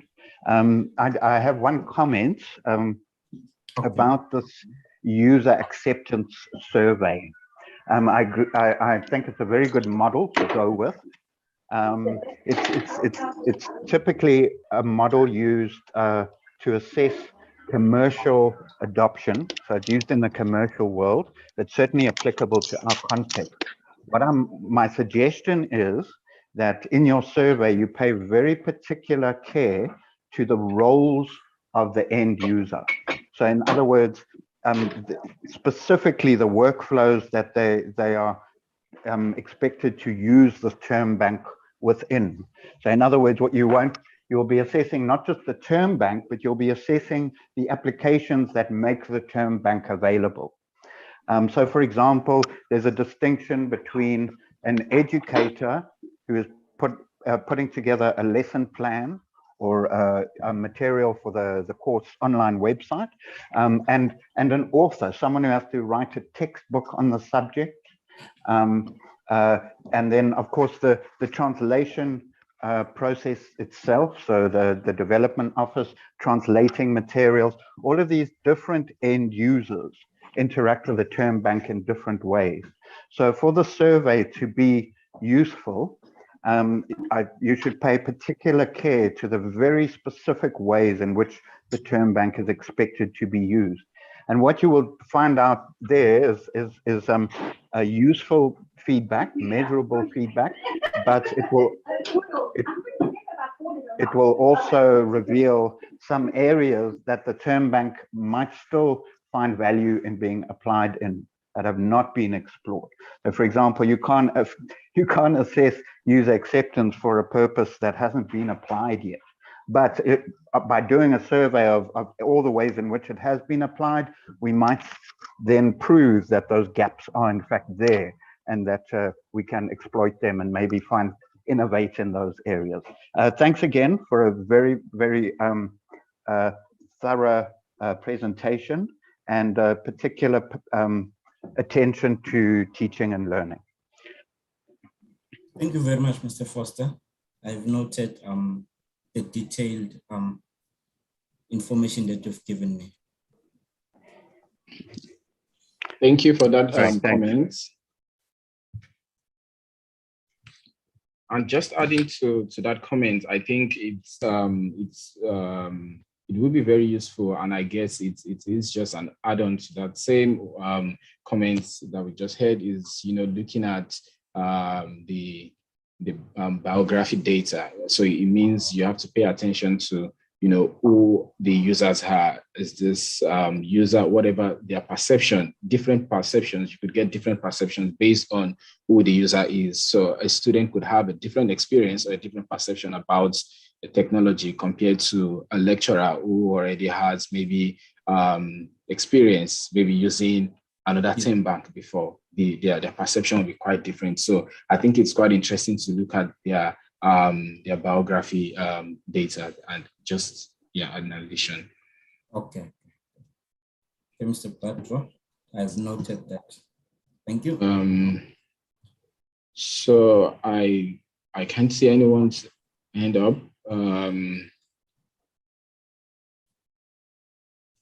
So in the absence of questions and comments, I think it's best we just move on to the next presentation, just to save time. And then, so the next presentation would be by Mr. De Klerk Kwazi and Nolwazi Biyela, sorry about the pronunciation, and they will be presenting, okay, and Jessica also, they will be presenting, or they will be speaking to us about supporting conceptual thresholds crossing through primary language video resources, conceptual videos in isiZulu in economics. Mr. De Klerk, you may have the floor. Thank you.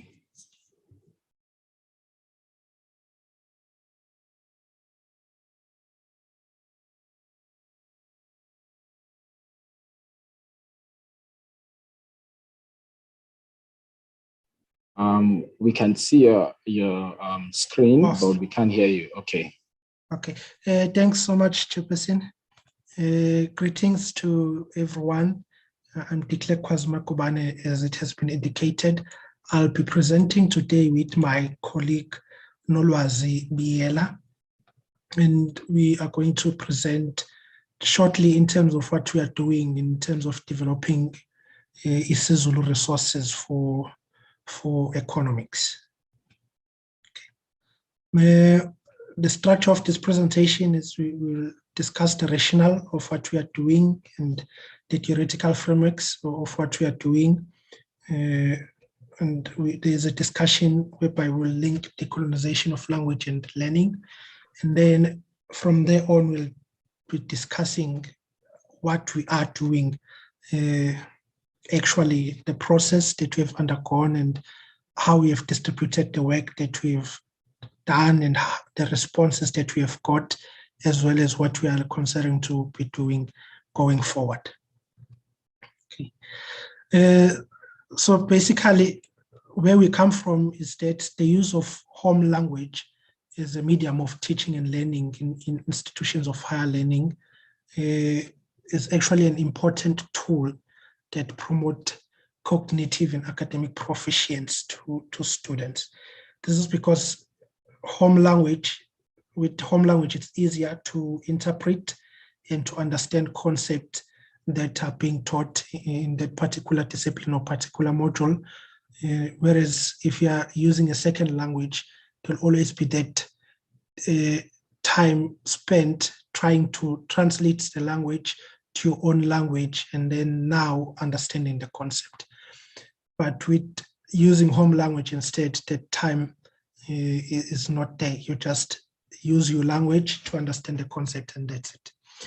And the challenge that we have seen is that when it comes to economics or the discipline of economics, most of the concepts that are being taught there, they have not been translated into African languages. That means that students are being robbed of the opportunity to actually develop their cognitive and academic proficiency, specifically in the discipline or field of economics. So to bridge this gap or that challenge, what we are doing is we are developing conceptual videos in isiZulu for economics. So as we will see as we move on, these videos are focusing on specific concepts that we call threshold concepts in economics. They are not like theories or in economics or core concept in economics, but they are a very special kind of concept. And the reason why we have decided to do this and focus at UKZN is because the UKZN as a whole, just in 2021, it enrolled approximately 4,459 students at first and second year. And out of that number, 60% of those students were isiZulu speakers. And some studies that have been done at UKZN in the discipline of economics, they've actually found that poor academic performance is a major concern, and one of the barriers is language. So by developing these videos, we actually hope that a number of students in UKZN are going to benefit. Okay. So in terms of rationale, what we're trying to do is we are trying to help students to actually develop their own personal construction and enrich understanding of economics concept. Because if they understand this concept in their own language, which is isiZulu in this case, that means they can think about them in a much personal and, much strong sense, rather than trying to think about economics concept in English, and you may get lost in trying to translate the English. And the other rationale is that because we're introducing in isiZulu in learning economics, it means that we now have a tool of learning that is bilingual instruction. So we can teach students concepts in English, but if we see that they are not getting it, we can always revert back to isiZulu, which maybe we'll try and get the concept much clearer.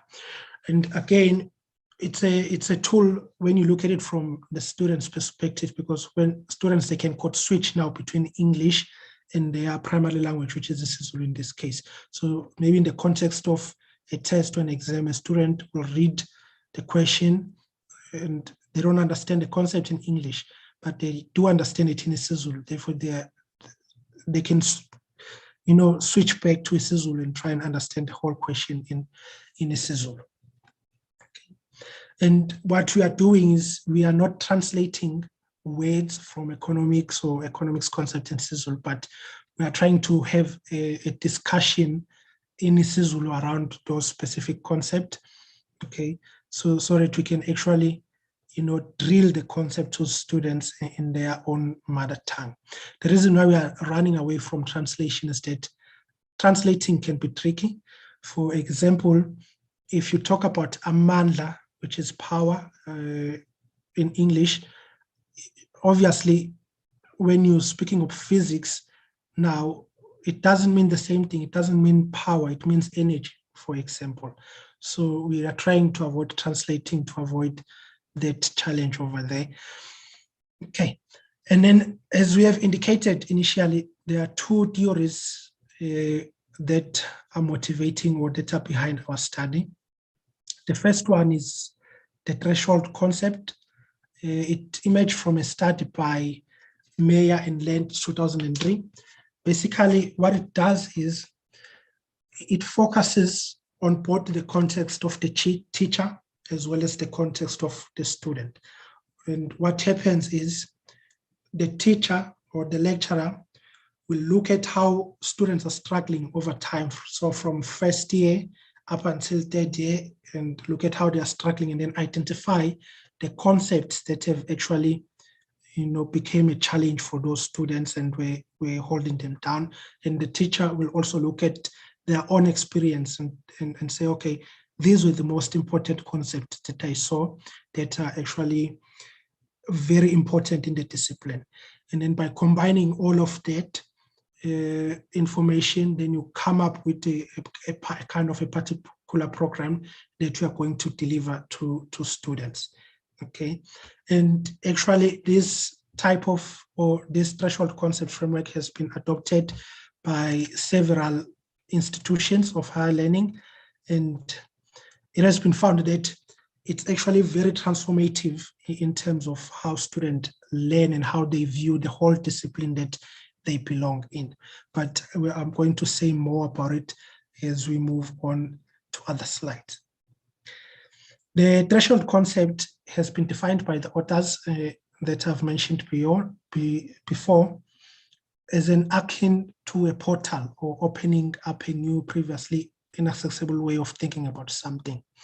So because you have to look at students' experience over time and your own experience, you're identifying that, okay, the reason why students, maybe they are being stuck at first year modules or at second year modules is because of this particular concept. So by focusing on that particular concept, we are now opening a portal for students because they understand that concept, then they can move on to other levels in their studies.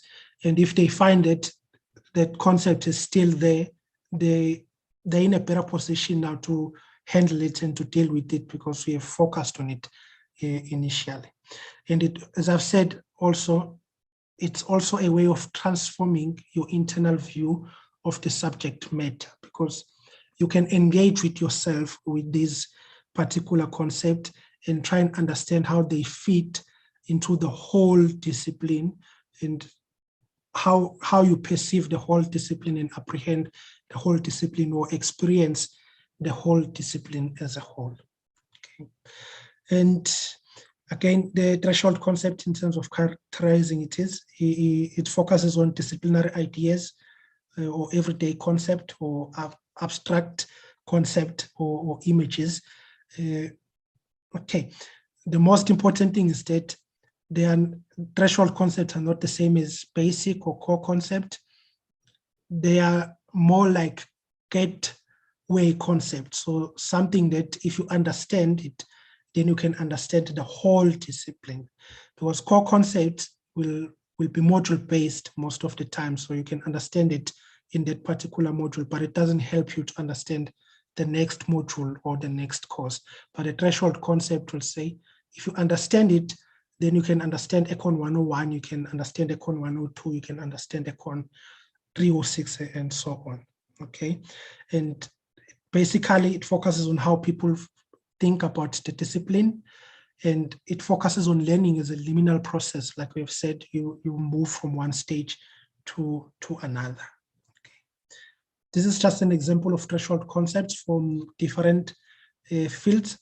If you go to physics, the concept of gravity is a threshold concept there, because you cannot understand, for instance, the theory of relativity if you do not have a basic understanding of gravity. And there are many other theories within physics that cannot be understood unless the concept of gravity has been understood. In theology, conscious plays a very critical role. There are many things that you can understand in the discipline of theory by just having a significant understanding of conscious. And this is just an example. As I've said, for maths, that concept will be limit. For accounting, that concept will be depreciation. Okay. There are three important features of threshold concepts. The first one is that they are transformative. So they provide, it's like there will be a paradigm shift once you understand that particular concept. You'll be able to see how everything we have learned from first year to second year fits together and then going forward. It's also integrative in the sense that it combines previous experiences with current experiences, as well as student experiences and teacher experiences. It also focuses on potentially troublesome concept that may not be understood easily with logic, so they need a little bit of discussion and explanation. Okay, the other theory that is linked to what we are doing is the decolonization of language. What we saw is that during the 2015-2016 student protests in South Africa, there were a lot of discussion around transforming the curriculum. That is to ensure that curriculums, they include African experiences, indigenous knowledges, as well as indigenous practices. But the most important of these topics was that the curriculum must also be taught in African languages.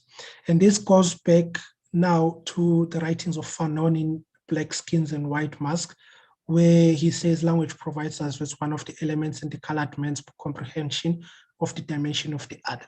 So basically what he's saying is that language is how you perceive the other person. Okay, I'll make an example. In English, when you greet a person, you normally say hi, but in isiZulu, when you greet a person, you say sawubona or sanibona, which means we see you. That's the translation. We see you, or I see you. And that has some personal connotations associated with it, rather than just saying hi in English. So again, the language is how you perceive other people. And so by combining the threshold concepts now with the decolonization of language, we are saying that if you are using a home language to teach, that means students, they can actually perceive their teacher and the material that they're being taught in a much personal way, rather than in an abstract way when they're being taught in English, for example. And the other theorist or a person who comes into mind when we think about the decolonization of language will be Ngungi in Decolonizing the Mind, where he says language is an identity, okay? So again, if you are using home language now to unpack a particular concept, that means you are much closer, you are much relatable to the student because you are sharing their identity, or you are using their identity if you are using their home language. So if we had to combine these two things, what we are saying is there are threshold concepts that are difficult to understand, and that difficulty can be compounded if you're using a foreign language or a non-home language, but it can actually be solved or made easier if you rely on home languages like isiZulu in our case. Okay. And then in terms of linking decolonization and language, Pra argues a lot that language is a medium of instruction, or language doesn't only represent a medium of instruction, but this is also a source of power and hegemony. And the language that is being used as a medium of instruction, it carries with it also basic skills and knowledge beyond what is there in the content, that those skills and knowledge will be transmitted to the student population. And again, therefore, it means that if you're using a home language, you are transmitting not just the content, but also the skills and the knowledge that are associated with the home language to students, and students will be much more confident in what they are learning because they can easily identify with it and so on. So it is based on this that we have, in the background that we've provided, that we've decided to create these conceptual videos in isiZulu to try and bridge the language gap in the economics discipline. For the rest of the presentation, I would like to request my colleague Nolwazi to take us through now in terms of the process that we went through to developing our videos, as well as the early feedback that we have received from students and the academic staff. Nolwazi. Thank you, de Klerk. Afternoon, colleagues. So please go to the next slide. Yes, so the process that we took was divided into 2 steps.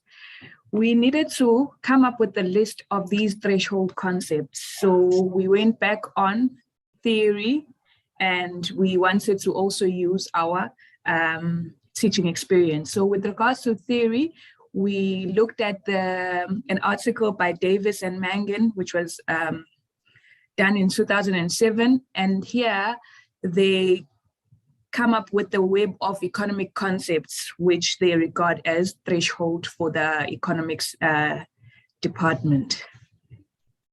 Please go back. We also had a brainstorming session with the teaching staff, and they provided us with some of the examples of the economics threshold concepts, and they were using their teaching and learning experience. We then cross-checked these concepts across the different course outlines to see if they received similar weights as in the textbook. And then we went on to compile the list, and we sent it out to the teaching staff for evaluation and inputs. Next, please. So this is an example of the web of economic concepts that is outlined in the Davis and Mangan studies, naming some of the concepts such as opportunity cost, elasticity, and the concepts of margin as threshold concepts. Next, please. The next slide then shows the list of concepts that we came up with in the initial stage, and shows also how we received comments and inputs from the teaching staff in our departments. Thank you. Next. So the second part of the process was the recording, but before we did that, we went to the internet to check what has been done with regards to the particular concepts. We wanted to also look at how the videos that are out there are organized and some of the examples that are used. After that, we chose concepts, and then we'd outline we made an outline of how we would conduct the videos, and we sent it to the teaching staff for evaluation and input. And we then went on to the actual recording of the videos. We did this by using PowerPoints, voiceovers.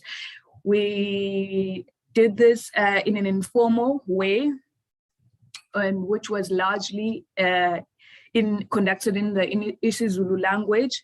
And for some of the terms which we felt were gonna lose meaning, we did stick to English, because in economics, some of the terms are not translated. And also, I think it goes back to what my colleague said. We weren't trying to merely just do translation, but we were just trying to deepen understanding for our students. We used examples from textbook, teaching slides, tutorial, and also largely real life examples, so as our videos to be relevant to the students, and also be easier for them to understand. Next, we then took the recording that we had done and supplied it to the teaching staff to get inputs, and then it was the dissemination to the students. So this slide here shows the screenshots of our videos, and what we wanted to show with this slide is that these videos were fairly short. Some of them as short as 4 minutes and 40 seconds. So nothing like the long or formal lecture videos that are usually there. Thank you. Next. So the dissemination, the way we disseminated our videos was to upload them in the UKZN Learn 2020 pages of the following modules. So first year economics, we also uploaded it in the BBA economics for PMB campus. And we also put it in the foundation economics and second year economics for all campuses. We advertised our videos we sent out notices to advertise our videos, and also worked closely with the course coordinators of the different modules and the lecturers in the different modules, just to make students aware that these videos are available, and so that they use them as a complementary tool together with the lecture material that is available. We also put the videos on YouTube and Facebook under the Econo Frames page. Thank you. Next. In terms of the uptake, we had a large uptake. This graph here shows a percentage of students who viewed the videos for each of the modules. So these modules are for first semester this year. We haven't compiled them for this semester because it's currently going on. What you'll see is, for example, the first videos on the trade-off and opportunity cost for Econ 101, which is the blue bar here. We, out of 1,228 students, about 70% of the students watched that video. For example, the elasticity one, price elasticity of demand, if we look at the BBA economics, there was a total of only 25 students for the PMB campus, and it shows that around 80% of those students watched our videos. And what is visible in this graph also is that we didn't put the same amounts of videos across the different modules, and that was just to not cause confusion. For example, the outline or the topics that are covered in foundation are not identical to the ones covered in 101 or BBA economics. But overall, the uptake was quite big with the different modules. Next. We then evaluated the uptake for the individual modules. Now for Econ 101, we see that some of the videos had a record of plus 2,000 total number of views. So what this means is that there were students who watched our videos more than once. So because the total is 1,228 students, but the views are more than that. So many of the students were watching these videos more than once. This is what it shows. What was interesting to us was also the number of English-speaking students. So the non-Nguni-speaking students, they also, it shows on Moodle that they also watch the videos. So we're still not sure how they benefited from this, because this is still work in progress, and we are planning to research this more formally. Next. The same pattern is seen here for BBA economics. In PMB. We had high number of the total number of views, and also some videos had, which is showing the gray bars show the non-Nguni speaking or the English speaking student were also clicking on the videos or viewing the videos. Next, please. And lastly, this is the uptake for the foundation economics student, which had a total of 108 students. And for the videos such as PPF, we had a total of around 80 views for that video. Next. So early feedback, we received positive feedback, and we received it in the form of WhatsApp WhatsApp voice notes, WhatsApp messages, and also some emails, feedback. What was noticeable in the feedback was that it is positive, and students were commenting on how they were able now to save time because they were not firstly translating and then going to understanding. They were able to save time in their studying, and they were also commenting on the examples that we use in the videos, that they were applicable to them. So it did help their learning process. Next. So our next step, since it's still a work in progress, we are planning to formalize our research in depth, and we will be exploring student engagement with the videos more formally and try to see the effectiveness of the videos as a learning tool. So we are planning to use a questionnaire to do this. As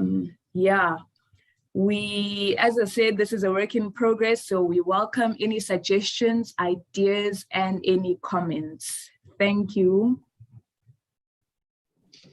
Thank you very much for this interesting presentation and a very good work when it comes to curriculum transformation. And I must say that, it is not a new concept to me. It is not a new concept to me. And I think maybe you can look at concept scaffolding also. I think it's basically what you're doing, or instructional scaffolding.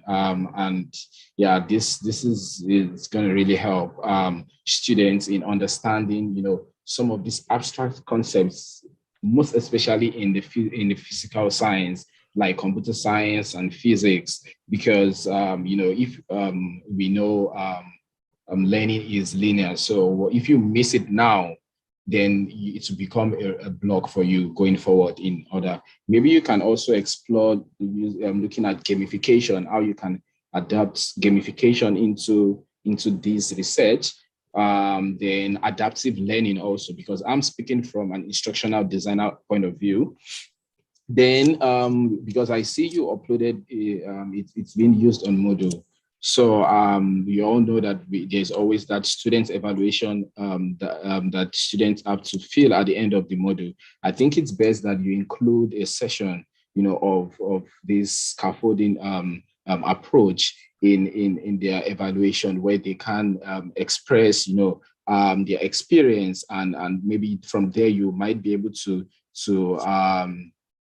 measure the impact, on their studies. Because it would be interesting to know, why do they have to view it, or what does it mean when they view it more than 3 times? Because now we've measured engagement. What does it mean if they view it just once? Is it that the video was very useful at once they got the concept, or they had to watch it 2-3 times because maybe they didn't get the concept right? So thank you very much. And at this stage, I would like to open the floor. Before I open the floor, I would just like to remind you to please to fill the evaluation form. The link was posted earlier on.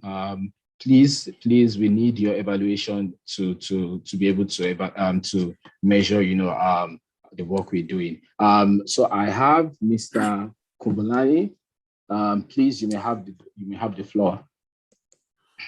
Thank you very much, Patru, and thank you to the presenters. And I'm glad that we are having guys from economics presenting this to us. And I had a lot of comments to make in respect of what they are talking about, because I have a particular interest in working with them as the ULPDO office. And one of the things that I picked up from their presentation is that there is a lot of terminology harvesting in their approach.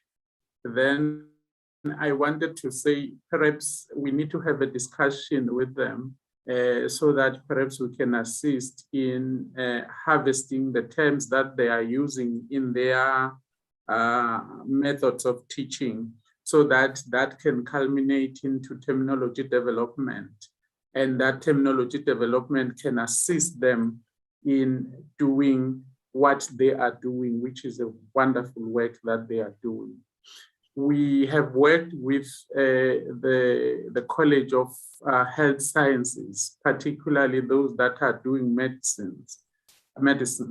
Then they have a very long history of teaching with videos, or using videos as one of the tools that they use in teaching, particularly when they are teaching students who are non-isiZulu speaking isiZulu. Then I would have wished for the colleagues to get in touch with me so that I can hook them up as well with the guys that are responsible for health sciences. I think due to their experience in working with videos as tools, they can share with you guys and see if you can develop a model that we can call a UKZN model. I know that we are doing wonderful work across disciplines, but perhaps one of the things that we have picked up as the ULPD office is that our work at times go unnoticed. And we need to make it a point that we know what each of us are doing. Where there are synergies, we need to pool our resources together so that when we speak to the outside world, or when we speak to people from outside, we speak in one voice and they know, we know each and every discipline, what the discipline is doing, or what are the plans of the office, particularly from your office, Patro, as well, teaching and learning, insofar as language interventions. And then the third aspect to the points that I'm making is that we have a program called bilingual tutorial training. I think your tutors as well can benefit from that particular program. So I would wish for you maybe in the next year to send us the names of the tutors whom you want to be trained in tutoring bilingually, because that again, I think ties in well with what you are doing. I know it's developmental, as you are saying, but if we all contribute in our small ways, there is a bigger picture, I think, that you are having and that the university is having in ensuring that when we are talking about the intellectualization of isiZulu, we are talking about practical things. We are just not talking about the theories. And then lastly, the other point that I wanted to highlight is that there was a gentleman who studied here and who represented a particular organization of accountants who wanted to develop terminology in economics for bar exams and all those. Then that gentleman couldn't finish his objectives or couldn't realize his objectives simply because the processes took too long for him to have an MOA. What I can do, perhaps because he's got a particular interest in economics, I can link him with you guys as well, because he was not doing it for money. He was doing it for the love of it, to say the boards that he sits in, he realizes that language is a barrier, particularly for examination that you write in your space.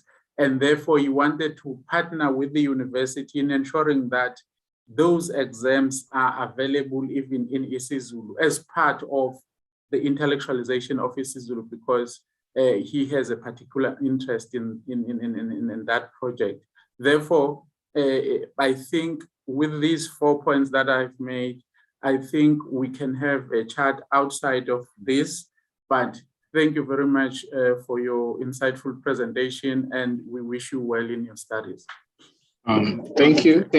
Thank you. I think we are running out of time now, but I have Mr. Luke had requested that he has a question. So please, can you make it very brief, please? Hi, thank you very much. No problem. Dr. Magobane, how are you? I'm good, and you? Good, good. So I really enjoyed your presentation, and particularly the amount of work that's been done, especially with the first year economics modules, which we all know are very common elective subjects. So the comments I wanted to make, or the question I wanted to ask, is whether you have explored this other area called translanguaging. Right now, some people see code switching as some small subset of translanguaging, but a lot of people see it as a very different thing. And the reason why I'm asking this is because of the sliding scale of the value of code switching. It seems to be much more valuable at secondary level and maybe lower undergrad levels. But as you get higher up, it sort of tends to get in the way. Where translanguaging, the secondary language is not seen as a secondary language, it's seen as a peer language. So the concept where you have your term bank and terminology in place, and you're using asynchronous ways of teaching in multiple languages. Have you looked at translanguaging at all? If not, I suggest that this would possibly open up possibilities and opportunities for your studies. Thanks so much. We haven't looked at it in particular, but it sounds interesting, and I think it will benefit us a lot. So we will have a look at it and see how we can operate it. Yeah. Yeah, it is more difficult to go into that arena, because you already, in order to translanguage, you need terminology in all of the languages involved. So I just want to stress that the development of terminology in your discipline, particularly for rudiments and first year topics, is really important. It is worth going through that lengthy process. We've done it with computer literacy in our discipline, and it's amazing. So you can, for example, you can have videos in multiple languages that are actual translations of each other. You can have translated textbooks, quizzes. You can even test in multiple languages at that translanguaging level. So code switching is not just, so instead of just having the scaffolding, because at some point you have to take the scaffolding away, you know, where translanguaging is seen as a goal. And also it brings to light the issue of decolonization, where it's realized that even English itself, that we're struggling with decolonization issues, you know, American, British, all the various Englishes, even in English, we struggle with these things. So yes, translanguaging. Thank you very much. Yeah, thank you. Thank you very much for that useful contribution. And I believe the presenters, they have a lot to take away. I've been requested to give everyone just 2 minutes to please fill in the evaluation form, because based on experience, once we leave this this gathering, most people you forget about the evaluation, of which as the program host, we need that evaluation as evidence-based, when it comes to reporting. So please, can you quickly just fill that form? So while you're filling the evaluation form, maybe I can just chip in this comment to our last speaker. Maybe you can apply for the teaching, I think it's teaching innovation grants. I believe you are doing a very wonderful work, and you need to maybe get maybe financial support, so you can apply to Teaching and Learning Office. Yeah.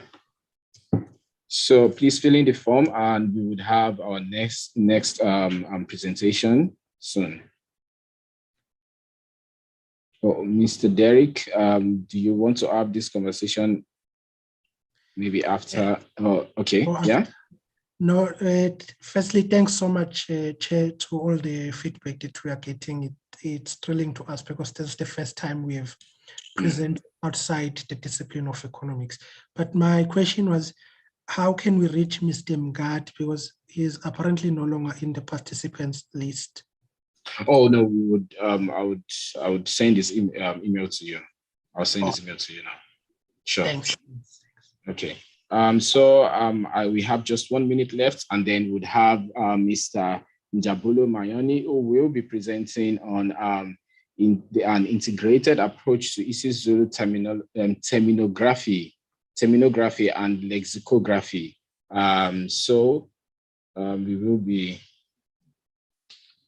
okay, Mr. Mayoni. I think you have your hands up. Yes, I do, Chair. I also wanted to congratulate the previous presenters and the fact that they've done such marvelous work in their discipline, and to echo the sentiments that were expressed by Mr. Mngadi, that we were really looking for inside, if I may use the term, inside people within the discipline, so that we can get the process moving. So I'm glad they've presented, and what they've presented is exactly what we're looking for. So I think it's important to have gatherings like these, because that's when you get to also identify what is happening in other disciplines, which is also dovetailing nicely with what we are doing. And just one quick question to the presenters. In terms of the terms that you guys were able to harvest or collect, how many did you have roughly? It doesn't have to be an exact number. Roughly, how many did you end up collecting? Thank you, Chair. Mr. Mayoni, you have the floor. Maybe you can just start your presentation from there.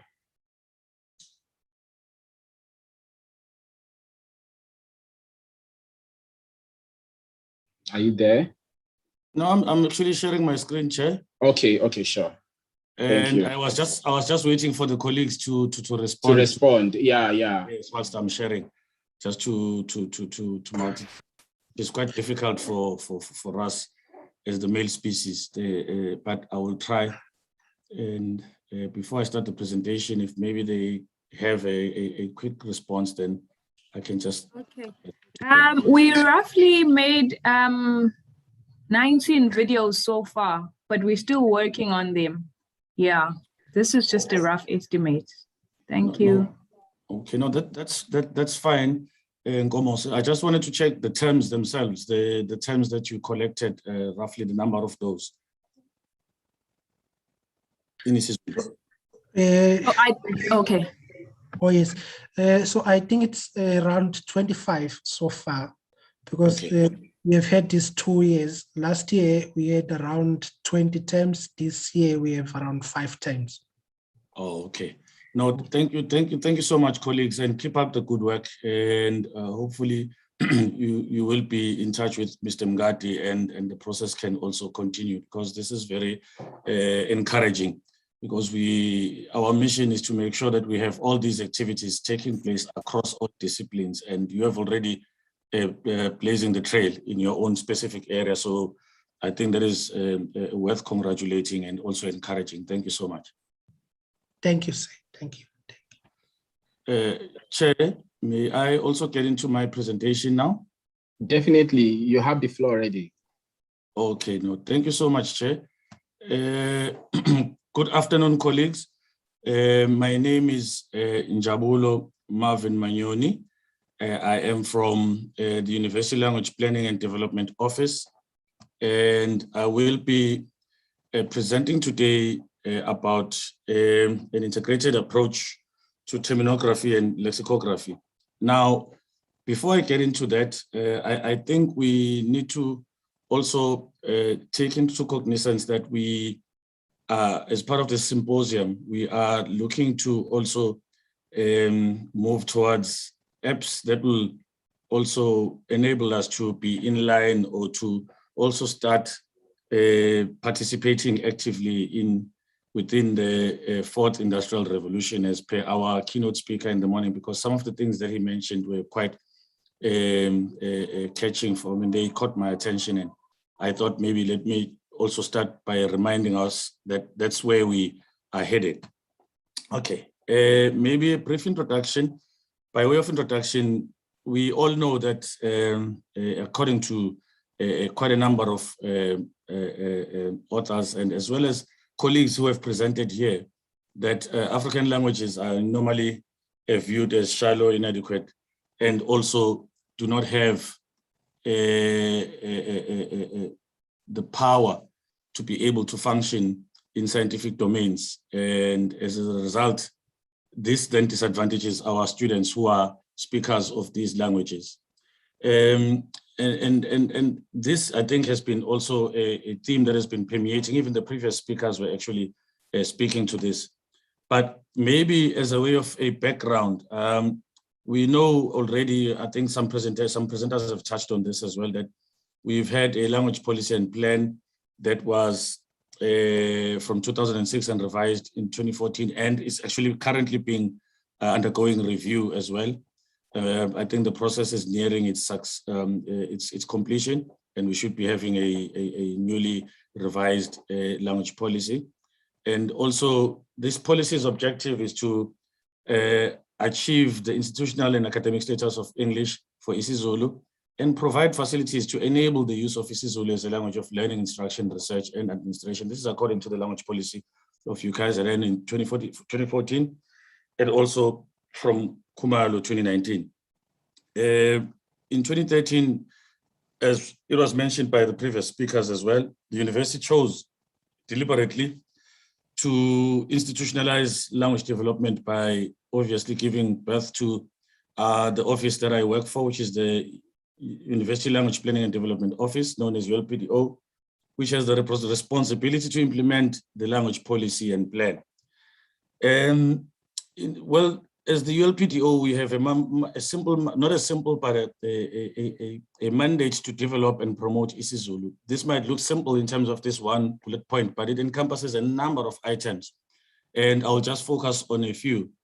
One of the building blocks to language development is terminology development, as the previous presenters had also displayed. And one of the challenges that we have identified is the paucity of specialized or LSP. LSP is language for specific purposes, dictionaries, or terminography. Terminography is a fancy term to say a specialized dictionary. I thought I'd put it in my title so that my abstract will be accepted, and it worked. Thank you for the colleagues who gave me that idea. What then do we mean by terminology? Terminology basically is having terms, as the previous presenters were saying, that are specific to a particular discipline. And the process is called terminology development. And at UKZN, through our office, there's quite a bit that has been done. But maybe let's start by understanding what terminology is, according to some of the scholars out there. SEGA regards terminology as concerned with the study and use of systems of symbols and linguistic signs employed for human communication in specialized areas of knowledge and activities. Therefore, bearing that in mind, then we look at the terminology development process at UKZN, which consists of 5 very important stages that incorporate also the statutory processes facilitated by PANSAL, which is the Pan South African Language Board, through its KwaZulu-Natal provincial office. And this is from Kumalo 2017. Maybe just a little bit about PANSAL. PANSAL is a statutory body, a board that is responsible for all languages, all official South African languages. And this is the body that is responsible for ensuring that the terms that are developed are actually given the stamp of approval so that they can be then disseminated and used by the general public or a specific language community. Well, these steps that are mentioned above then are the following. It is the harvesting, which the colleagues had done using a particular method, consultation, where we then bring in a variety of specialists. For example, we are saying we need to partner with them. Then in consultation, we'll then invite them to come through as the specialists from the accounting field. And then we'll invite a number of other language specialists who are specialists in isiZulu language, your terminologists, your linguists, and so on. And they will then engage in discussion. And we also always encourage inviting students who are part of the discipline that is engaging in the process, because they are the ones who will also be able to identify terms that would make sense to them as isiZulu speaking students, and also identify ways and means that these terms can be constructed in a manner that then achieves the purpose of having the terminology developed, which is to help them understand the content that they interact with better. And the next step is the verification of these terms, which is conducted by a specialized committee of PANSALB. And by the way, PANSALB, under PANSALB, we have the national language body, which is called Umzukazwe in isiZulu. Each and every language has that particular structure by law. And for us in isiZulu, we call it Umzukazwe. They have a technical committee, which is made up of 5 members, who will then sit with the specialists as well as our office to then look at the terms that we were consulting in the previous stage. And then they will look at issues of orthography and so on, morphology and so on, so that it conforms to the standard isiZulu writing process and procedure. After that, then we have a full sitting of the NLB, which is, I think, in excess of 10 members, who will then look at the terms that we have verified jointly with the specialists, and they will then give these terms their blessing. And once they're given their blessing, the terms then can be distributed and disseminated in various ways. Now, what is the common thread in all these stages is that you have your specialists from the first stage right to the last. And the reason for that is so that they can be able to explain the concepts in a manner in which your linguists can be able to, or your language professionals or language practitioners can be able to understand and be able to come up with isiZulu terms that will explain or give the concept in a manner that would be understandable to isiZulu speaking students. And the reason I'm saying why we need students is exactly that, so that when the concept in isiZulu is suggested, they can be able to say yay or nay. And they also can be involved in the harvesting stage as well, because they can then identify the difficult concepts that they have in their day-to-day learning situations. Dissemination stages, this is where we have a variety of systems or methods that we use to disseminate these terms. We have the term bank, which is, we call it a repository of all the terms that we have standardized ever since our inception as an office. And then we also have a mobile app, which is currently being reviewed. It is currently out of action, but it was launched and we are looking to improve it, and the new and improved version should be launched as soon as it's the process is finalized. Why these? Because these then allow for easy access of these terms. So students don't have to wait to get into a LAN to be able to then access a computer and be able to get to the term bank. They can access them on their mobile phones. And we know students and mobile phones. I have a daughter, she's always on a mobile phone. So there's no excuse for them not to be able to access these terms. And then also to date, the University of KwaZulu-Natal has published 2 glossaries. That is the law and architecture glossaries. And these 2 disciplines started the same way from harvesting all the way, and their dissemination has also taken to glossaries. And the key issue that I'm having is that we do not have a specialized dictionary that we have compiled as UKZN with all the work that we have at our disposal, hence this presentation. And what we've achieved, as I said before, because of the terms that we've developed, we're able to translate discipline-specific documents. I'm reminded of a scenario where one of the colleagues was very skeptical about isiZulu being able to translate or to express concepts in chemistry, and they gave us a chemistry abstract to translate. And we were able to translate it, and based on that translation and verification of the translation by other isiZulu-speaking chemists within their department, he was then sold on the idea that isiZulu can be a language that is intellectualized and can express abstract and scientific concepts as well and make sense in doing that. So that's what we've achieved in terms of the terminology we've developed. We've published bilingual glossaries, architecture and law, as I said, and then we have language technologies, human language technologies that we have also developed. And then what Mr. Mngadi was talking about when he was talking to the previous presenters, that we do offer bilingual tutorial training for tutors within the various disciplines. And that also is linked primarily to the availability of terminology in that particular discipline. These are examples of the glossaries that we've produced, one by Mr. Kulugani Zondi and another by Professor Franco Frescura and Joyce Mieza, and these were launched as well. And then this is an example of our UKZN term bank. As my colleague Njabulo Hadebe was speaking about the term bank, this is what it looks like. This is an old picture. However, today, as of today, I just did a quick check. We have moved to 27,552 visitors, and we have 21 visitors as of 10 minutes ago. Okay, what is the problem with all that is available? Well, we have these challenges. We have limitations in terms of the glossaries, because the glossaries will only display a term in English and a term in isiZulu.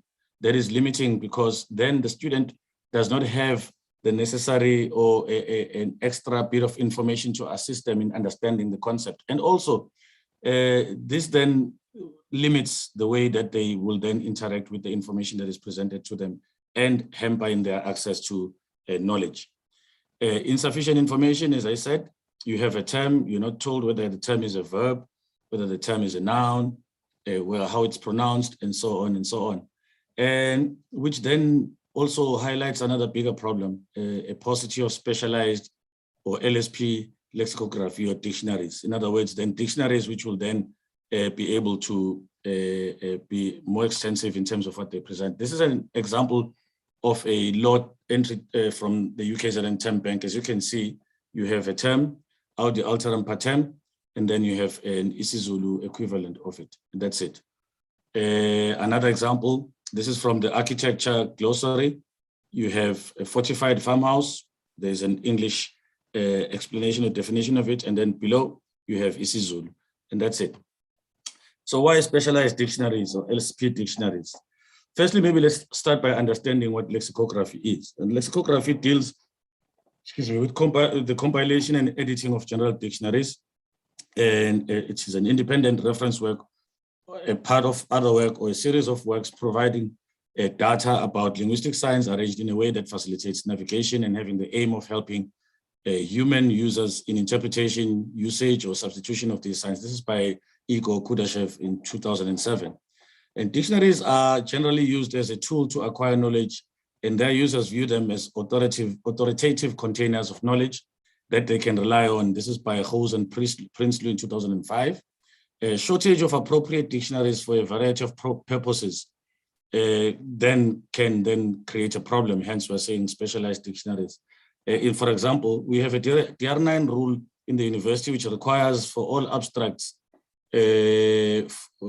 before during graduation or just before graduation for all abstracts for PhDs to be made available in isiZulu, and we then need to have terminology in isiZulu for each and every discipline that receives a PhD degree, and therefore it becomes important to have the specialized dictionaries in place.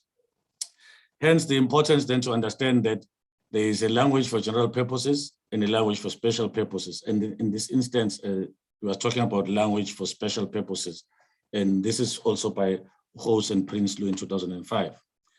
The UKZN language policy and plan promotes functional bilingualism, which means both English and isiZulu are languages of the university. And I remember there was a colleague who asked a question as to what happens if there is no isiZulu equivalent for a particular concept or term. And if you read the language policy, it says then English becomes the default language. So that doesn't really, it's not a problem because that has been provided for in the language policy. And that is why we're saying as the ULPDO, we want to make sure that we do not encounter such situations. Hence, we are glad that disciplines like accounting who have come to present are coming up with such activities. Then we can partner with them, and then we can be able to have a parity of esteem as it is expressed for isiZulu and as well as English. Bilingual dictionaries are able to meet the diverse needs of users from both language groups. As I said, parity of esteem, parity of usage. The University of KwaZulu-Natal is home to approximately 70% of isiZulu speaking students who speak isiZulu. This number might have increased as well. Remember, this was from 2018. And specialized LSP dictionaries as special repositories for developed terminology. Now, that is why I was saying why specialized dictionaries, because then they become special repositories for developed terminology, and also they cater for a specific user. In the UKZN context, for example, accounting students can then be able to tap into this resource to understand better their concepts that they're dealing with in their discipline. Also, in terms of translation for the DR9 rule, research, whether it's lexicographical or any other form of research into this field, teaching and learning as well, which is what the colleagues were referring to, because what they were talking about is teaching and learning. Okay, given that we are in the fourth industrial revolution, I felt we can't just have dictionaries, because then whatever information you want to have on that particular dictionary, that will mean a lot of real estate in the dictionary, and that will also be a problem on its own. So maybe then look at electronic media to allow then lexicographers to have a new approach to dictionaries without space restrictions and limitations, which macrostructural ordering and access structure put on printed dictionaries. This is what then maybe Hose and Prinsloo were suggesting in 2005, and I think it still holds true today. Storage capacity as well, because you must remember, if let's say, for example, you have 25,000 terms or more in a dictionary, imagine the amount of space that you'll require, whereas electronically that can be compressed and it can be easily managed. And also the speed of information retrieval. Think about flipping through pages in your normal printed dictionary, whereas electronically you have such facilities that can help you navigate quite fast, and then also query as well in a very efficient manner. E-dictionaries can provide applications such as machine translation, spell checking systems, pronunciations, illustrations, which are crucial features when learning a foreign language as well. On a lighter note, this pronunciation matter is very, very important. As you know, there's a particular town in the Eastern Cape with the name, if mispronounced, can land you in hot water. So pronunciation also becomes very important in language. Limitations, information and data overload. As we know, we are living in an era where size matters in terms of your capacity, data capacity. So the more information you have, the more data capacity you need to have as well. Financial resources, this is a universal problem. Nobody seems to have money, but somehow money is found when projects come up. So I think the more projects we have, looking at the presentations that we've had today, the more we can be able to tap into financial resources and be able to get these all these wonderful projects going and to completion. Also, qualified personnel in the field of lexicography or terminography, that also still remains a limitation, because the more we have qualified personnel, the more research would have, and the more body of knowledge would have to be able to inform the trajectory that we take in terms of compiling our specialized dictionaries. Recommendations, ULPDO, UKZN to consider the field of specialized or LSP, lexicography or terminography as the next phase towards isiZulu language development. Why I'm saying this is because out there, in terms of the literature that is available, there is still a bit of a debate around which is which. And for me, for the purposes of this particular presentation, I looked at lexicography and terminography as specialized lexicography. That way, we are able to then move towards what I'm referring to. Start researching on the field of lexicography and dictionary making.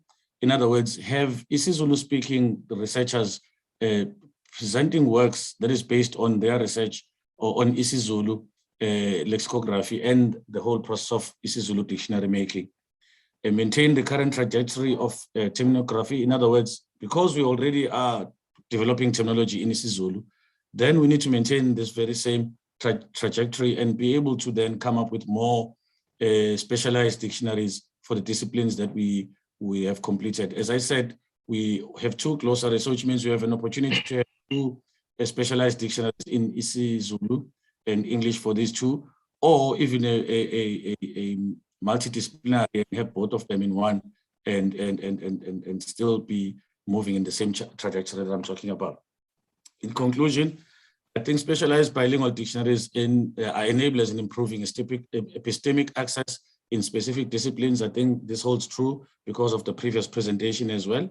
And then also specialized or LSP lexicography or terminography is an important activity in the intellectualization of isiZulu at UKZN. With those few, ngiyabonga Slalo, thank you very much. Bye, danki, merci beaucoup.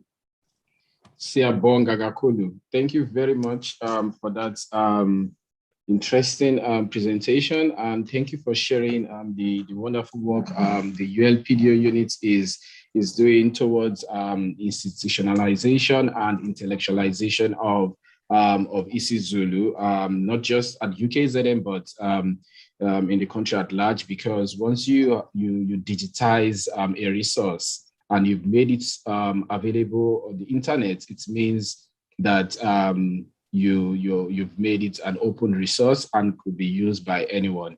So definitely there is an impact that you're making, not just at UKZN, but at the national and global level. And also, digitizing also helps you it opens that opportunity to move into the 4IR, because you can, I do hear people talk about 4IR, but the interesting thing is they haven't even digitized what they have, and they're speaking about 4IR. So why are you speaking of 4IR when you do not even have your processes, your information, your data isn't even in a database? So how does 4IR then help you to automate? How do you automate? So thank you very much for the wonderful work. Do we have any comments, any questions? We are actually behind. Yeah, we need to. I'm just going to open just for 2 minutes, please, if you have comments or questions for Mr. Njabulo.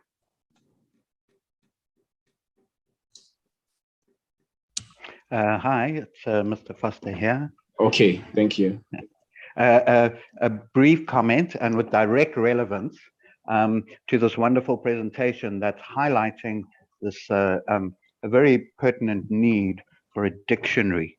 Okay, so in computer science, we've developed some terminology, but it's computer literacy terminology. And I did notice something in the terminology development process. It was I think what we could get with the slight enhancement would be free glossaries. In other words, you get a glossary without even doing the extra work. So in the initial prototyping phase, we provide the English term and a description of that term in English. And then we provide prototype isiZulu terms. That then goes through the various phases of terminology development. But what I noticed at the end was that, all right, we get the isiZulu terms that have been standardized, but we don't get the descriptions as well, the isiZulu description. So in the term bank, the online term bank, you don't even see the English descriptions of the term. So this term bank with descriptions is exactly what a glossary would be. So I think if we could consider including that in our terminology development process, every term development endeavor, one of the low-hanging fruit would be a glossary. And if you look at the difference between a glossary and a dictionary, there's just a little more, maybe some informal description, some examples and references. Anyway, thanks very much. I realize we're running out of time, but it is quite an important point. Okay, thanks. I'd be happy to discuss this offline. Thank you very much. Yeah, thank you very much. I believe it's also included because from his presentation, we could see in the glossary, there was a glossary. Well, maybe that's the difference between glossary and term bank. Okay. Thank you, Mr. Njabulo. Sorry, I'm not able to get feedback from you, but I would like to quickly jump to the last presentation, which will be done by Dr. Makobo and Gugu Maziboku. They will be speaking to us about maintaining user friendliness in the compilation of the Mandarin English isiZulu trilingual dictionary. Dr. Loli, you have the floor. Thank you so much, Chair. I think it fits in nicely to what has been said. I'm not going to greet everybody because I've been, participating throughout. But thank you so much. Let me just indicate while I'm trying to share that I didn't actually want to present today. Dr. Mazibugo was supposed to be doing this presentation, but because she's attending a conference and at this time, she thought that she will be at, she would have landed in Durban, but still she is still en route. But let me just share my presentation. And then we can then start with them without wasting your time again. I promise you. And also Njabulo has spoken much about lexicography, and I don't think that I want to take that to take your time in that regard. I'm trying to do to put this in a slide mode, but the computer, okay, there we are. Okay, as it is indicated, thank you so much, Program Director. The title of our presentation here, it is work in progress. Let me just indicate, and that these are the topics that the presentation includes: introduction, aim and objectives, what is lexicography, but I suppose that one is already covered, so we wouldn't waste time in that regard. And then dealing with the modern theory of lexicographic functions and the compilation process, and then conclusion. And then I will show some examples of what we are dealing with here. So now in terms of the way of introduction, as I've already indicated, this is work in progress. And it should have been completed by now, but because, we're blaming everything to COVID-19, and because our partners and the people that we're working with are still now locked up in China, so there's no international traveling. But then most of the work has been done already. It is a joint project. Let me then indicate that this compilation, I'm just indicating all the partners that are involved. In the compilation part, We have the CI, that is the Confucius Institute at the Durban University of Technology. The staff members there is Mr. Wu Lin or Frank, and Ms. Yulei, and Mr. Ntuli Sanele.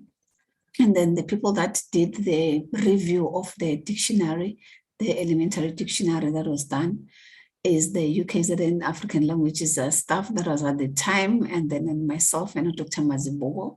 And then the editing was done by Dr. Dlamini. And then the whole idea was for us to create 3 dictionaries, trilingual dictionaries. The first one that we wanted to start with, and that we sort of like almost complete the project, it's the elementary dictionary, the intermediate, and the advanced levels of the trilingual dictionaries. And then the elementary one was completed in 2019. It was just the final touch-ups.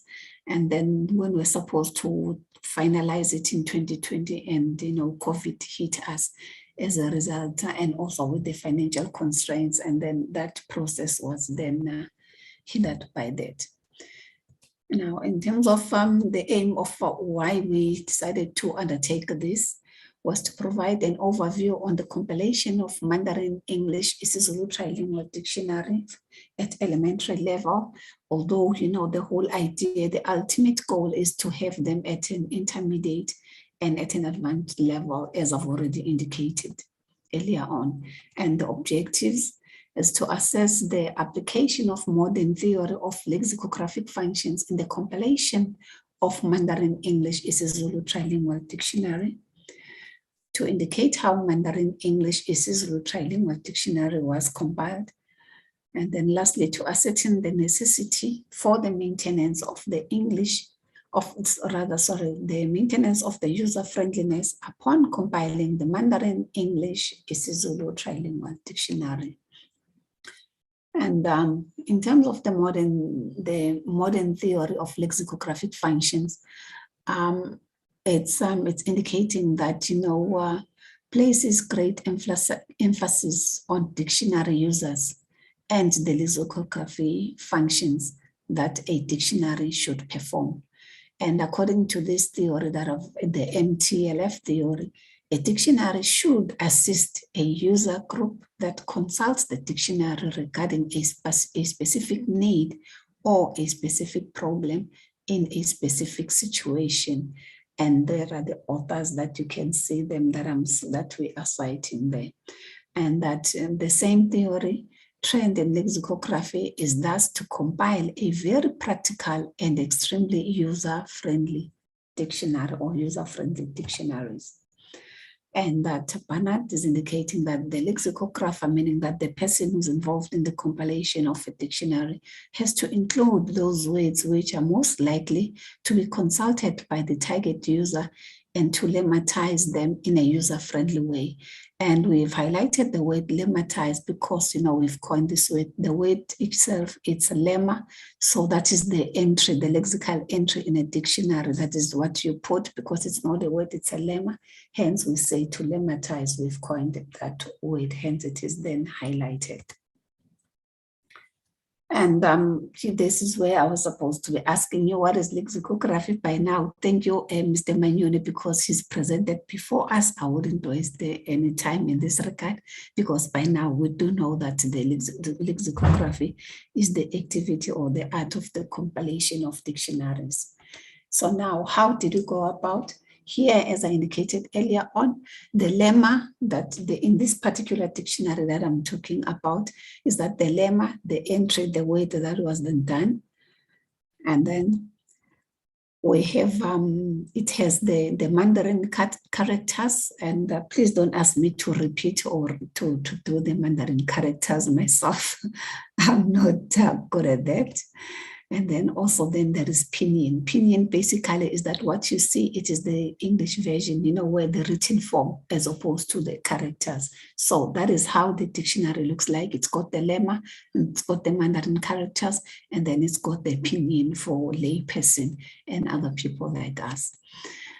And then in terms of the explanation, it's got the English explanation that is the whole and then it's got the equivalents, and the equivalents include isiZulu. So meaning that, you have your lemma that is, as I've indicated earlier on, you've got your lemma that is in Mandarin, then you have your English explanation, and then you have the isiZulu equivalents.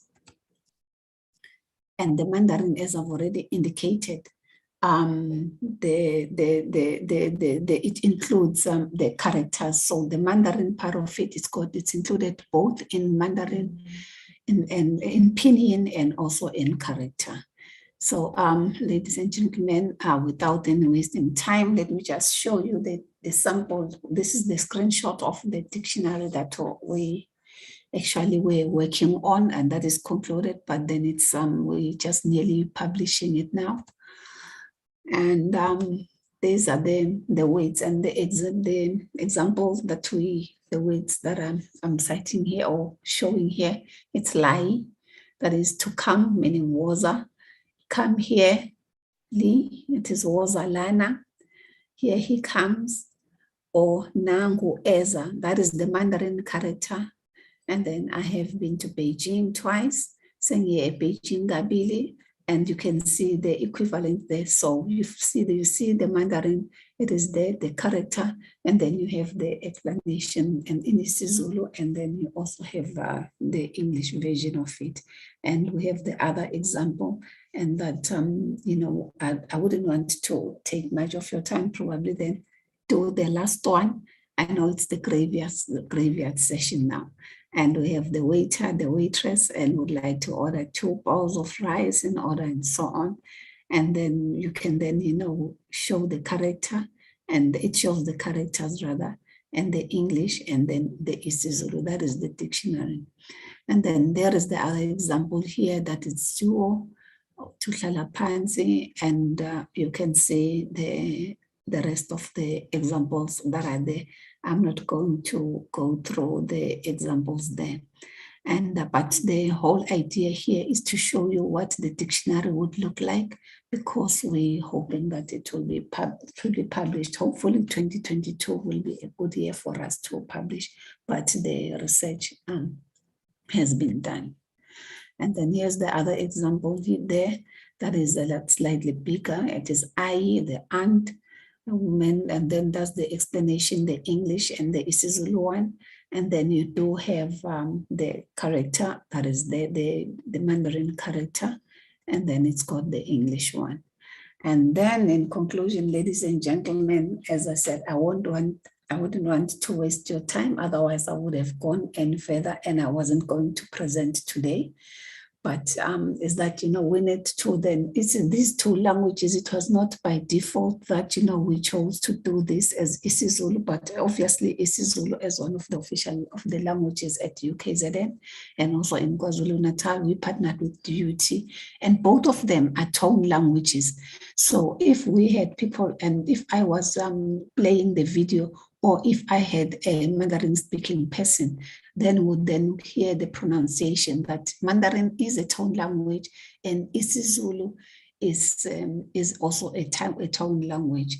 A typical example in isiZulu is that we normally do, or that we normally then cite is that, inkomo ungayihlaba, ungayihlabi, ungahlaba, ungahlabi. But when you use different tone, it will give a different meaning. And I'm actually thinking about the other example that Mr. Manyoni cited, that if you pronounce it, that is emphasis on a tone. If you emphasize a tone using putting a tone in a particular syllable, then you might lose that. And also we took into account the cultural nuances, because obviously, because it's 2 languages, we've got the isiZulu culture, and then we had to then take into account the Mandarin. Obviously, the lemma is in Mandarin, so giving the isiZulu equivalence, because we've used the lemma that has the character that is in Mandarin, and then we then take into account the culture of the target language. And in this instance, it is isiZulu. English was purely used for explanation, because none of us were busy in the process were fully fluent in all two languages. Otherwise, probably would have just had only Mandarin and isiZulu, but we needed the English explanation in order for all the parties involved to understand that. And then also the maintenance of the modern theory of lexicographic functions is that the dictionaries, it should be user-friendly. The users of the dictionary in this instance, particularly, it will be the same, whether you are a second language speaker, whether you are a university student, whether you're using it for communicative purposes, then you should maintain that function. That is the gist of the theory. And that in total, all the dictionaries must be user-friendly for all target users, as I've already indicated. Whether you are the mother tongue speaker, whether you are using it for communicative, or you are a second language speaker, or you are a third language speaker, then to promote multilingualism. And the recommendations after doing this dictionary is that, you know, the dictionary that we have already done, and that the one that we envisage to do, is that it should be accessible and as a medium of instruction in other languages, including SASL, that is the South African Sign Language, and Braille, the South African Sign Language. We heard about it, that is the language that is used by the deaf, and then the Braille, that is the language that is used by the blind people. But the SASL probably can read, but the Braille might be the challenge. But we are recommending that this dictionary, once it is done, it should be accessible to all people. And that these are the dictionaries that we have. We have that Mandarin Chinese dictionary, but the examples that I just shown there, it is the isiXhosa, isiZulu, and the English one. But then hopefully next time, then we'll be showing it. And that, you know, in total, because of this, we're talking about the 4IR, but, you know, paper, although we have paper have its value, has its place, but then the ultimate goal is for us to digitize them so that they are on par, or we are in line with the fourth industrial revolution, so that people then can access the dictionaries online as we are teaching online. And then, as it is indicated by the other speakers, is that, you know, if you want to make them more accessible, you use the mobile phones.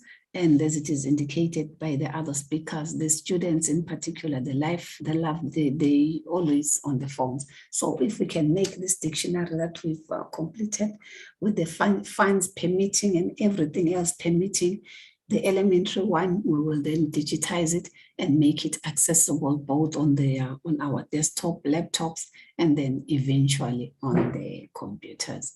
Well, then that's all that I actually wanted to share with you, colleagues. I tried because it's the graveyard session. And then Shesheni, that is thank you in plural, I will now, and also thank you in SASL. I will now stop sharing, so I made it short so that we can then finish early. I thank you. I will stop sharing my slides now, Chairperson. Thank you very much. Thank you very much, Dr. Makubo. Thank you for saving time, and then also thank you for the wonderful presentation. As we can all see that you're doing, they also say if you know your onions, you can speak about it even in your sleep.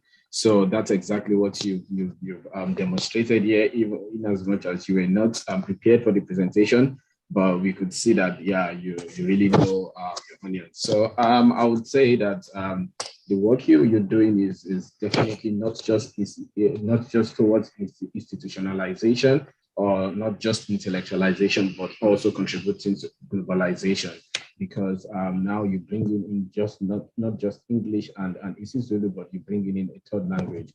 And what does this do? It's definitely going to open opportunities for those, you know, from these three different language speaking areas. So I would like to open the floor for comments, questions, if you have any.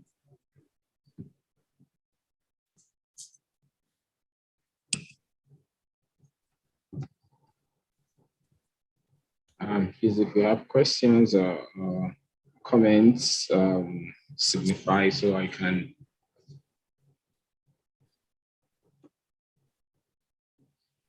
Okay, I guess. I suppose people are waiting for the dictionary itself. They can't wait for it. No question, because we said the dictionary is complete, the elementary one. Well, I would have also wanted to ask questions, but I think because it's still work in progress, but I believe that, and now that you already said, okay, currently in what form is it currently? Is it still in the paper base, or you're already working on digitizing the dictionary? What we've done, we already edited and reviewed it, and we were the people from the Confucius Institute at DUT were then supposed to then find the publishers and then fund the project. But in terms of doing the work has already been done. So we had people that compiled it. So myself and Dr. Mazibugo had to then, make the review. It wasn't like a straightforward process, I must say. It wasn't easy, and it was too cumbersome. So we were having sleepless nights, and it was, back and forth. And also the alignment, as you would see with the way it is presented here, it is nice and neat and clean. But I must tell you that it was a tedious process, and especially taking into account that it's got the Chinese characters. And our laptops and our computers, don't have these characters. I'm just presenting to you the end product, a simplified version.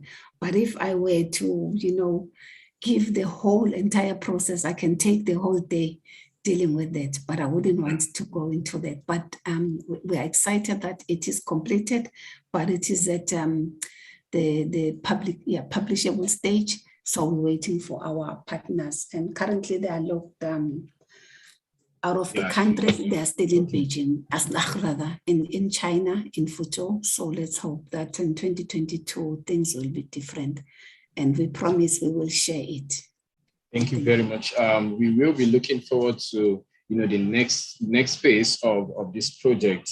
Thank you very much. And in the absence of questions, comments, I would still like to remind you, please, if you haven't completed the evaluation form yet, please kindly help us do that, as this would help in evaluating this project, and also showing what return on investments, as we need definitely the financial capacity needs to continue to be available. So with this, I think my role here as the chair of this has come to an end, and I would like to thank everyone for making this an engaging session. Thank you very much. I would like to hand over to the next chair. Please do enjoy the rest of your day. Thanks. Bye. Thank you very much, Mr. Abdul Baki, for holding the fort, and thank you to Mr. Sibonelo Dlamini as well for chairing in the previous session. I think without any further ado, I would like to hand over to Mr. Foster to please do the vote of thanks and closing for us. As from my side, thank you very much, colleagues, for your contributions, the presentations, the comments, the questions, and also all those colleagues who were working behind the scenes, giving us nudges and heads ups to do either one thing or another. That was very much appreciated, and thank you for the heads ups. And thank you to the colleagues who actually put this together, from the invites to the programs, just the whole end-to-end process. Thank you so much. But I will not want to intrude into Mr. Luke Foster's vote of thanks. Mr. Luke Foster, over to you, if you may, please. Thank you. Thanks very much, Njabulo. So just a brief introduction. My name is Luke, and I'm an academic in computer science. I'm also the AES College Rep on the University Language Board. I would like to, with much gratitude, thank the DVC, Prof. Songa, Dr. Makubu Badenhorst, the Acting Director of VLPDO, and of course our very rewarding keynote speech from Mr. Chiwamak for today's opening session. And Mr. Magnoni for being the program director.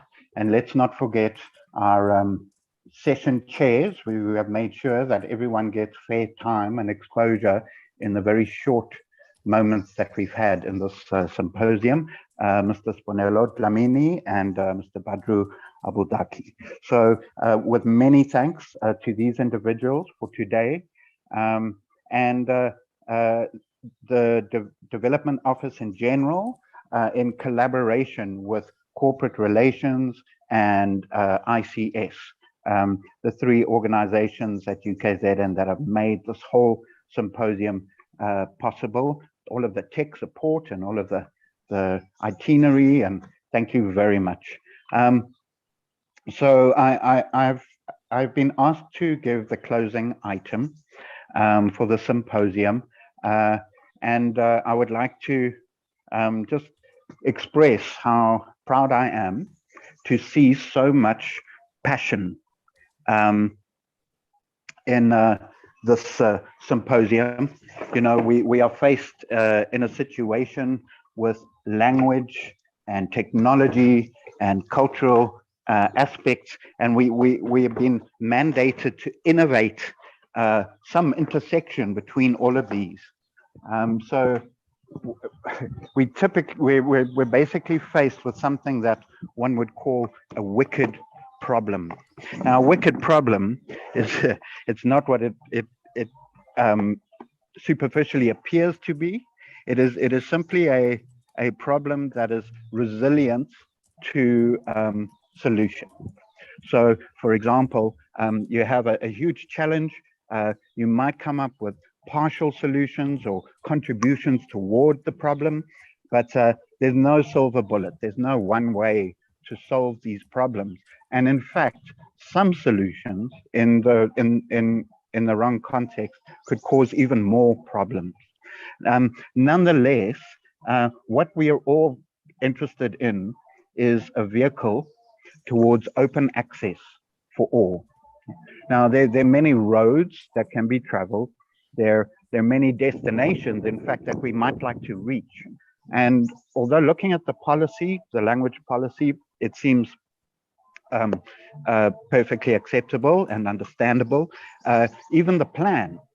But when we get to the implementation, that is when these beasts raise up and face us, and we have to try and overcome them in the face of grave defeat.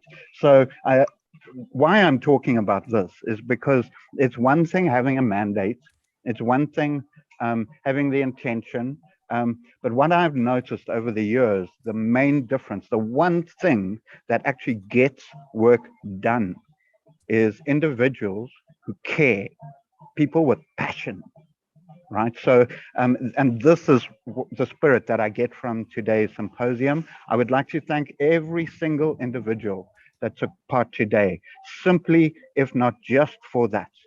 It is this spirit and this passion that will get things done, I am sure.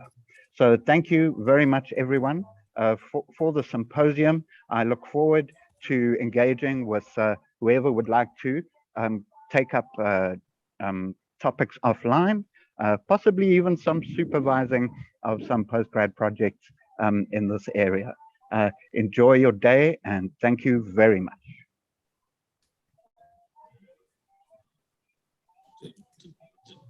Thank you, colleagues. Bye-bye. Thank you, everybody. Thank you, colleagues. Thank you, colleagues, and in particular also the interpreters. You know, you've done such a wonderful work because this is live streaming and we're not sure who's listening. And especially with our deaf audience, I'm sure they were able to follow the proceedings. So without their assistance, we wouldn't have been able to share this. For that, we highly thank you very much, colleagues. Thank you. Well, and thank you to all of you. Thank you. And thank you and goodbye.